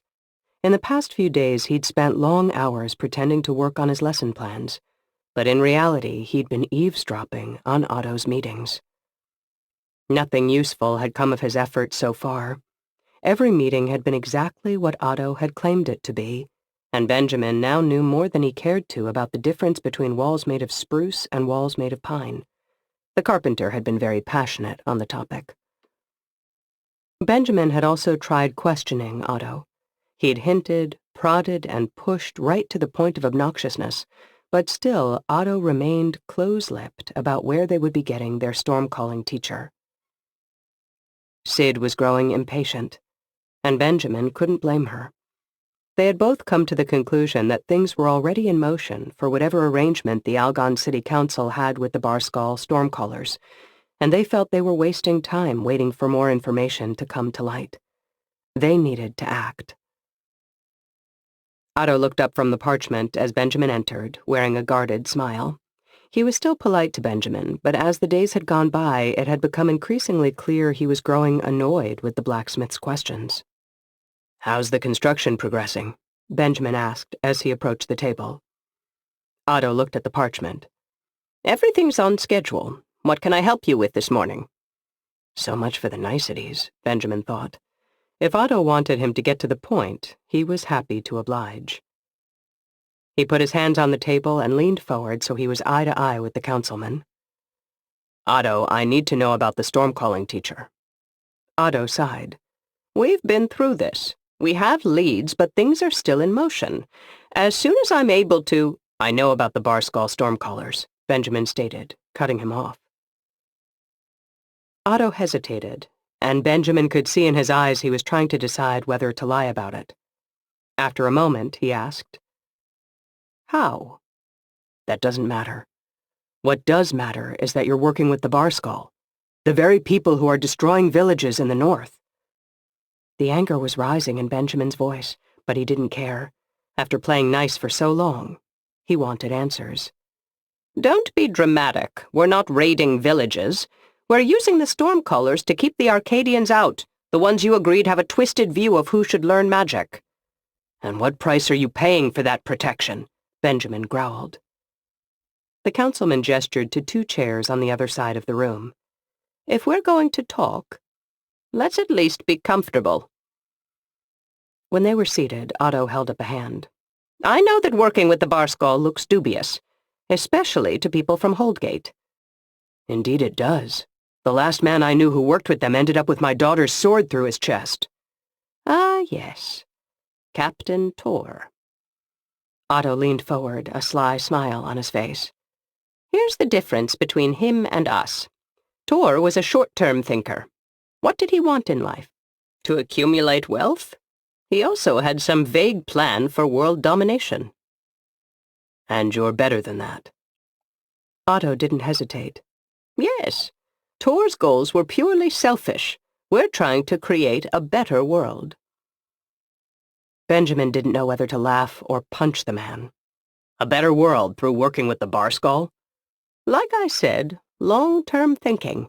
The Barskull Stormcallers were already on the Coldfell Peninsula. Tor's been helping the Barskull sneak them over for years. We didn't create the problem. We're just using it to our advantage. And yes, they'll be teaching our storm-calling classes. Did you honestly think Holdgate would give us a teacher? They probably wouldn't, Benjamin allowed. Think of the school, Benjamin. Think of the good it could do. This changes nothing. It changes everything. You're killing Arcadians. Benjamin clenched his fists to keep from grabbing the man. As good as it would feel to punch Otto, he was giving Benjamin the information he needed, and he didn't want to interrupt the flow with violence. Arcadians who spent years killing those who dared use magic without their permission, Otto countered. I don't agree with how they used magic to oppress people, but I hardly think their ships should be sunk on sight. Again, that's short-term thinking, Otto declared. Benjamin glared at the man. This line of conversation was going nowhere. He needed information, not philosophical debate. You never answered my question. What are you paying for the Stormcallers' help? Otto looked away. Most of the Stormcallers came to the Coldfell Peninsula in the north, where the storm wall is weakest, then traveled by land all the way down to us. The storm wall successfully blocked their passage through the southern routes. They needed help to change that. They needed ships. Benjamin's eyes widened. You're helping them attack the storm wall? Why would you do that? Do you want them in the south? Otto shook his head. We have a treaty with their king. They won't come south of Holdgate. You might think it's foolish to take them at their word on that, but I believe there's plenty to keep them busy for a long while up north. Benjamin stood up. He was thinking of all the people in Holdgate and the northern villages, but he was also thinking of Abby. She was at the storm wall. You can't do this. Talk to Holdgate and we'll come up with another plan. But don't give the Barskull ships to attack the storm wall. Otto chuckled. Do you think I'd be telling you this if there was a chance to stop it? It's already been done. The ships are on their way. Abby held her right hand behind her back until she felt the heat of the fireball floating in her hand. Conjuring it was a risky move. It drained her at a time when she needed every ounce of energy. But to save her friends, it was worth it. Dahlia was smiling now, and her brightly glowing eyes made her smile eerie. A cold, wet wind pounded against Abby's back. Dahlia was creating a storm inside the school. Abby hadn't even known such a thing was possible, and she couldn't imagine there would often be a need for it. Abby swung her arm forward and hurled the fireball at Dahlia. The stormcaller's eyes widened, and for a split second Abby thought she was going to hit her with it. But then a Barskull warrior jumped in front of her. The fireball collided with his chest, and his loose cloak went up in flames. The man screamed and stumbled out of the way. All around the blazing man, Barskull warriors grabbed the vials of liquid that hung from their belts and drank them. "Abby! Run!" Dustin yelled. He was right. There was no way she was going to free him from all these warriors. Not right now. Her only shot was in reuniting with her friends. She turned and dashed into the school. "Fanar! Olaf!" "Down here!" Olaf's distant voice answered. She followed the sound down a corridor to her left. This wasn't the direction of Victor's chambers, nor was it the direction of the room with the giant pool. Where were they going? She had to trust that they had a destination in mind. Victor had been living in the school for years, after all. Who would know the place better than him? As Abby ran, she grew short of breath more quickly than she usually would have. It was from conjuring the fireball, she knew. Magic had always drained her. Rain pelted down, soaking her. Wet hair stuck to her face, and her wet clothes slapped against her, clinging to her skin as she ran. Behind her, heavy footsteps pounded the stone. Barskull warriors. And from the sound of it, they were closing fast. Abby thought of 1,000 curses, but she didn't dare waste her breath on any of them. She risked a glance over her shoulder, but she couldn't see much of anything in the driving rain. Dahlia had probably meant the weather to slow them, but if they could get a little distance between themselves and the warriors, they could use it to their advantage. They'd be more difficult to find in the storm. Suddenly something slammed into her back, and she went down hard. She had just enough time to roll onto her back before a Barskull warrior jumped on top of her, pinning her hands to the floor with his knees. His eyes glowed a dull brown as he snarled at her. Abby tried to kick his back, but he didn't seem to notice, and she couldn't get enough leverage to do any real damage. She struggled to free her arms, but he was holding them tight against the stone. "Man, you do not smell great." The Barskull warrior let out a guttural noise, but she did not know whether it was in response to her statement. He drew his sword and raised it, preparing to bring it down on her neck. She needed to do something, and fast. For some reason, she thought of the story Liv had told her about the man called Noct, about how he'd turned his hands into blades when he didn't have any weapons. She needed to be like that now. She needed to use what she had. Magic. She had to use magic. It was the only way. But her hands were pinned, so she couldn't move them in the complicated patterns required to use the physical magic her father had taught her. Heart racing, she concentrated on his knees and the body above them. A deep and desperate force inside her pulled a previously untapped energy, and she felt something inside the man shift. There was no other way to say it. Using magic, she'd altered his physical reality. His eyes were wide with shock. Clearly he could feel the change, even through the Siderdreck, and Abby realized the pressure on her hands was suddenly much less. What a moment ago had felt like a vice pressing on her hands was now a light touch, like a small bird had settled on each of her palms. She pushed upward, and to her surprise she lifted the man into the air with ease. That story about the hammer. She'd made it lighter with magic, and the same thing had happened again. She hurled the man off her. He sprawled onto the floor and landed on his back with a thud. Apparently this also worked like it had with the hammer. As soon as she stopped touching the man, he went back to his normal weight. She quickly got to her feet and drew her sword. As she did, she was shocked to find that she wasn't drained like she normally was when she did magic. Quite the opposite. It was as if she'd been living with a heavy chain around her all these years and it had fallen off. As if she'd unlocked some part of herself that had long been waiting to be discovered. The Barskull warrior staggered to his feet, clearly confused by what had just happened, but also still filled with Siderdreck-fueled energy. Abby heard shouts and footsteps coming from various directions, but none seemed to be getting any closer. They must be searching the school, she realized. She needed to finish off this warrior and get back to her friends before more Barskull found her. Besides, she desperately wanted to use her newfound magic again. "Let's see how far I can push this," she muttered, more to herself than to the warrior. In true Barskull fashion, the man charged her while wildly swinging his sword, relying on speed and strength rather than any fighting technique. Abby had fought enough warriors to anticipate his frenetic attack, so she deflected his sword and stepped to her right. As he went careening past her, she swung her sword at the back of his neck. As her swing reached the top of its arc and started downward, she concentrated on her blade. Once again she felt something shift in the object, and it suddenly felt many times heavier than it had a moment ago. The now super-heavy blade hit the back of the man's neck and cut through, cleanly removing his head. The sword was so heavy that the momentum wrenched it from her grip, and it clattered to the stone floor. "Holy shit!" she exclaimed as she picked up the sword. "Dustin is going to be so jealous." With that, she trotted off down the hall after her friends. Chapter 18. "This way!" Olaf called. Abby resisted the urge to yell at him for giving away their position, just so she'd know where to run, but she also wanted to thank him for risking so much for her. She ran down the hallway toward his voice, her feet splashing in the puddles on the stone floor. She didn't have time to consider the disconcerting oddity of a thunderstorm inside a building, or the fact that she'd just discovered she had the ability to magically change the weight of objects. She just ran. A moment later, she rounded a corner and saw Olaf sticking his head out of a doorway. "Come on," he urged. Abby reached the entry and ducked inside. "Keep your voice down, idiot," she whispered harshly. "And thanks." She pulled the door shut and threw the bolt to lock it. Then she paused, blinking hard as she took in the room. Whoa! What the hell is all this?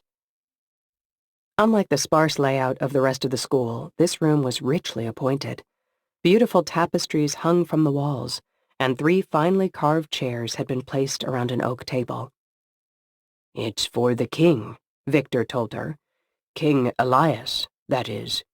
You might have other kings. Do you have a king in Holdgate? I can't seem to remember." "No king but the sea." Abby distractedly surveyed the room. "That's what they like to say, anyway. Truth is, the magistrate and the storm captains run everything." "The king stays here often?" "Yes," Victor answered. Then he tilted his head. "Well, maybe not often. Occasionally. Perhaps rarely. Now that I think about it, it was only once." "Huh," Olaf commented. "So all this sits collecting dust the rest of the time?" "Oh, no," Victor looked horrified. "It's cleaned daily. We'd never let dust accumulate." Fanar shook his head angrily. "Another example of King Elias wasting resources. You and the other students lived like paupers while this luxurious room sat unused just in case he decided to show his face here. Actually, it's not one room. It's several." Victor smiled proudly. "Lovely." Abby smiled tightly. "So why are we here?" "A few reasons," the Stormcaller answered. "First, it's one of the few rooms in the school with a bolt on the door. They'll have to chop that thing down to get in here, and it's solid oak. Second, it's our way out." Olaf clapped him on the back. "I knew I could count on you." Victor raised an eyebrow. "On the way in here, you said I was a fool who was going to get us all killed." Abby tapped her foot impatiently. "Olaf reserves the right to amend his opinion at all times. Now show us how we're getting out." Victor led them through a door at the end of the room into a bedroom that was even more beautiful than the sitting room. He explained as they walked. "The king is rather, what's the word? Paranoid. He's a fan of secret passages and secret exits. This is one of those." He moved one of the tapestries aside and pressed a stone near the floor. At first it only moved a little, but he leaned hard against it, pushing with his full weight, and it slid back to reveal an opening large enough to crawl through. Reaching in, he pulled out a torch, a flint, and steel. Once the torch was lit, he turned to the group. Ready? Wait, I'm confused, Olaf stated. A common occurrence, Abby interjected. Olaf ignored the comment. If you knew this was here, why didn't you escape? Why were you just waiting around for us? A shadow fell across Victor's face. As you'll soon see, this route isn't easy. It was built as an in-case-of-emergency thing for King Elias, and it will only get us down to the 3rd guard tower, so I would have had to fight my way down from there. He moved into the tunnel, and the rest of the group followed. Oddly, it wasn't raining in the tunnel, though they could still feel the thunder occasionally rattling the school. Besides, where would I go? The king would hunt me to the ends of the world and kill anyone who helped me. He probably still will, now that I think about it. He gestured toward the ground. Olaf, would you mind picking up that rope? We're going to need it. 2 Barskull warriors stood on either side of Dustin, each gripping an arm. Thankfully, they were the only 2 who hadn't drunk their cider drac. Otherwise, he would have been seriously concerned that the edge of the steps was so close. He looked at his staff on the ground. So close, yet still out of reach. The Ampharald was surely recharged by now. If only he had it, he could blast Dahlia over the edge and end this thing once and for all. Granted, the Barskull warriors would probably send him over a few seconds later, but being dashed on the rocks would be worth it just to wipe that smug smile off her face. Dahlia was storm-calling, the end of her staff submerged in the bucket of seawater and her eyes aglow. It might have been funny had it not been a life-and-death situation. As far as Dustin could tell, she was conjuring a storm inside the school, which seemed like an idiotic use of power to him. It was more likely to aid his friends in trying to hide than to assist the warriors searching for them. However, he had a feeling this wasn't about being effective. Abby, Fanar, Olaf, and Victor were trapped in the building, and there was no other exit. She wasn't worried about them escaping. This was a display of power, pure and simple. Most of the Barskull warriors had already rushed inside to find his friends. Only a handful remained, most likely to defend Dahlia just in case. In addition to the people who'd escaped into the school, Dustin was just as worried about the one who hadn't. Clemens. When the Barskull warriors surrounded them, things had happened quickly. Dustin had put up a fight and managed to knock 2 warriors down, though he hadn't been able to do any permanent damage.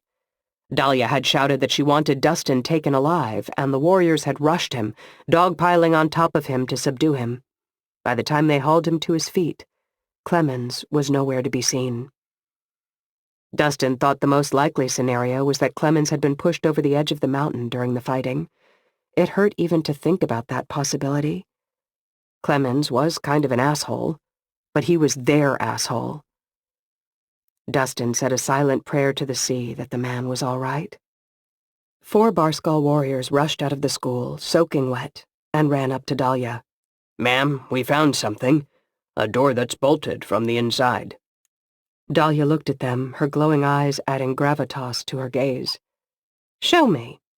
She took her staff out of the bucket, and her eyes immediately returned to their normal appearance. She turned to the warriors gathered around her and nodded toward Dustin.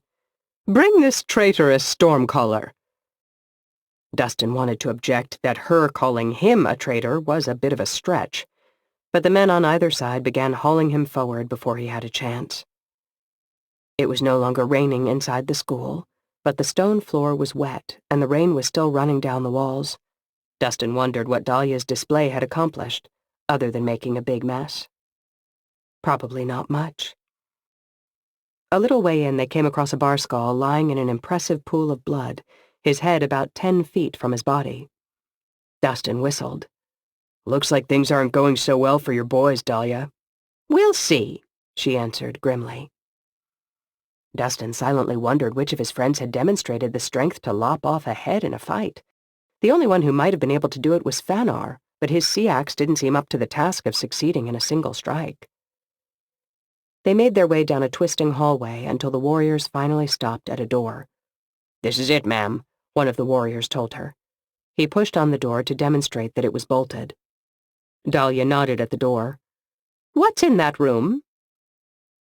The Barskull warriors blinked at her dumbly.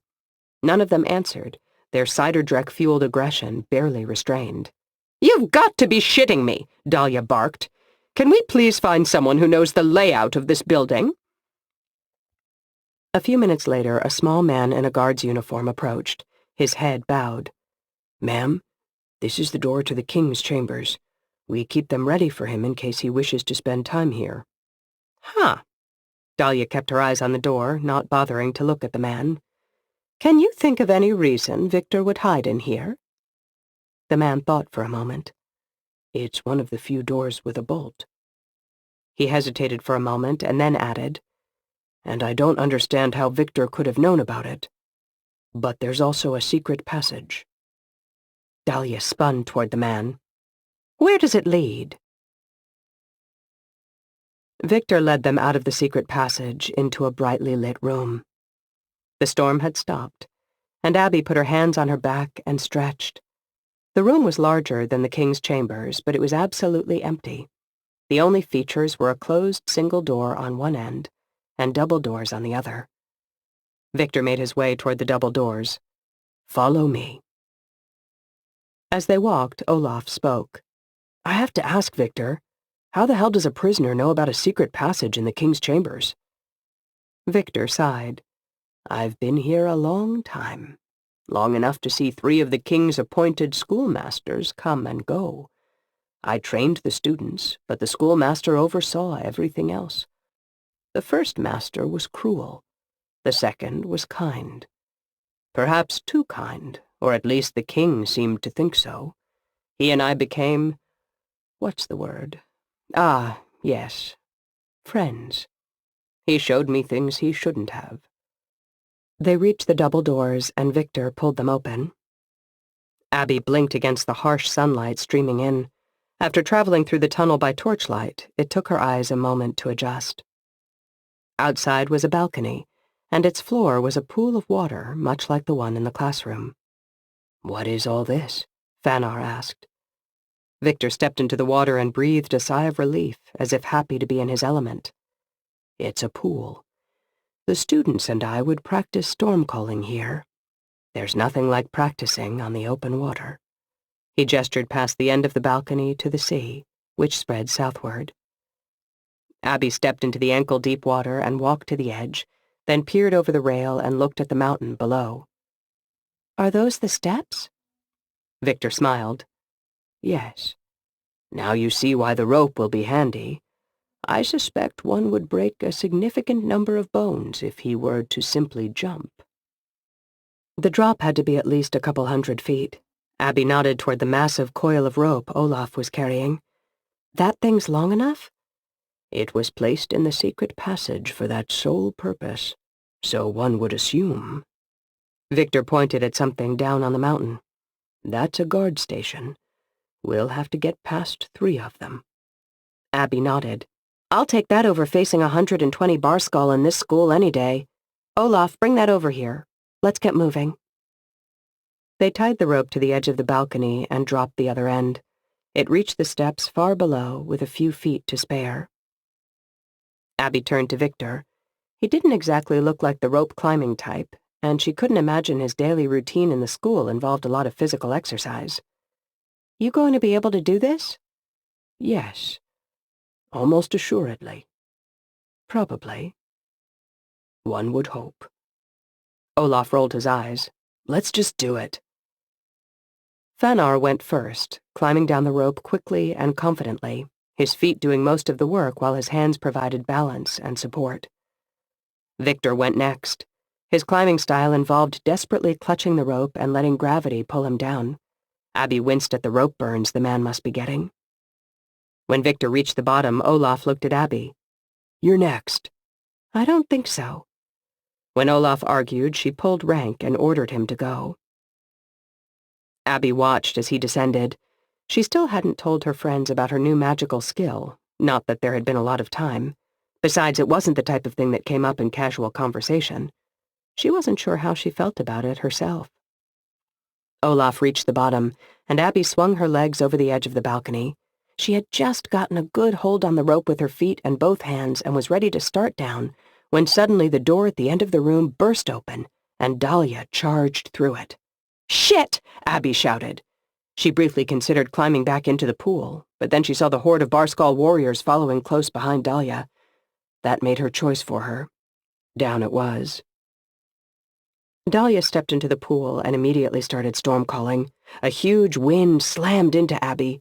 She'd only descended a few feet, but she managed to hang on to the rope. Up on the balcony, she saw Dustin being held between two Barskull warriors just as he'd been outside. She wanted to talk to him, to tell him she was proud of him and the way he'd performed on this mission, even if he had ended up getting captured. Abby loosened her grip as much as she dared and began descending. Then everything happened at once. A Barskull warrior, clearly high on Ciderdrek, charged through the pool and dove over the edge. Dustin slammed his forehead into the nose of one of the guards, then slipped out of their grip and ran toward Dahlia. The falling warrior crashed into Abby. She tried to hold on to the rope, but there was no chance. She lost her grip and tumbled toward the rocks below. She only had a moment to think as she fell, but she desperately clutched at her own body and concentrated, envisioning a feather. Something inside her shifted, and she was suddenly light. Would it be enough to save her? She didn't know, but she had to try. A moment before she hit the ground, a wind came at her from below. The draft carried her upward, back toward the balcony. She didn't fully understand what was happening, but she drew her sword. For one wonderful moment, she realized she was riding the wind. This was as close to flying as anything she'd ever imagined. Then she soared to the level of the balcony, and the reality of the situation came back to her. Dustin and Dahlia were both holding Dahlia's staff, and both their eyes were glowing. Abby swung her sword at Dahlia, missing by mere inches. Then a Barskull warrior grabbed Dustin, and the wind below her weakened. She began to sink. "No!" Abby shouted. The last thing she saw was Dustin trying to hold onto the staff while two warriors pulled him away. Abby continued sinking as the wind beneath her disappeared, and she fell the last 15 feet to the mountain steps below. Once she realized she was still alive, Abby stood up and brushed herself off. Olaf ran to her. "Abby, you okay? Were you just flying? How the hell did you do that?" She ignored the question and stared at the balcony high above. Only one fact mattered. Dahlia still had Dustin. Chapter 19. "We have to go back," Abby announced, her eyes fixed on the balcony. "They have Dustin and Clemens." In truth, she wasn't sure about Clemens. It was very likely he was already dead. But Dustin, there was no way she was leaving him behind. Olaf and Fanar exchanged a glance. "You have a problem with that?" Abby asked sharply. Surprisingly, it was Olaf who answered. "Going back would be suicide. There's no way Dustin would want you to do that." "Olaf's right," Fanar agreed. "We got what we came for, and now we have a massive bargaining chip." "He means me," Victor offered brightly. Fanar ignored the comment. "Dustin and Clemens' best chance is for us to escape and negotiate from a position of strength." Victor interjected again. "If you really want a position of strength, you should rescue all the Stormcallers. That would really tick Dahlia off. I can show you where they took them. Dahlia will be headed there eventually anyway, because she'll need all those Stormcallers for her big attack on the storm wall." Abby blinked hard. A big attack on the storm wall? Olaf clapped Victor on the back. "When we get off this mountain, we'll have to sit you down and have you tell us everything, rather than just waiting for it to come up in conversation." "Probably a wise idea," Victor agreed. Abby took one last look up the mountain. She was still in charge of the mission, and if she ordered Olaf and Fanar up there, they'd go. But they were right. Attacking the school they'd just worked so hard to escape would be pure foolishness. She'd get Dustin back, even if she died trying. But first, she needed to get Victor off this mountain. You're right. Both of you. Olaf nodded. Of course we are. Don't sound so surprised. Now back to my question about you flying. They'll be coming after us, Abby interrupted. We have to get moving. Without waiting for a reply, she raced down the stairs toward the next guard station. The 6 guards were ready for them, waiting on the stairs below with their swords drawn. Make this quick, Abby called to her team. She knew that the guards' goal would be to slow them down so the Barskull warriors above would have time to catch up. They couldn't let that happen. 10 feet above the guard station, Abby leaped into the air. As her feet left the ground, she made herself lighter, soaring much higher than she'd normally be able to jump. Then, at the crest of her jump, when she was directly above the guards, she increased her weight to twice its normal amount. She held her body arrow straight and slammed feet first into one of the guards, who crumpled to the ground. Abby was behind the other guards now, and she hit them from one direction while her teammates attacked them from the other. Victor tried to help, but Fanar pushed him back out of the fray. He was unarmed, and he didn't seem to be much of a fighter anyway. It was too risky for him to get involved. Fanar quickly took down 2 guards while Olaf and Abby dropped another one each. The 3 of them then made short work of the one remaining guard. Let's go, Abby ordered. She wished she could have let them take a breather, but that would have been exactly what Dahlia needed, so they kept moving. Victor picked up a fallen guard's sword. Abby raised an eyebrow. You know how to use that thing? He gave it an awkward swing that displayed all the athleticism of a geriatric turtle. I'll manage. She doubted that, but now wasn't the time to question his abilities. They took off running down the steps. The journey down went much faster than the upward one had, so it wasn't long before they made it to the next guard station. The 6 guards there didn't fare any better than their peers at the first guard station. Even Victor managed to get in a killing blow, though the guard was on the ground and had already been fatally wounded by Fanar. Olaf nodded toward the school. Abby, look. She shielded her eyes against the sun and gazed up the path. A mass of Barskull warriors were sprinting down the steps, and some of them were almost to the first guard station already. As she watched, one of the warriors took a bend in the path a bit too fast and tumbled over the side. Madness, Fanar declared quietly. She's sending men on Ciderdrek down that trail? She'll lose half of them. Let's hope, Abby muttered. She'd known the Barskull were coming after them and that there were over 100 of them left, but knowing and seeing were 2 different things. The approaching swarm of drugged-out warriors provided all the motivation they needed to quicken their pace. The final guard tower proved to be the biggest challenge, since the men inside had been given longer to prepare. They had waited inside their station until Abby and her crew were almost on top of them, then burst out and attacked in a tight formation. Fanar dove into the midst of them, swinging his sea axe with uncanny speed and precision. Olaf was right behind him, taking advantage of the chaos Fanar created. Abby worked the edges, grabbing men and using her newfound magic to reduce their weight to almost nothing before tossing them over the edge. The fall from the final guard station was only 50 feet, but it was enough, especially with the jagged rocks below. When they were close to the bottom, they almost ran into a man and a woman. Abby skidded to a stop on the rocky path just in time to avoid colliding with them. The man and the woman both carried 2 buckets across their shoulders, just as Abby and their friends had earlier. They looked perplexed and frightened at the sudden appearance of strangers sprinting toward them down the path. The woman looked up the mountain, and her eyes widened as she spotted the mass of Barskull warriors. Trust me, Abby told them. You do not want to go up there. Do you have a wagon? We need a ride. The man and the woman exchanged a worried glance. Abby could see from the look that they did have a wagon. We need the money for the water, the man replied. Olaf cocked a thumb up the path. Sorry to tell you, but they aren't going to be paying you today. They'll more likely trample you. We'll pay for a ride, Abby offered impulsively, and immediately regretted it. She wasn't even sure they had any coins. How much? Asked the woman. Victor stepped forward holding out his sword, which was still wet with blood. This has got to be worth something, right? I'm not using it anymore. The man and the woman exchanged another look, but this one was filled with hope rather than worry. If Barskull was anything like the Caldfell Peninsula, an iron sword was beyond the means of most villagers and would be seen as a status symbol.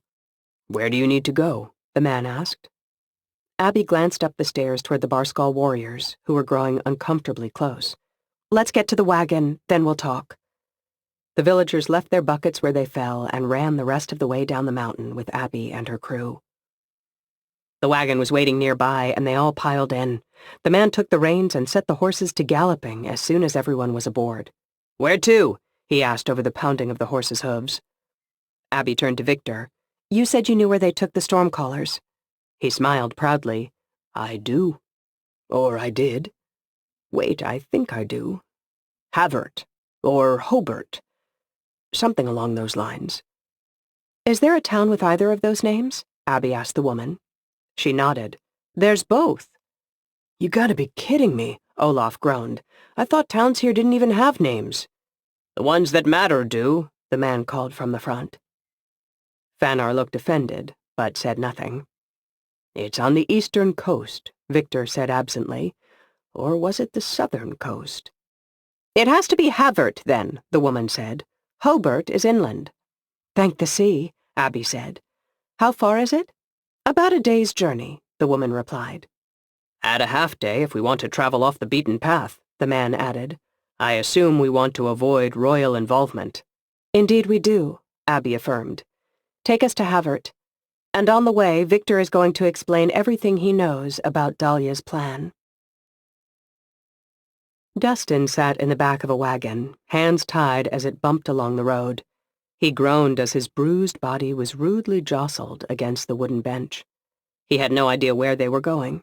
He hadn't exchanged a word with another person since Abby, Fanar, and Olaf had escaped with Victor, but he'd seen the fury in Dahlia's eyes, and that had been enough to keep him going. There was also a lot for him to think about. Abby had been flying, or at least floating. She'd been both terrifying and beautiful as her eyes glowed black and she rode his wind. Magic had never come easily to Abby. She'd often told him that. So how the hell had she managed to pull off a magical feat he hadn't even known was possible? At least it had gotten her to safety, which was more than he could say for Clemens. Dustin had to admit to himself that the man was almost certainly dead at this point. Some mission this had turned out to be.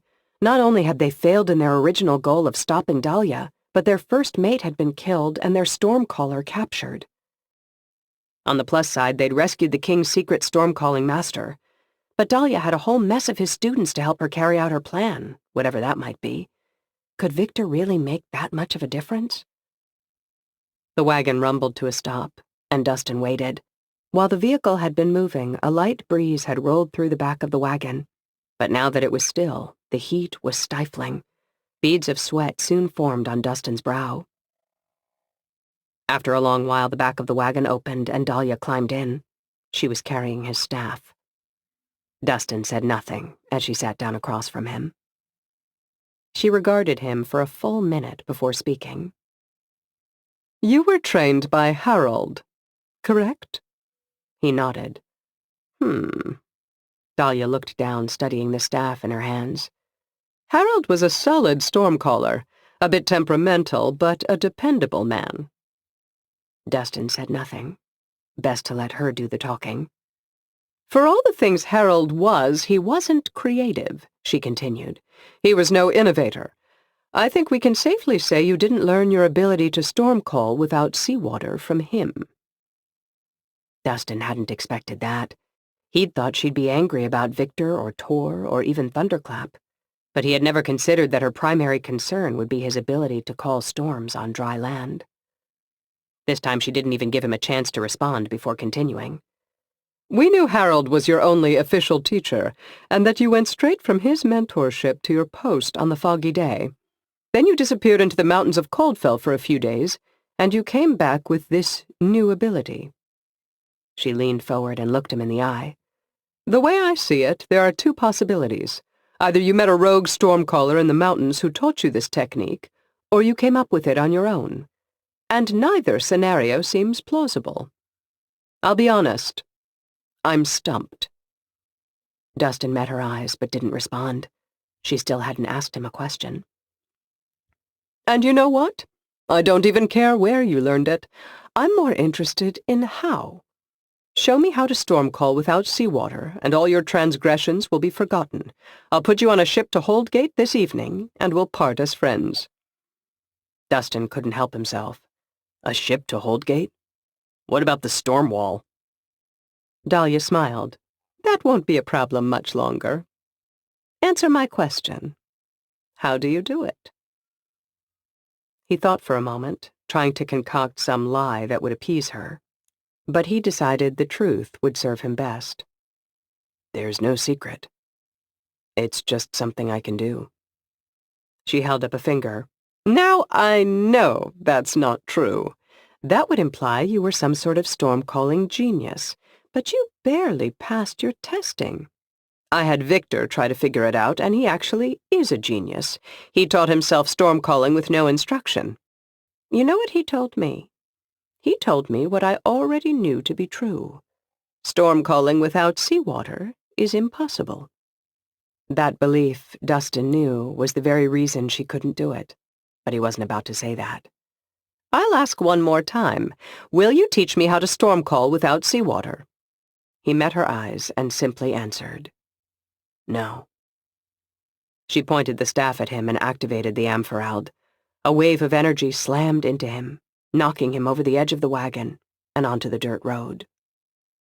He laid on the ground, trying to regain the breath that had been knocked out of him. When he looked up, Dahlia was standing over him. If Tor were here, he would do this differently.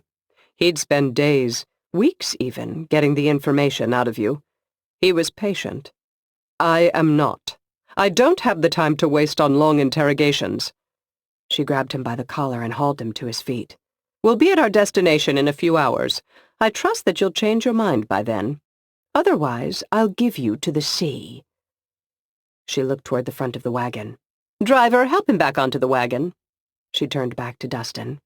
Oh, and whatever you decide, I'm keeping this staff. Then she walked down the road to another wagon.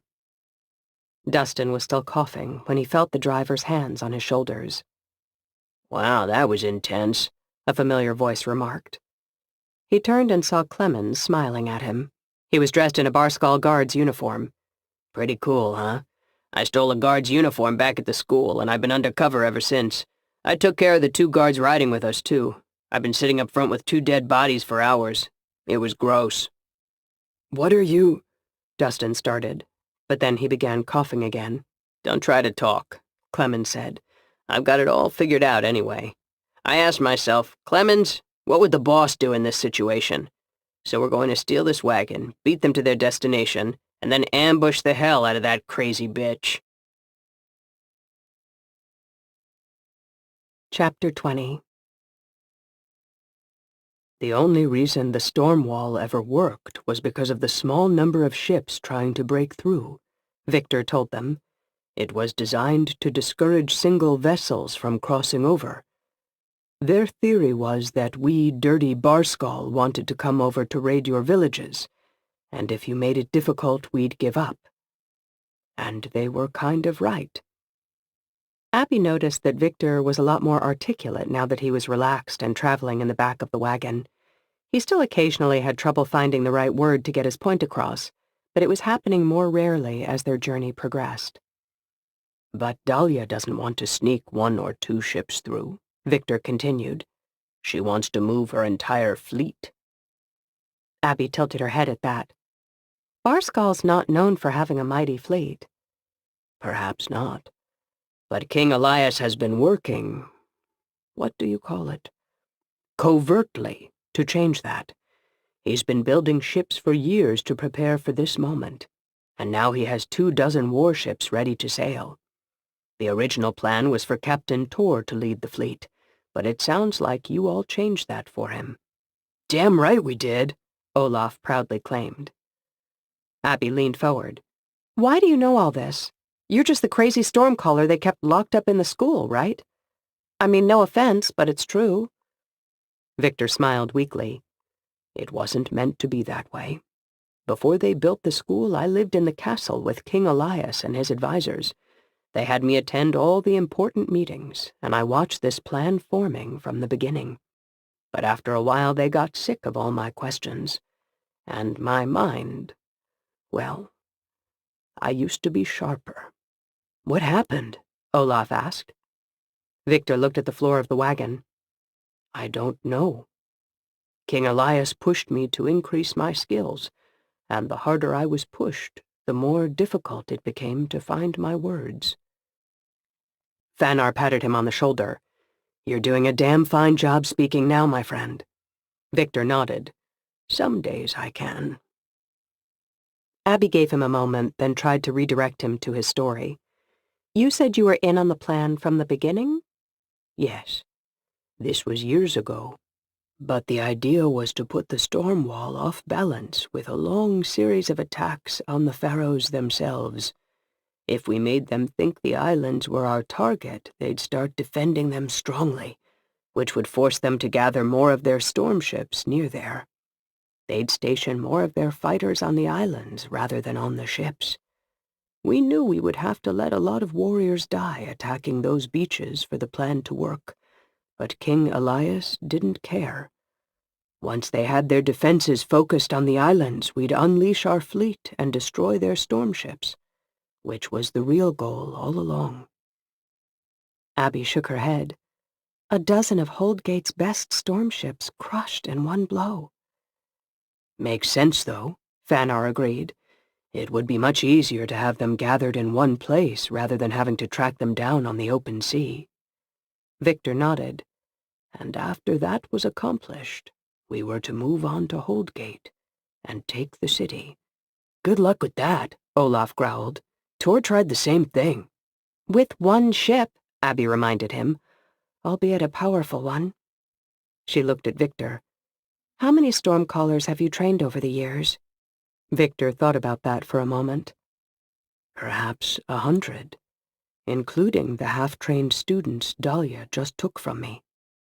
And how many of them are loyal to the king? Abby asked. Victor looked troubled. I don't know. I would like to believe they are more loyal to me as their teacher, but it might be an illusion, or delusion. Is that the word? Yes, that's the word, Abby reassured him with a smile. What makes you think they'd choose you over the king? My method of storm calling is not like yours in Holdgate. The way I understand it, your storm callers are more precise. I've heard it said they can call down bolts of lightning. I've seen them do it, Abby confirmed. Victor nodded. My storm calling isn't like that. I can call a storm, but I can't control a specific gust of wind or a certain wave. I can use my powers from further away, though. Many miles away, in fact. Olaf nudged Abby. Like those storms down near Algon. Yes. Abby frowned. The thought of Barskal stormcallers already on the other side of the storm wall was troubling. Victor continued. My pupils and I can call together, combining our magics to produce more powerful storms. It takes total trust in one another, and it's a very spiritual experience. Every one of my stormcallers has spent hundreds of hours training with me, our powers mingling to create something larger. I believe that has to count for more than a king's orders. Abby wasn't so sure. So why are you such a big secret? Olaf asked. Why doesn't the king want anyone to know he has stormcallers? Fanar grinned.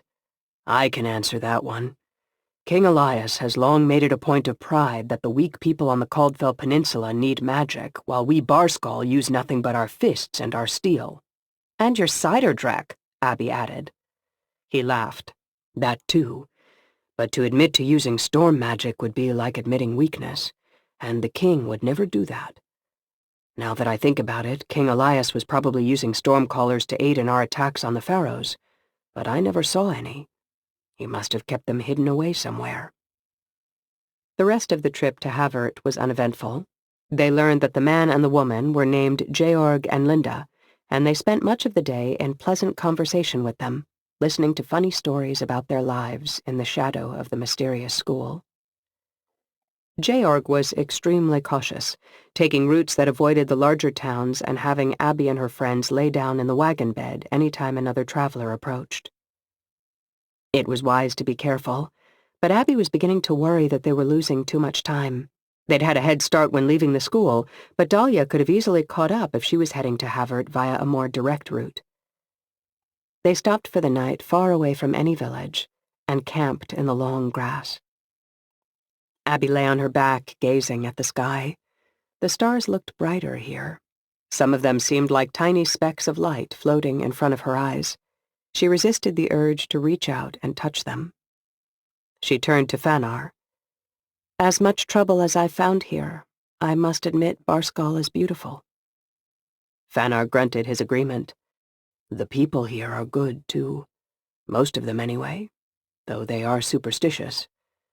Many believe Siderdrek was a gift from a trickster god repaying a debt to the Barskal. He made it addictive to punish us for forcing him to repay it." Abby laughed. "Really?" "That's not the half of it. Villagers believe the strangest things. Sea monsters, a crack in the mountains that spews forth demons, you name it." Abby thought once again about the story Liv had told her about the man called Noct. Legends aren't all bad. They can inspire us. The next morning, the quiet group rose early and started toward Havert. They knew a fight was coming. There was no avoiding it now. Abby ran through her mental to-do list. Save Dustin and Clemens, steal the Barskal Stormcaller's loyalty from the king, stop the fleet from crushing the storm wall, kill Dahlia. Anyway, she looked at it. It was going to be a busy day.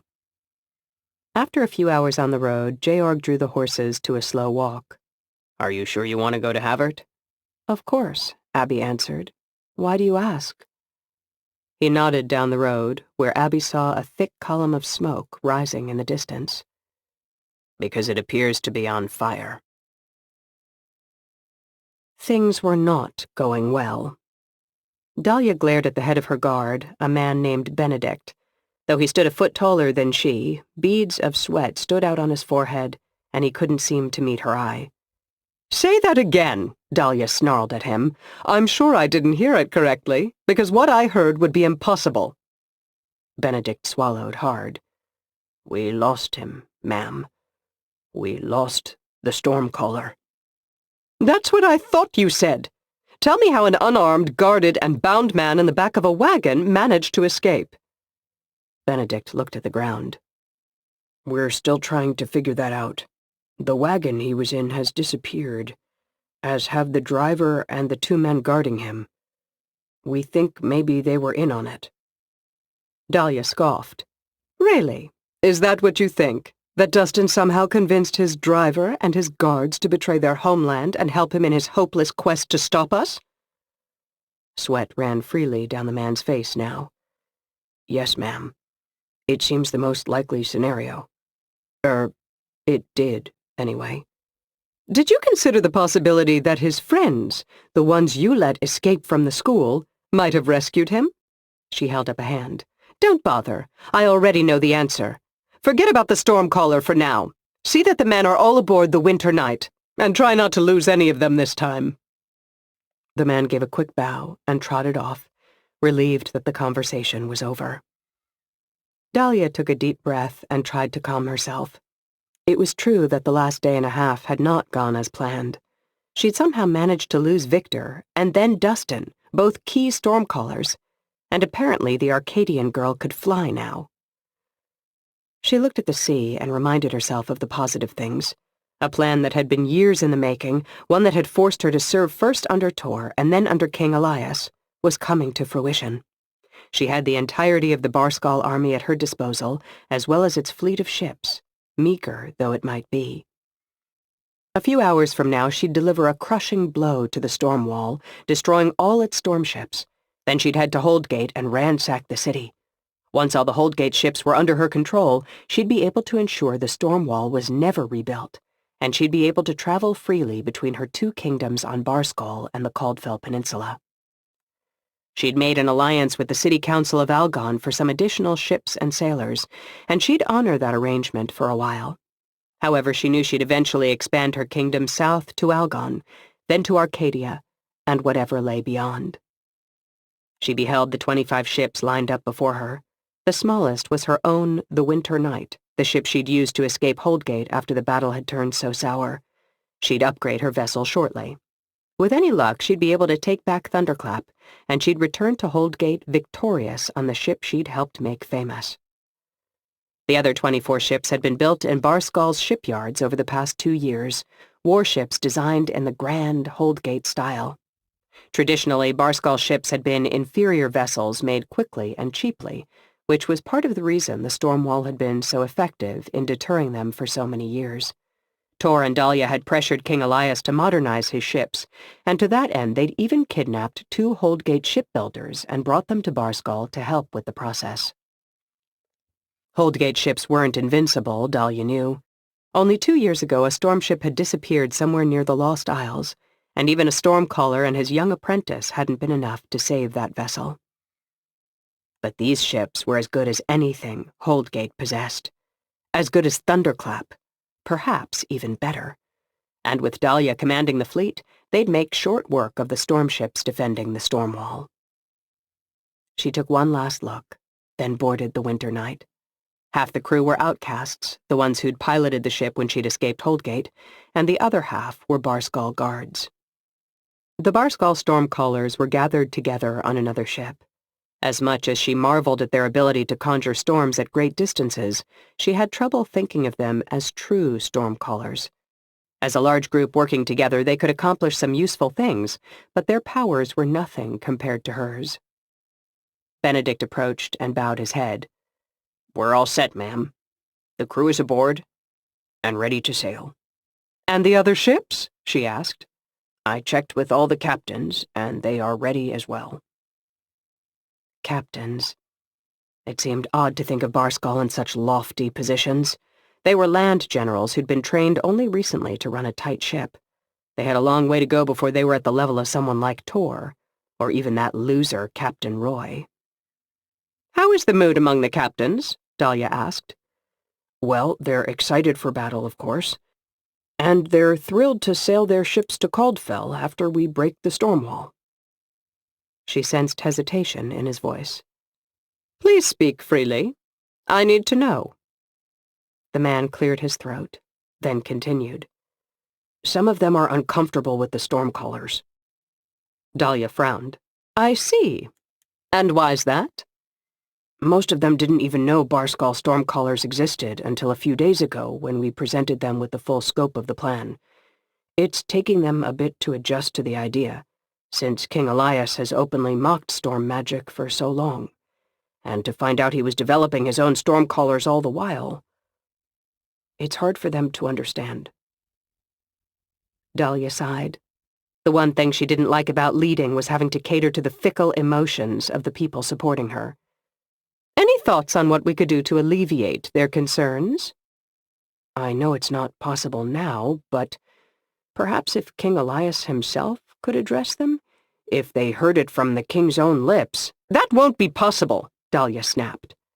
"Yes, I know we don't have time now, but you asked me to speak freely, and—" "That won't be possible now or ever. Barskal has no king." She'd planned to wait until after the battle, but she supposed it wouldn't hurt to tell Benedict. He was far too meek to betray her confidence. Benedict blinked hard, confusion in his eyes. "I don't understand." "There is no king of Barskal, not anymore. Only a queen." His eyes widened, and she could see he understood. The king was dead. She'd killed him 3 days ago.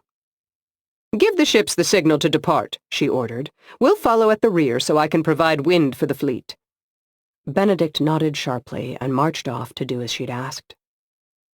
She stood at the prow of the Winter Knight and called the wind to speed each ship on its way, using the staff she'd taken from Dustin, the one with the amphoraald embedded in it. When there were only a few ships left, she heard a loud voice calling to her from the docks. "Dahlia!" She looked over the side and saw Dustin staring at her. The young stormcaller smiled. How about a rematch? Chapter 21. This is so dumb, Dustin muttered as they approached the port of Havert. They'd ditched the wagon shortly after Clemens had revealed himself to Dustin and traveled the rest of the way on horseback, trailing Dahlia's caravan at a distance. The big question, once they'd arrived, was what to do to stop her. They were only 2 men. One of them was an above-average swordsman, and the other was a stormcaller armed only with a walking stick he'd found by the side of the road. They were no match for the army of Barskull warriors and stormcallers boarding the 20-some ships. Clemens let out a whistle when he first saw the vessels. I hate to say it, but these ships would give Thunderclap a run for her money. Watch your mouth, Dustin shot back.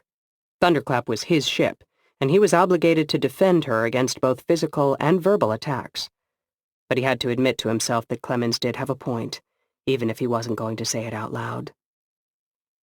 From what Dahlia had told him, Dustin knew these ships were headed to the storm wall. He didn't know much beyond that, but it was enough. His friends on the Faroe Islands had grown used to daily attacks by a few ships at a time, but this was something completely different. Those attacks had only been a warm-up. This was the main event. Dustin kept his eyes on the smallest ship, the one with Dahlia standing on its prow. He knew he couldn't stop the attack, but if he could somehow take out Dahlia, it would be enough to make a difference. Given the long odds the storm ships were facing, a weapon like Dahlia would make their already difficult task impossible. After a while, Dahlia began storm-calling, and for a terrible moment, Dustin was sure he'd missed his chance. However, he realized she was calling wind to send the other ships on their way, which meant she'd be the last ship in port. Perfect for Dustin. When most of the ships were gone, Clemens remarked, "If we're going to do this, we gotta do it now." "This is so stupid," Dustin repeated. "Are you sure about your part?" The plan, if such a haphazard scheme could be called a plan, was to have Clemens attempt to sneak aboard the ship while Dahlia was distracted by battling Dustin. Never mind the dozens of sailors waiting on board to kill him. Clemens grinned. What would Abby do in this situation? Dustin sighed. She'd sneak aboard while I was distracting Dahlia. Clemens clapped him on the back. Then there's your answer. He turned and scurried toward the winter night without waiting for Dustin to respond. After his friend had ducked out of sight, Dustin stepped out of the shadows. The stick in his hand felt small and weak. He could imagine the jokes Abby would make if she saw it. But he knew the staff played only the smallest of roles in storm calling. It was a symbol to make him feel connected to the sea. That was all. This stick would serve its purpose. Dustin took a deep breath, then shouted, "Dahlia!" He waited until she was looking at him to continue. "How about a rematch?" As soon as the words were out of his mouth, Dustin started storm calling. He hit her with a sudden gust of wind from the starboard side, hoping to knock her off the prow and into the water below. But she was more than ready for the attack. Not only did she stand strong against his wind, but she took control of it and turned it back on him. He set his feet wide and gripped his makeshift staff, struggling to stand against the gale.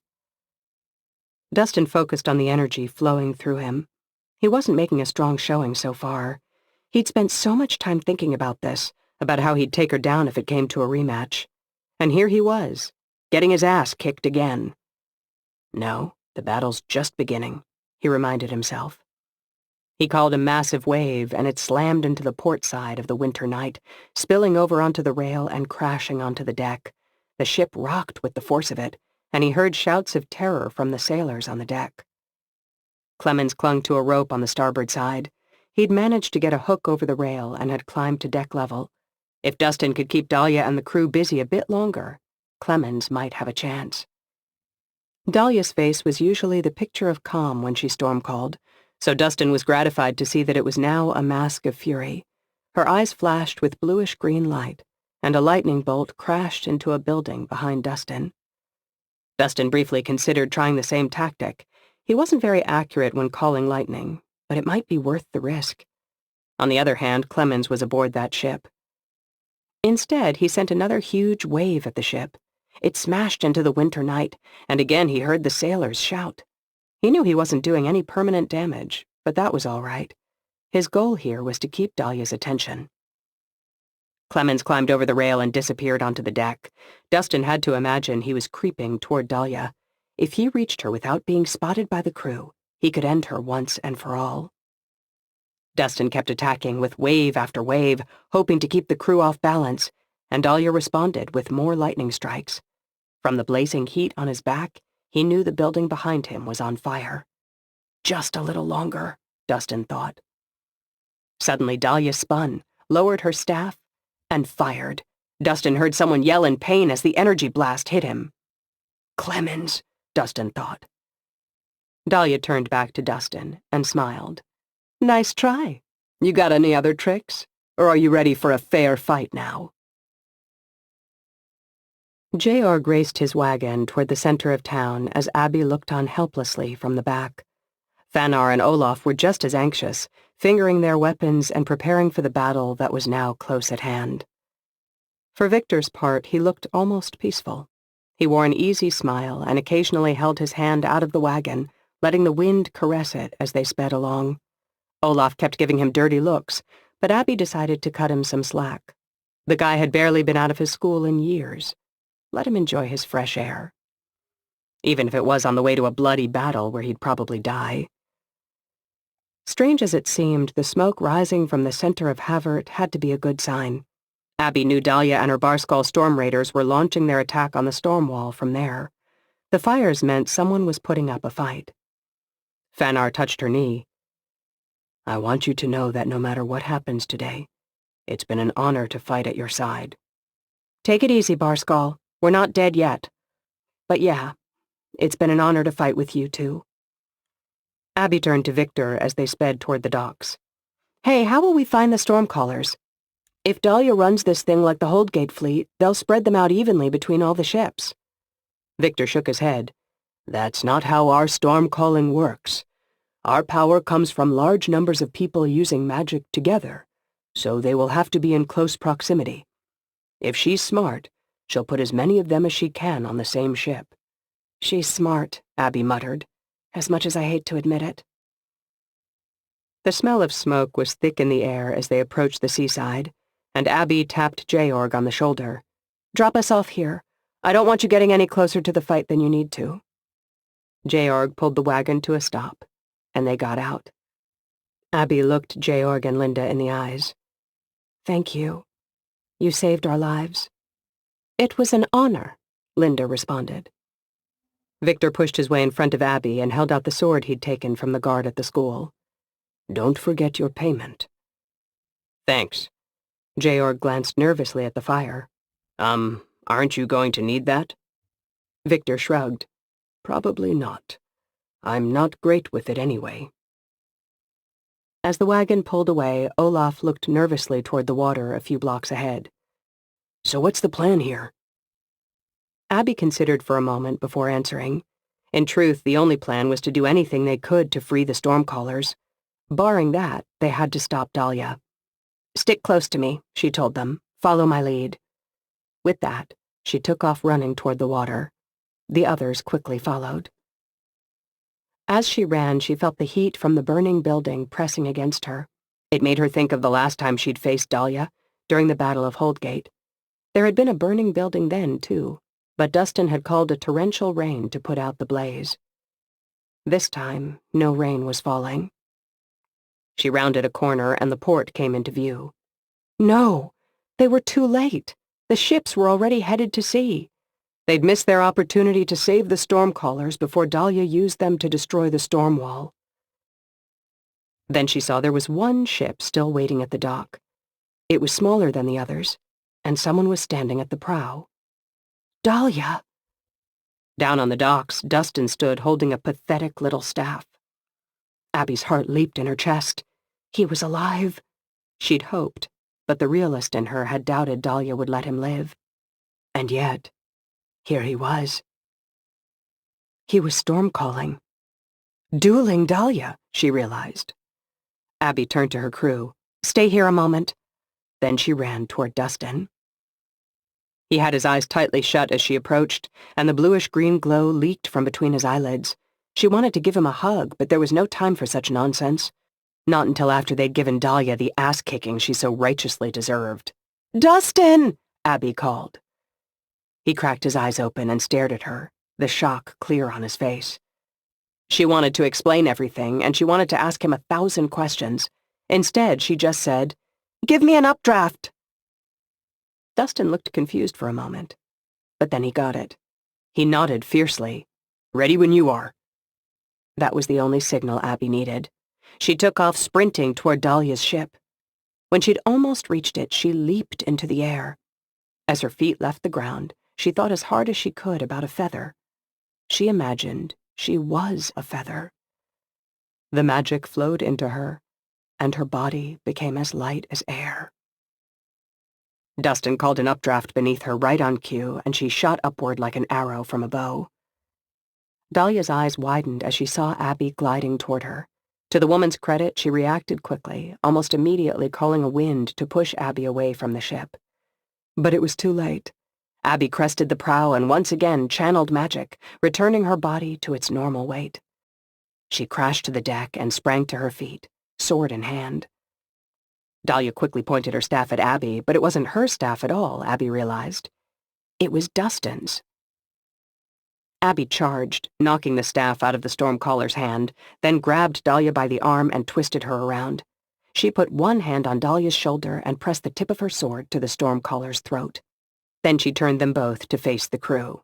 "Everyone freeze," she called in a loud voice. "Anyone so much as moves and I chop off her ear. And that's just for starters." The crew stood motionless on the deck, staring at the scene on the prow in disbelief. For the first time, Abby noticed Clemens kneeling on the deck near her. "Nice one, boss."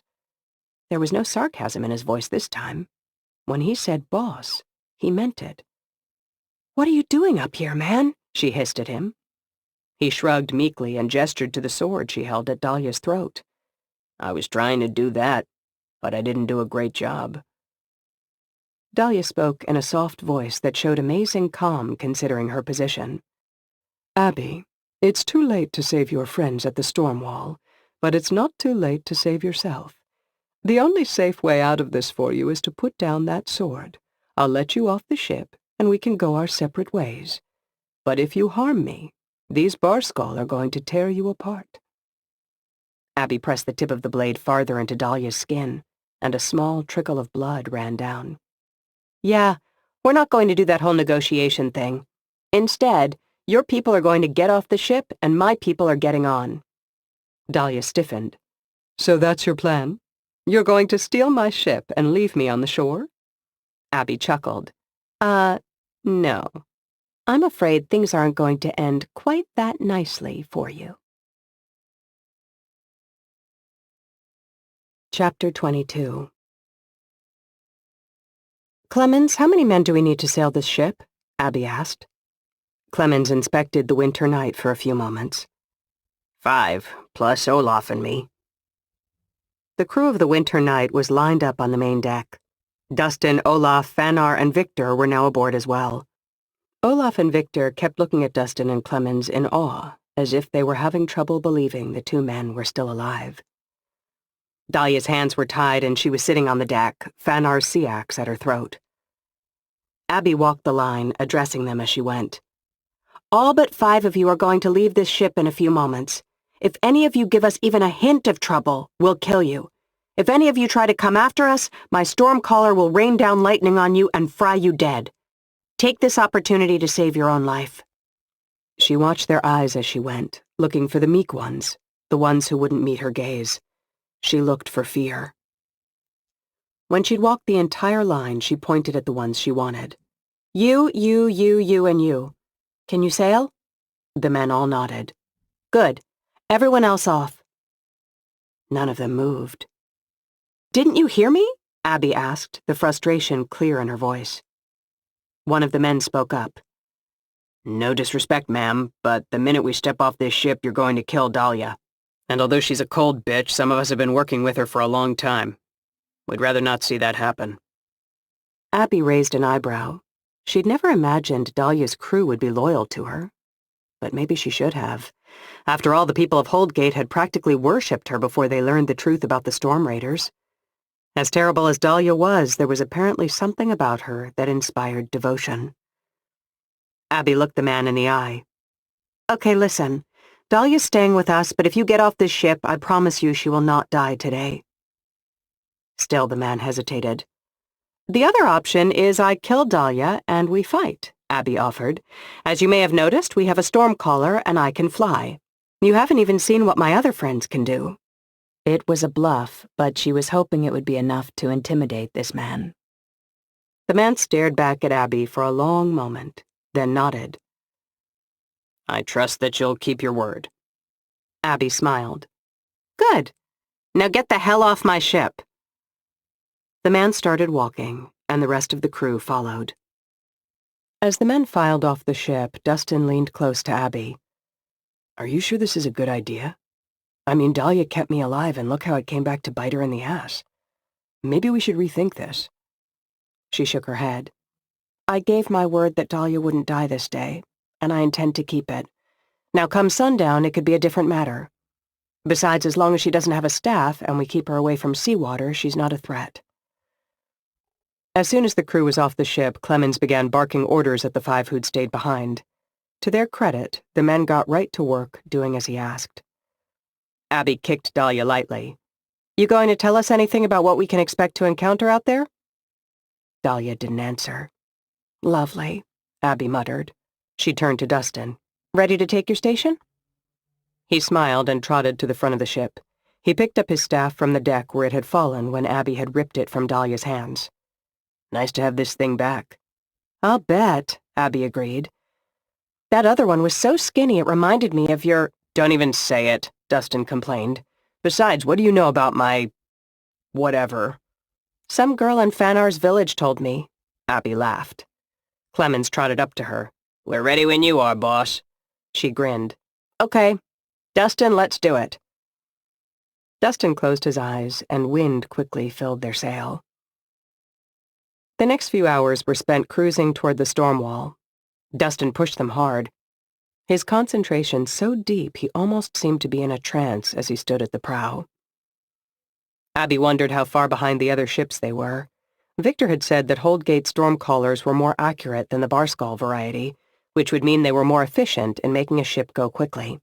But by Victor's count, the Barskull had over 100 storm callers, and even if they were less efficient individually, Abby bet their ships were moving quite a bit faster than the winter night.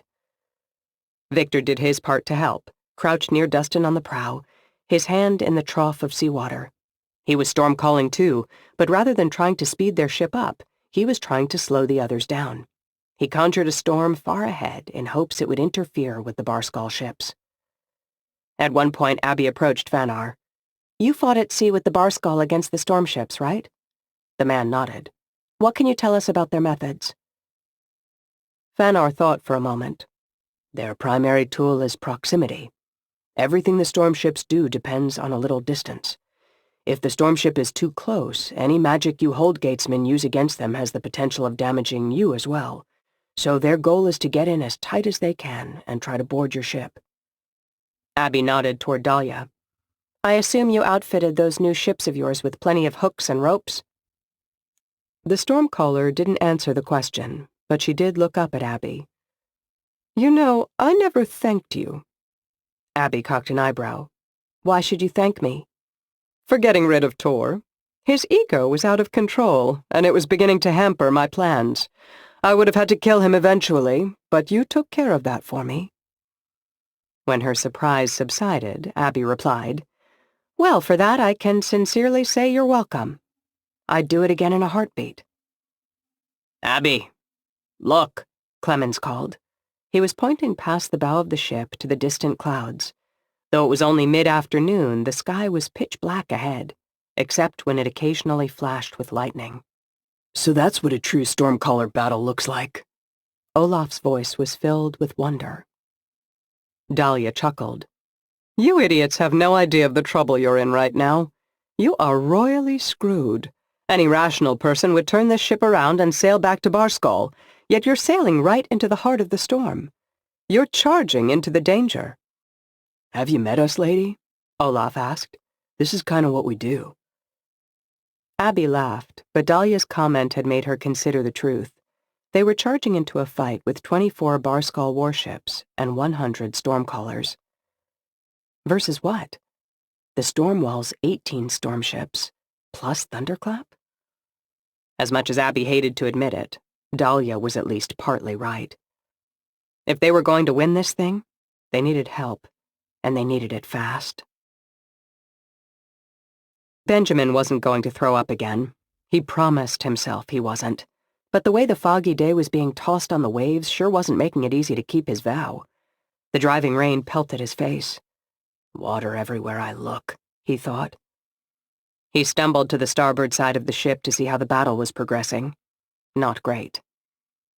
The Algonian ships were attacking the stormships from one side, and the Barskull fleet was attacking them from the other.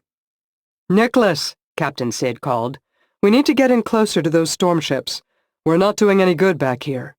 "Aye, aye," the elderly Stormcaller replied. Benjamin almost felt sorry for the old guy. He'd signed on for a diplomatic mission to the south, not to battle Barskull at the storm wall where the action was proving to be too intense for his fading skills. So far he'd managed to protect them well enough from the sea that they hadn't capsized, but that was about all that could be said for him. Monica, his young apprentice, stood by his side, carefully describing the events he couldn't see. Benjamin took a deep breath, hoping the oxygen would help settle his rolling stomach. It didn't. He was beginning to think this trip had been a horrible idea. But what other choice did they have? They were the only ones who knew that Algonian ships carrying Barskull Stormcallers were on their way to attack the storm wall. There hadn't been time to go back to Holdgate to recruit more ships, so the only way they could help was to head to the storm wall themselves. The foggy day would not leave the storm wall to the mercy of the Barskull, and Benjamin would not leave his daughter to their mercy either. Sid marched onto the deck and saw him clutching the rail. "How you doing?" He smiled weakly. "Not great." "Join the club. We need a strong wind and our Stormcaller isn't making it happen." Indeed, the wind from the west was exactly the opposite of what they needed. Jarvie sidled up next to them. "If we can't get to the battle, perhaps the battle will come to us." He pointed west, where one of the large Barskull ships was racing toward them. "Shit," Sid muttered. "Well, we wanted a fight. Guess we're about to be in one." As difficult as it was, Benjamin pushed his nausea to the back of his mind. There were a lot of Barskull ships in the battle, enough that he hadn't been able to get an accurate count. But if the foggy day managed to cripple one of them, it would make their voyage here worthwhile. "Archers to port," Sid called. "Strong winds out of the west, so compensate accordingly." 20 men and women with bows lined up along the port rail and nocked their arrows. It was a miracle they had even brought their bows aboard since they'd been traveling south, but Sid was a stickler for being prepared for all situations, something she had gotten from Captain Roy. "Draw!" Sid yelled, and 20 bowstrings went taut. "Fire!" The archers let fly, and 20 arrows sailed through the air. Considering the strong wind and rain, their shots were impressive, with a good half of them hitting the approaching ship. "Again!" Sid called. The archers managed to loose 3 more volleys before the Barskull ship reached them. Then hooks flew at the foggy day's rail, tossed by the waiting Barskull warriors. Benjamin had never faced a Barskull before, though he'd spent the last 15 years in Holdgate hearing about them. From this distance, they just looked like normal men. Sailors hacked at the ropes now attached to their ship, but there were too many of them. The archers continued to pepper the enemy ship with arrows, punishing any warrior foolish enough to catch their attention. Benjamin conjured fireballs and threw them at the enemy ship. A few hit warriors, but the powerful rain mostly extinguished them before they did any real damage.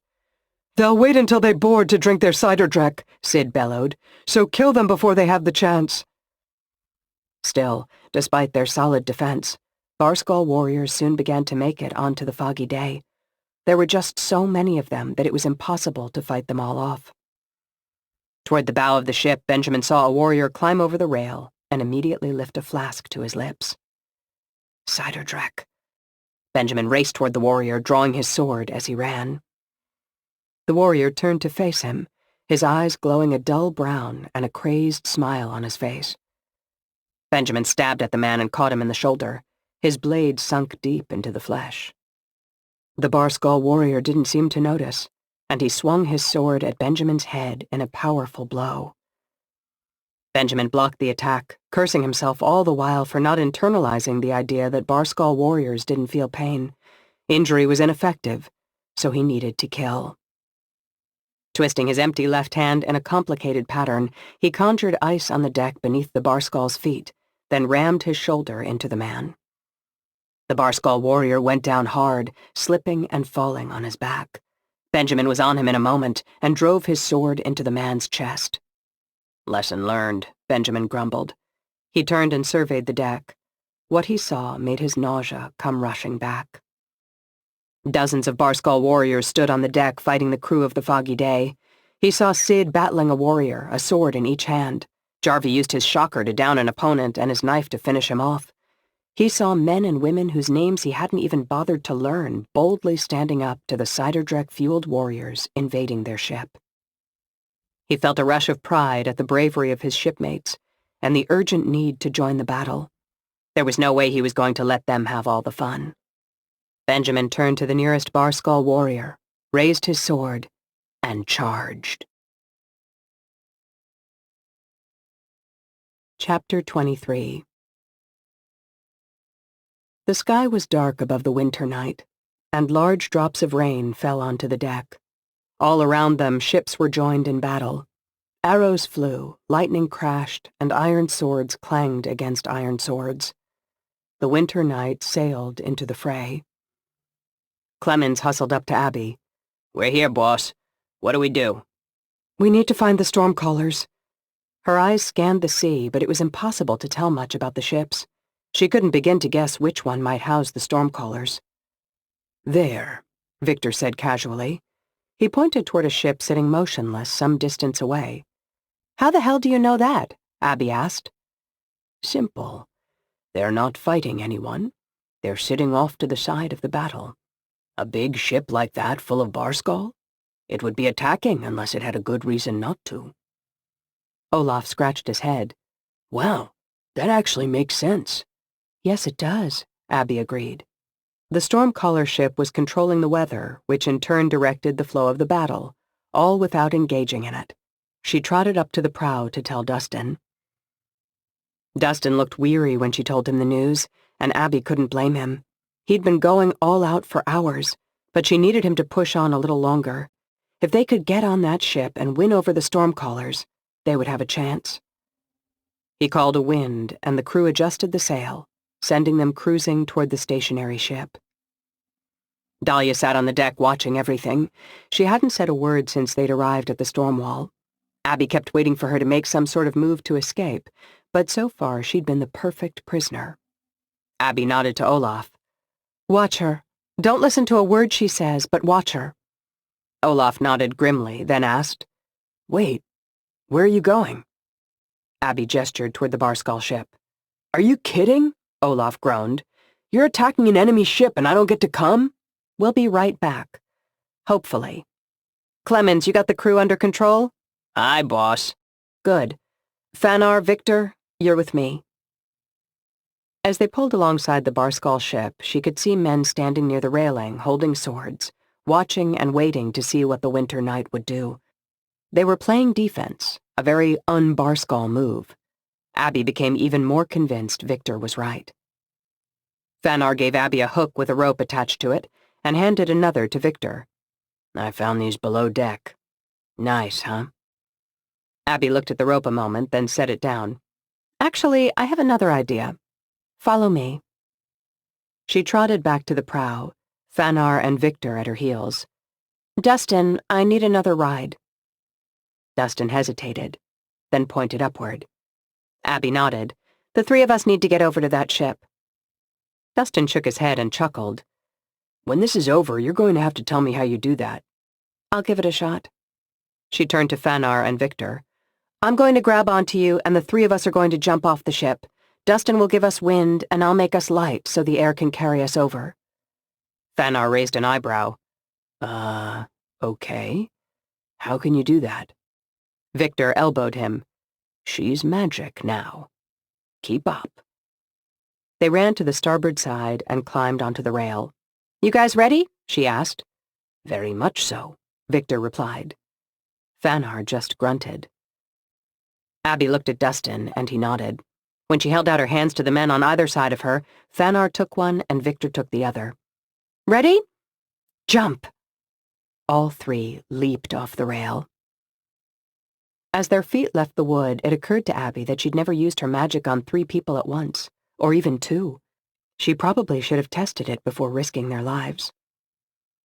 She concentrated on the places her skin was touching Fanar and Victor, and all 3 of them became lighter. Dustin's gust hit them, and they glided effortlessly across the gap. She slowly returned their weights to normal as they cleared the rail, and they landed gently on the deck. In an instant, Fanar had his sea axe in his hand, and Abby had her sword drawn to defend against the warriors rushing toward them. "Wait!" a voice called. The Barskull warriors halted in their tracks. Abby looked toward the main deck and saw a group of maybe 75 people standing shoulder to shoulder. There was no set color to their clothing, but they all wore long robes, much like Victor's. A tall, middle-aged man with a bald head stepped forward. When he spoke, his voice was filled with awe. "Victor, is it really you?" Victor smiled.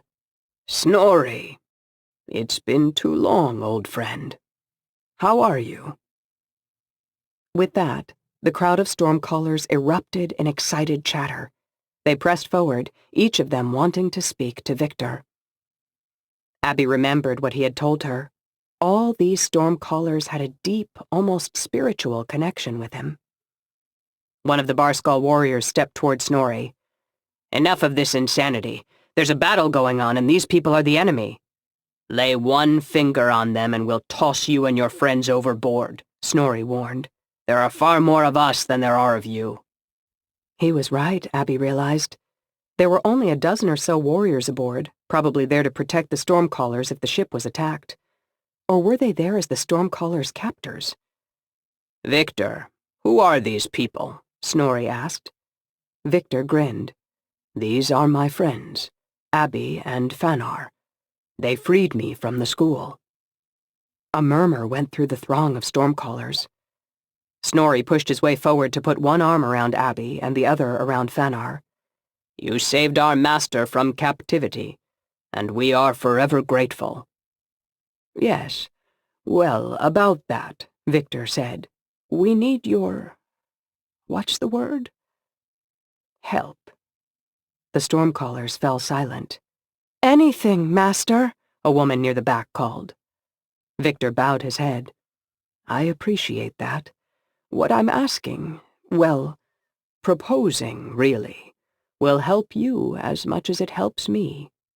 You've been forced to toil for the Barskull crown for too long. It's time for you to be free. But first we have to get out of this battle, and I think I know how to accomplish that." He turned to Abby. "Can we signal the other storm ships? We need to tell them to head to the Faroes. They need to get off the water as quickly as possible." She thought about that a moment. Won't that clear the way for the Barskull fleet to head straight to Holdgate? Victor looked her in the eye. "Abby, you have your magic, and I have mine. Let me do this." Fanar shifted nervously from one foot to the other. "I don't know. Should we really trust the outcome of the battle to Victor?" Abby didn't even hesitate before answering. "After everything we've been through together? Yeah, we're going to trust him."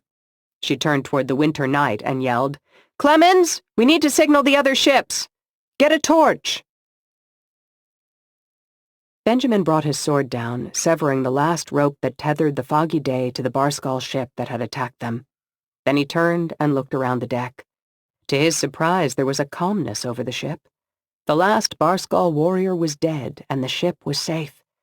Except for the epic sea battle raging all around them, of course. Cid raised her 2 swords and clanged them together. "That's the way we do it, crew. Any man, woman, or Barskull who sets foot on the Foggy Day without permission is going to have that foot forcibly removed." A cheer went up through the crew. Benjamin thought she probably needed to work on a catchier slogan to yell at the end of battles, but he cheered right along with the others. "Captain," one of the men called, That ship is trying to signal us. Sid ran to the starboard side and looked in the direction the man was pointing. Sure enough, a small ship was flashing a message at them. What's it say? Benjamin asked. It's an emergency signal, Sid replied. It's telling us to head for land as quickly as possible. Benjamin scanned the water. As far as he could see, the storm ships were still losing, but they seemed to be doing slightly better, and the water had suddenly grown much calmer. So why would they signal a retreat now? Sid elbowed him and pointed at a ship that appeared to be heading toward the Faroes. That's Thunderclap. I don't know what's going on here, but if Captain Roy is complying with the signal's request, then so are we. Abby, Victor, and Dustin stood on the beach on the island of Vagar. Liv and her army were lined up behind them, ready to defend the Faroes if the Barskull tried to come ashore. I hope you know what you're doing, Dustin said. I do, Victor assured him. Or at least I think I do. In theory, this very likely could work. Wonderful, Dustin grumbled. Abby looked at the storm ships fleeing the battle and heading toward the Faroes. She spotted Thunderclap among them. The Barskull must think we're retreating. Good, Victor replied. That's exactly what we want them to think. This is a seriously risky plan, Dustin muttered. The Barskull think they've won. They're going to head toward Holdgate unless we can stop them. Victor smiled. As I used to say in my card-playing days, it's a risk, but one with a high upside. As the ships continued moving toward the islands, Abby spotted one that made her gasp. Holy shit, Dustin! Is that the Foggy Day? He squinted at the ship. It sure is. What the hell could they be doing here? Abby had no answer to that question. A few moments later, Victor said, I think the storm ships are clear enough of our target region. You see all the Barskull ships over there? He pointed to the southeast. Dustin had been right in his guess. The Barskull ships were regrouping, likely to head to Holdgate. They didn't know their leader, Dahlia, was no longer with the fleet. He nodded in answer to Victor's question. Why do you ask? Victor scratched his beardless chin as he thought about how to explain. I know we haven't had a chance to talk.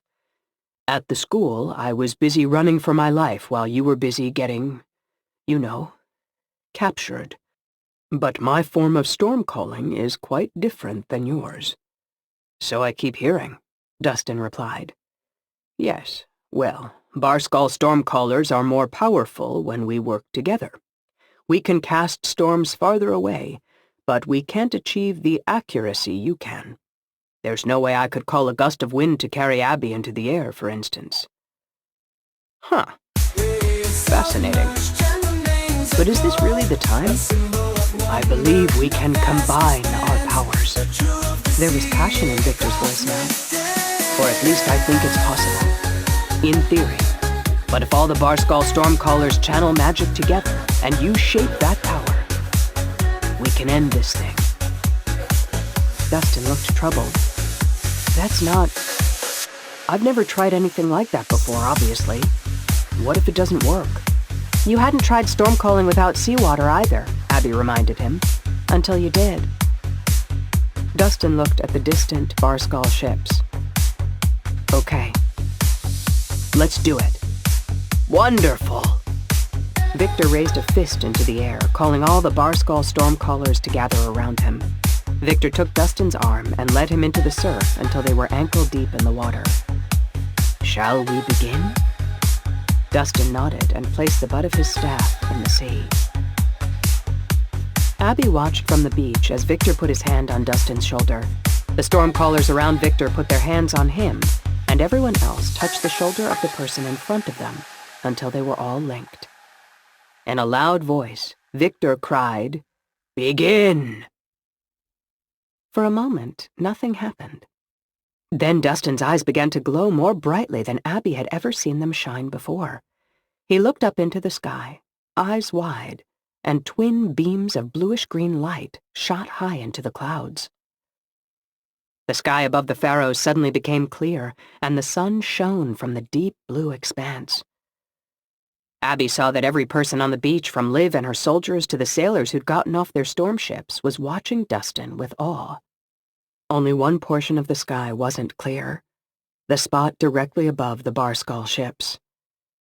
"Do it, Dustin," Victor urged in a soft voice that somehow carried all the way to Abby's ears.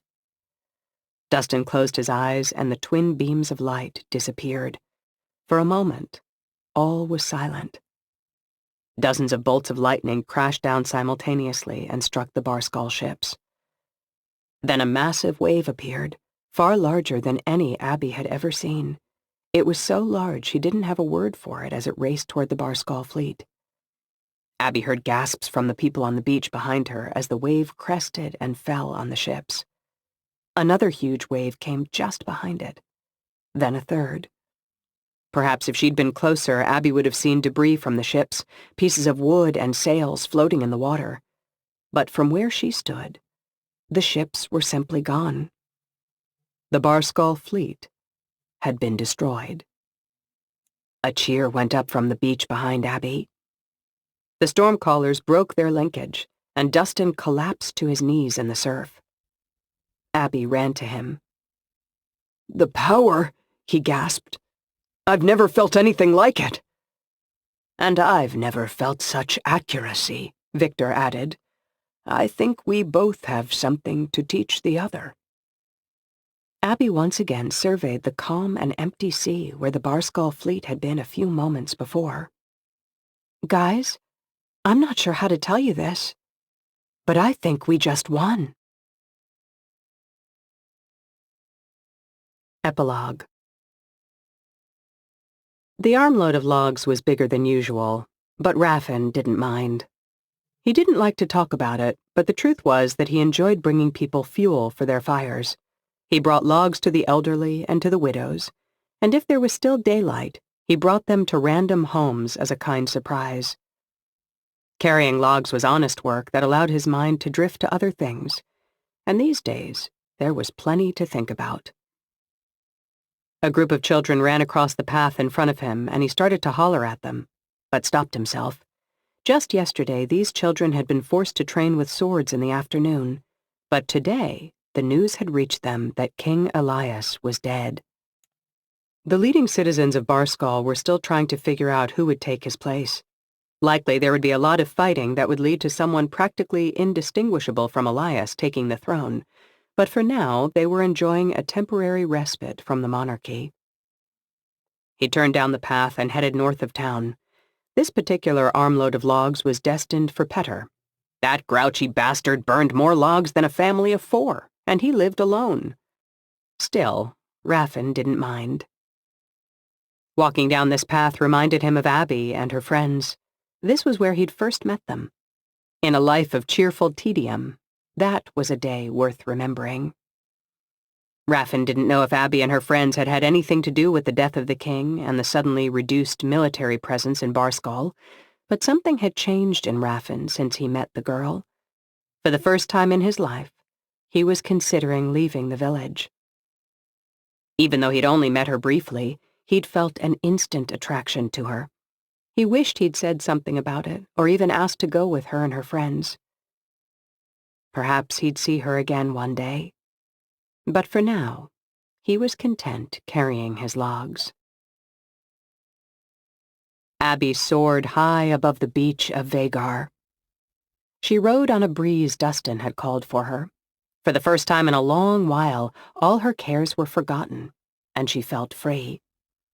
She was learning how she could affect her movement with the way she stretched her arms and positioned her body. She was more than an arrow fired from a bow. She was an arrow given thought and consciousness. Far below, she spotted her father approaching Dustin. She tried to signal with her hands for Dustin to shift the wind to carry her back to him, but he didn't seem to get the message. That was something they were going to have to work on. She gave herself a bit more weight and started to sink. Dustin finally got the message and directed the wind toward the land. She rode the gust, gradually increasing her weight until she softly stepped onto the grass next to him. The stormcaller wore a boyish grin of delight. "And I thought flying a kite was fun." "Try being the kite." Abby matched his smile with one of her own. I have to admit flying is just as fun as it looks." Her father shook his head. He was trying to suppress his smile, but his eyes gave him away. "All I ever wanted was for you to be a blacksmith, but somehow you've become a bird instead." Abby looked at the two men standing with her. What a set the three of them made! A stormcaller, a physical magician, and whatever the hell she was. There was no denying they were a formidable trio. "How about you?" she asked. "Now that you've saved the storm wall, are you ready to go back to your blacksmith shop?" He paused a moment before answering. "After everything I've seen, I don't think I can go back.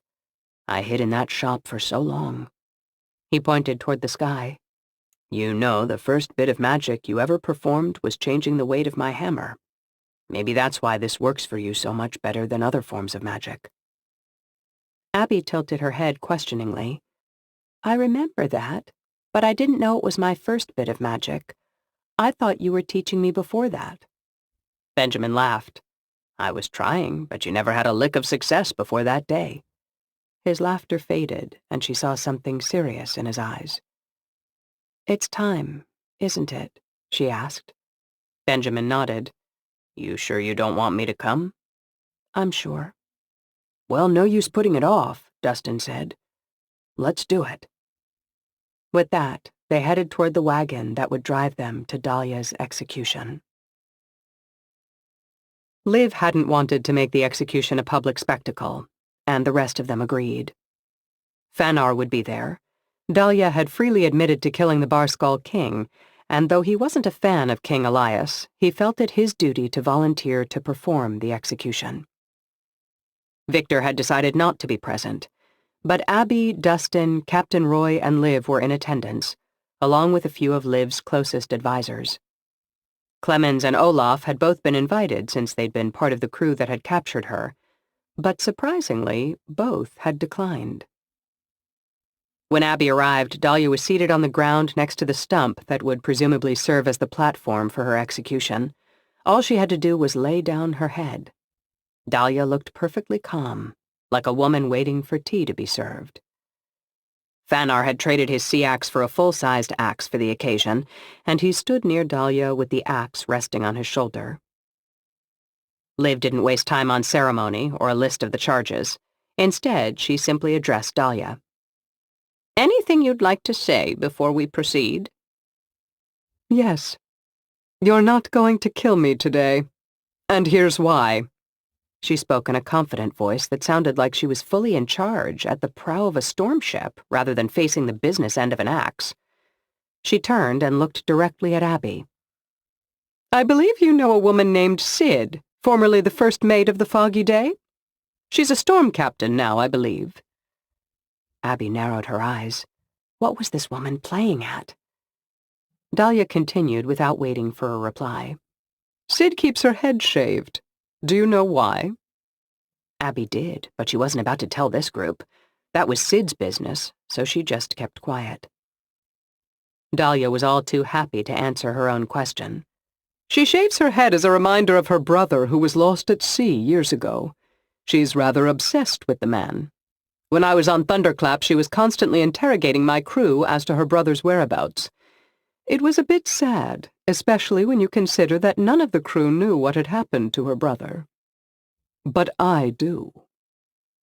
Abby glared at Dahlia. "If this is a trick—" "It's not. Only Tor and I know what happened to young Elliot, and Tor's dead. Looks like I'm your last chance."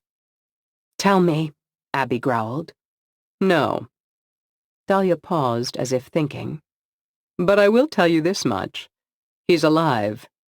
I'm not going to tell you where he is, but I will show you. It's quite a long and dangerous journey." Abby stalked toward Dahlia. As much as she hated the words she was about to speak, she couldn't stop them.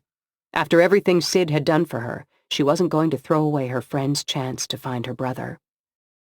"A long and dangerous journey, you say? Then we'd better get started."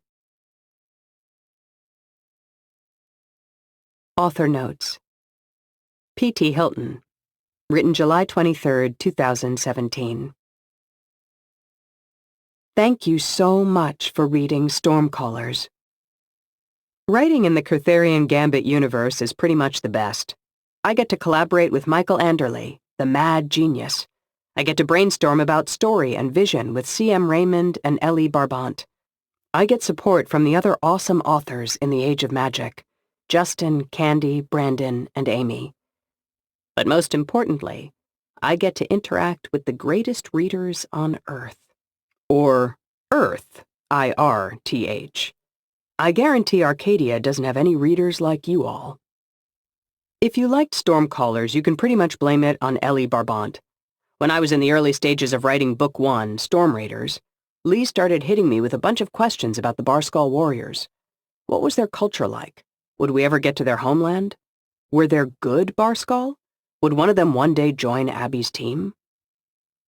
I could have told the truth and said, Lee, I have no flipping idea. I'm eating pancakes and the only thing on my mind is another cup of coffee.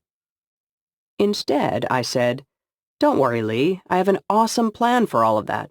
It's going to be revealed in Book 2. Then I went back to my pancakes. Only thing was, those were really good questions Lee had asked, and I wanted to know the answers too. So we came up with a plan, and by the time we were done with Book 1, we knew where things were going. See how cool it is working in the KGU? Once again, thank you. I love this book and this world, and I want to talk to you more about it. So I made you a video. This is a spoiler-filled behind-the-scenes discussion of Stormcallers. I hope you like it. Drop me a line on Facebook, Twitter, or email, pt@pthylton.com, if you have a question you'd like me to answer in my next behind-the-scenes video. YouTube/R-O-K,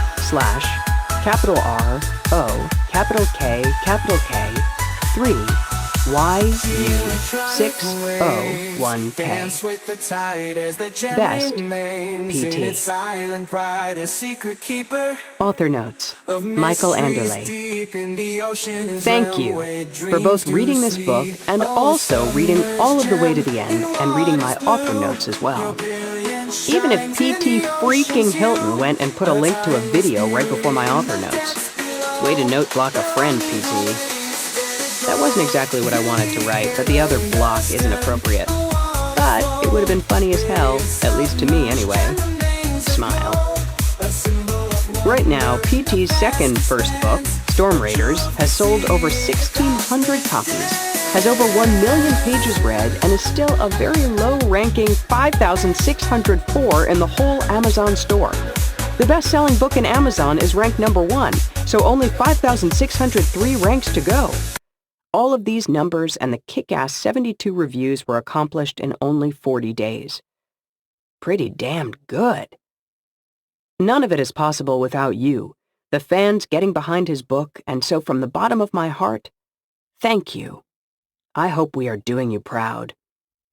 If we aren't, just reach out to us on our Facebook page and let us know. Mind you, I'd rather hear about the awesome things we are doing, but the other is okay. I won't jump from the top of my house or anything. Mainly because I'm scared of heights. There is no fucking way I can even go up the ladder high enough to get on the roof without freezing, fingers grasping the 7th rung tight. High Anxiety is my middle name. Actually, Todd is my middle name, but I digress. So, height shenanigans aside, I have an update that we are now 64 books strong in the Kurtherian universe. Included in that number is 6 to 7 omnibuses and 3 short stories. This is going to expand to 65 this Friday with Craig Martell's version of Moby Dick. The size of the book, not the story. I think Craig is going for the title of Longest Fucking Book in the Kurtherian Gambit Universe. I'm sure he has put a stake in the ground at 118,000 words or so last time I heard. It's a beast. For those who didn't see my update in L. Lee Clark's Rebirth book a couple of days ago, I'll add it to the bottom of this author note on, Where the hell is number 18, Michael? It seems I played a dirty trick on Ellie, only to have it backfire on myself. Damn it. Winking emoticon. No bad deed goes unpunished. Fuck my life. 2 more things to chat about, and then I'll go. The first is I am releasing my sophomore universe effort with Martha Carr on July 31st, Monday. I'm pretty excited. but scared as hell at the same time. It will be the first of the 5 series already in production. The only reason we don't have more series planned in the Kurtherian universe is we need to get our collaborators' books off the ground. Not for lack of other authors asking at this time, which is completely due to the Kurtherian fans being so damned cool. So if you would like to be the first fans in an entirely new universe, would you check out what I'm doing with Martha and the others? You can find us on Facebook at www.facebook.com/Oricerian. Oricerian. We don't bite. Well, I don't bite. I can't speak for Martha. The second item to discuss is, well, fucking shit. The author's wife came in a couple of minutes ago and asked for some help. Now I'm back from doing a fax thing, using a program on my phone to create a PDF. We still call that faxing for some odd reason. Anyway, at the moment I'm completely stumped trying to remember the other item I was going to talk about. I realize I'm just typing almost random shit, but I'm hoping that if I type long enough, it will jog my old-ass useless memory. Come on, brain dump, get a move on! Fuck. I forgot. Well, I'm going to make up what it might have been. If you listen to the pundits in the author community, you will eventually hear that you should maybe not release in the summer, and for fuck's sake, don't release in July. Because it sucks. To a small point, they are right. July is hard. Not because people stop reading all of the time, but I found out that traditional publishers apparently sell like a bitch this time of year, so the competition is fierce. Now we go into August, and those bastards, aka as the mighty men and women of fiction, aka the books that schools require reading, like Asimov or Pride and Prejudice, etc., will start selling like hotcakes, and there is nothing that can be done to compete with that. Our ranks will go down, which hurts our sales because of marketing reasons, and we scrap and claw to beat those that the schools use for teaching. It's not like I ever expect a Bethany Ann or other Kurtherian Gambit book to be taught in high school, but wouldn't that be some shit if it was? No. I imagine I don't ever want to hear the parents' gnashing of teeth on some of the stuff she does, or the guys for that matter. Hell, most of our characters are just too free and loose with the vocabulary. Oh well, so much for ever attaining Master of Science Fiction-hood as an author title. So, before I went on that small rant, I was going to say that we are publishing, in this very hard month, 9 books. Why? Because our fucking fans don't give a shit about what month it is, and we listen to our fans. Not the pundits. Winking emoticon. I wish you the best week you have ever had, and somewhere know that I'm raising a Coke in your direction. Why? Because I'm blessed by my fans to be able to do it, and I wish you and... Oh shit, I remembered! Son of a bitch, I really just remembered that one more thing. I'm unofficially announcing that we are going to do an anthology of fan fiction in the Kurtherian universe. I spoke with Lynn Stigler. Okay, I messaged her in Slack, and she said sounds like fun to corral a bunch of fans and their short stories, many who haven't ever written anything in 20 years, and try to do something fan-fucking-tastic. I'm not sure she knows the meaning of the word fun, but that's on her. Anyway, I'm thinking of how to make it happen, so stay tuned to the Kurtherian Gambit fan page, and here is the bare-assed bones of the idea I have so far. For fans that write fan fiction about a Kurtherian Gambit story, about 8,000 words or so, and publish it on www.fanfiction.net, you will have a chance to get your fiction into a Fans Write for Fans book I will publish. The stories will not be canon. Let's make sure that is up front. That means that it isn't in the real timeline, but rather is a fun story. I will expect solid writing, and the JIT teams, or others I get help from, will read any fanfiction.net published Kurtherian Gambit short stories where we are notified on the Facebook page with a link to the story. Once the JIT team gives a thumbs up, or not, because not all stories will be selected, we will contact you back on Facebook. You will be asked to work that story with Lynn, world-class editor, to get the story into shape. You will have to have your version of author notes included with your short story. You don't have to write those until you know your story is selected. We will have about 8 to 12 stories, depending on the amount of those willing to do this, and I'll pay to have a cool cover made. Every short story included in the book will net the author fan $250 for the rights to the story. There is no way I can handle the long-term aspect of paying, so it's a one-time payment. In short, 1. Write a short story in the Kurtherian Gambit universe. Pay attention to the stories so it feels like a real Kurtherian Gambit story. No making Tom, for example, an evil Kurtherian. It just won't work. The JIT team doesn't like shit that isn't real to the canon, just warning you. They bust my ass so you don't get any slack either. 2. Put it up on www.fanfiction.net. Label it Kurtherian Gambit. You can use a pen name on the website. No one has to know your real name. 3. On Facebook, post to us on the page that your story is there and that you want to be reviewed for consideration in the book. 4. If the JIT team, or other team if they are busy, select it, then you will be notified and included in a special Slack group to help get your story in shape for the book. 5. When the book is published, you will be paid via PayPal $250 for all rights. If you can't do PayPal, I'll try to pay another way, but I can't promise that we have other options. So assume it is PayPal. 6. I'll pay all editing, cover, advertising, etc. fees. 7. This is for fun, so please support those fans who try. Best regards, Michael. Below is from the author notes in L. Lee Clark's Rebirth. I can already hear those fans of mine saying, "Well, what the hell is up with your next book, number 18, Michael?" I'm glad you asked. Winking emoticon. I released Forever Defend on July 1st, 2017. Since then, 4 books have been released with collaborators, including number 2, Sanctioned, July 5th, L. Lee Clark. Number 3, Born into Flames, July 7th, Justin Sloan. Number 4, Shades of Dark, July 10th, Justin Sloan. Number 5, The Arcadian Druid, July 19th, Candy Crumb. There are 4 more books due this month, including number 6, Rebirth, July 24th, L. Lee Clark.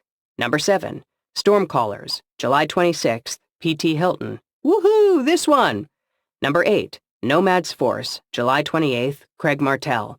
And one more book, but in fact this is a whole new universe. Number 9, Quest for Magic, July 31st, Martha Carr. Before I explain more about what is going on, I want to say I get it. I get that for many of you, it isn't about the other storylines. Many of you would rather I get the next book for Bethany Ann out sooner. However, I chose to bring more authors into the fold, such as Elle and PT, and frankly, I have to take time from Peter to pay Paul. Here are my personal desires and how they play out for the future of the Kurtherian Gambit, my own stories, and the collaborations with other authors. Bethany Ann. She is the one that all of the Kurtherian Gambit revolves around, for better or worse. Right now, we have the following authors writing stories in the Kurtherian Gambit, in order of appearance. Michael Anderle, Paul C. Middleton, Justin Sloan, Craig Martell, Natalie Gray, C.M. Raymond, Ellie Barbant, L. Lee Clark, P.T. Hylton, Candy Crumb. Here are the authors we are shepherding through to bring new series to you. Amy Hopkins, AOM, Brandon Barr, AOM, Amy Duboff, AOE, J.N. Chaney, AOE, Holly Dodd, Etheric Empire, Haley Lawson, Age of Madness, Tommy Don Bonvend, AOE. Orasarin. Now let's add the Orasarin universe, more on this later. Martha Carr, S.M. Boyce, Abby Lynn Knorr, Flint Maxwell, Sarah Nofke. Audio. We are producing audio for every Kurtherian Gambit Orasarin series we have in production, so that is a large overhead of effort. Audio for other authors. We have 4 authors running through LMBPN Publishing, which we only do audio for. Covers. I'm involved in every cover setup. I allow the collaborators to project manage, but I'm part of the discussions. This includes models, costumes, concepts, etc. Bills. I have to make sure everyone gets paid. New authors. We, Craig, C.M. Raymond, and Ellie Barbant, Martha Carr and myself, are working to bring the authors on board. New, support, etc. Social. I try to stay up to date on our Facebook efforts and whoever reaches out to me. Translations. We are working to bring about German translations if possible. Test going well so far. Email. I do all of the emails announcing new books. Plus, all of the support for some other authors that I do ad hoc.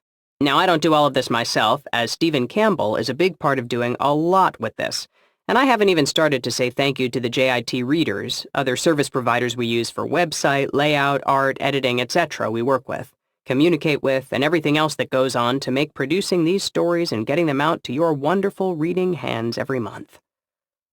So, I'm not personally surprised that my book dates are slipping a little. It is going to happen, unfortunately.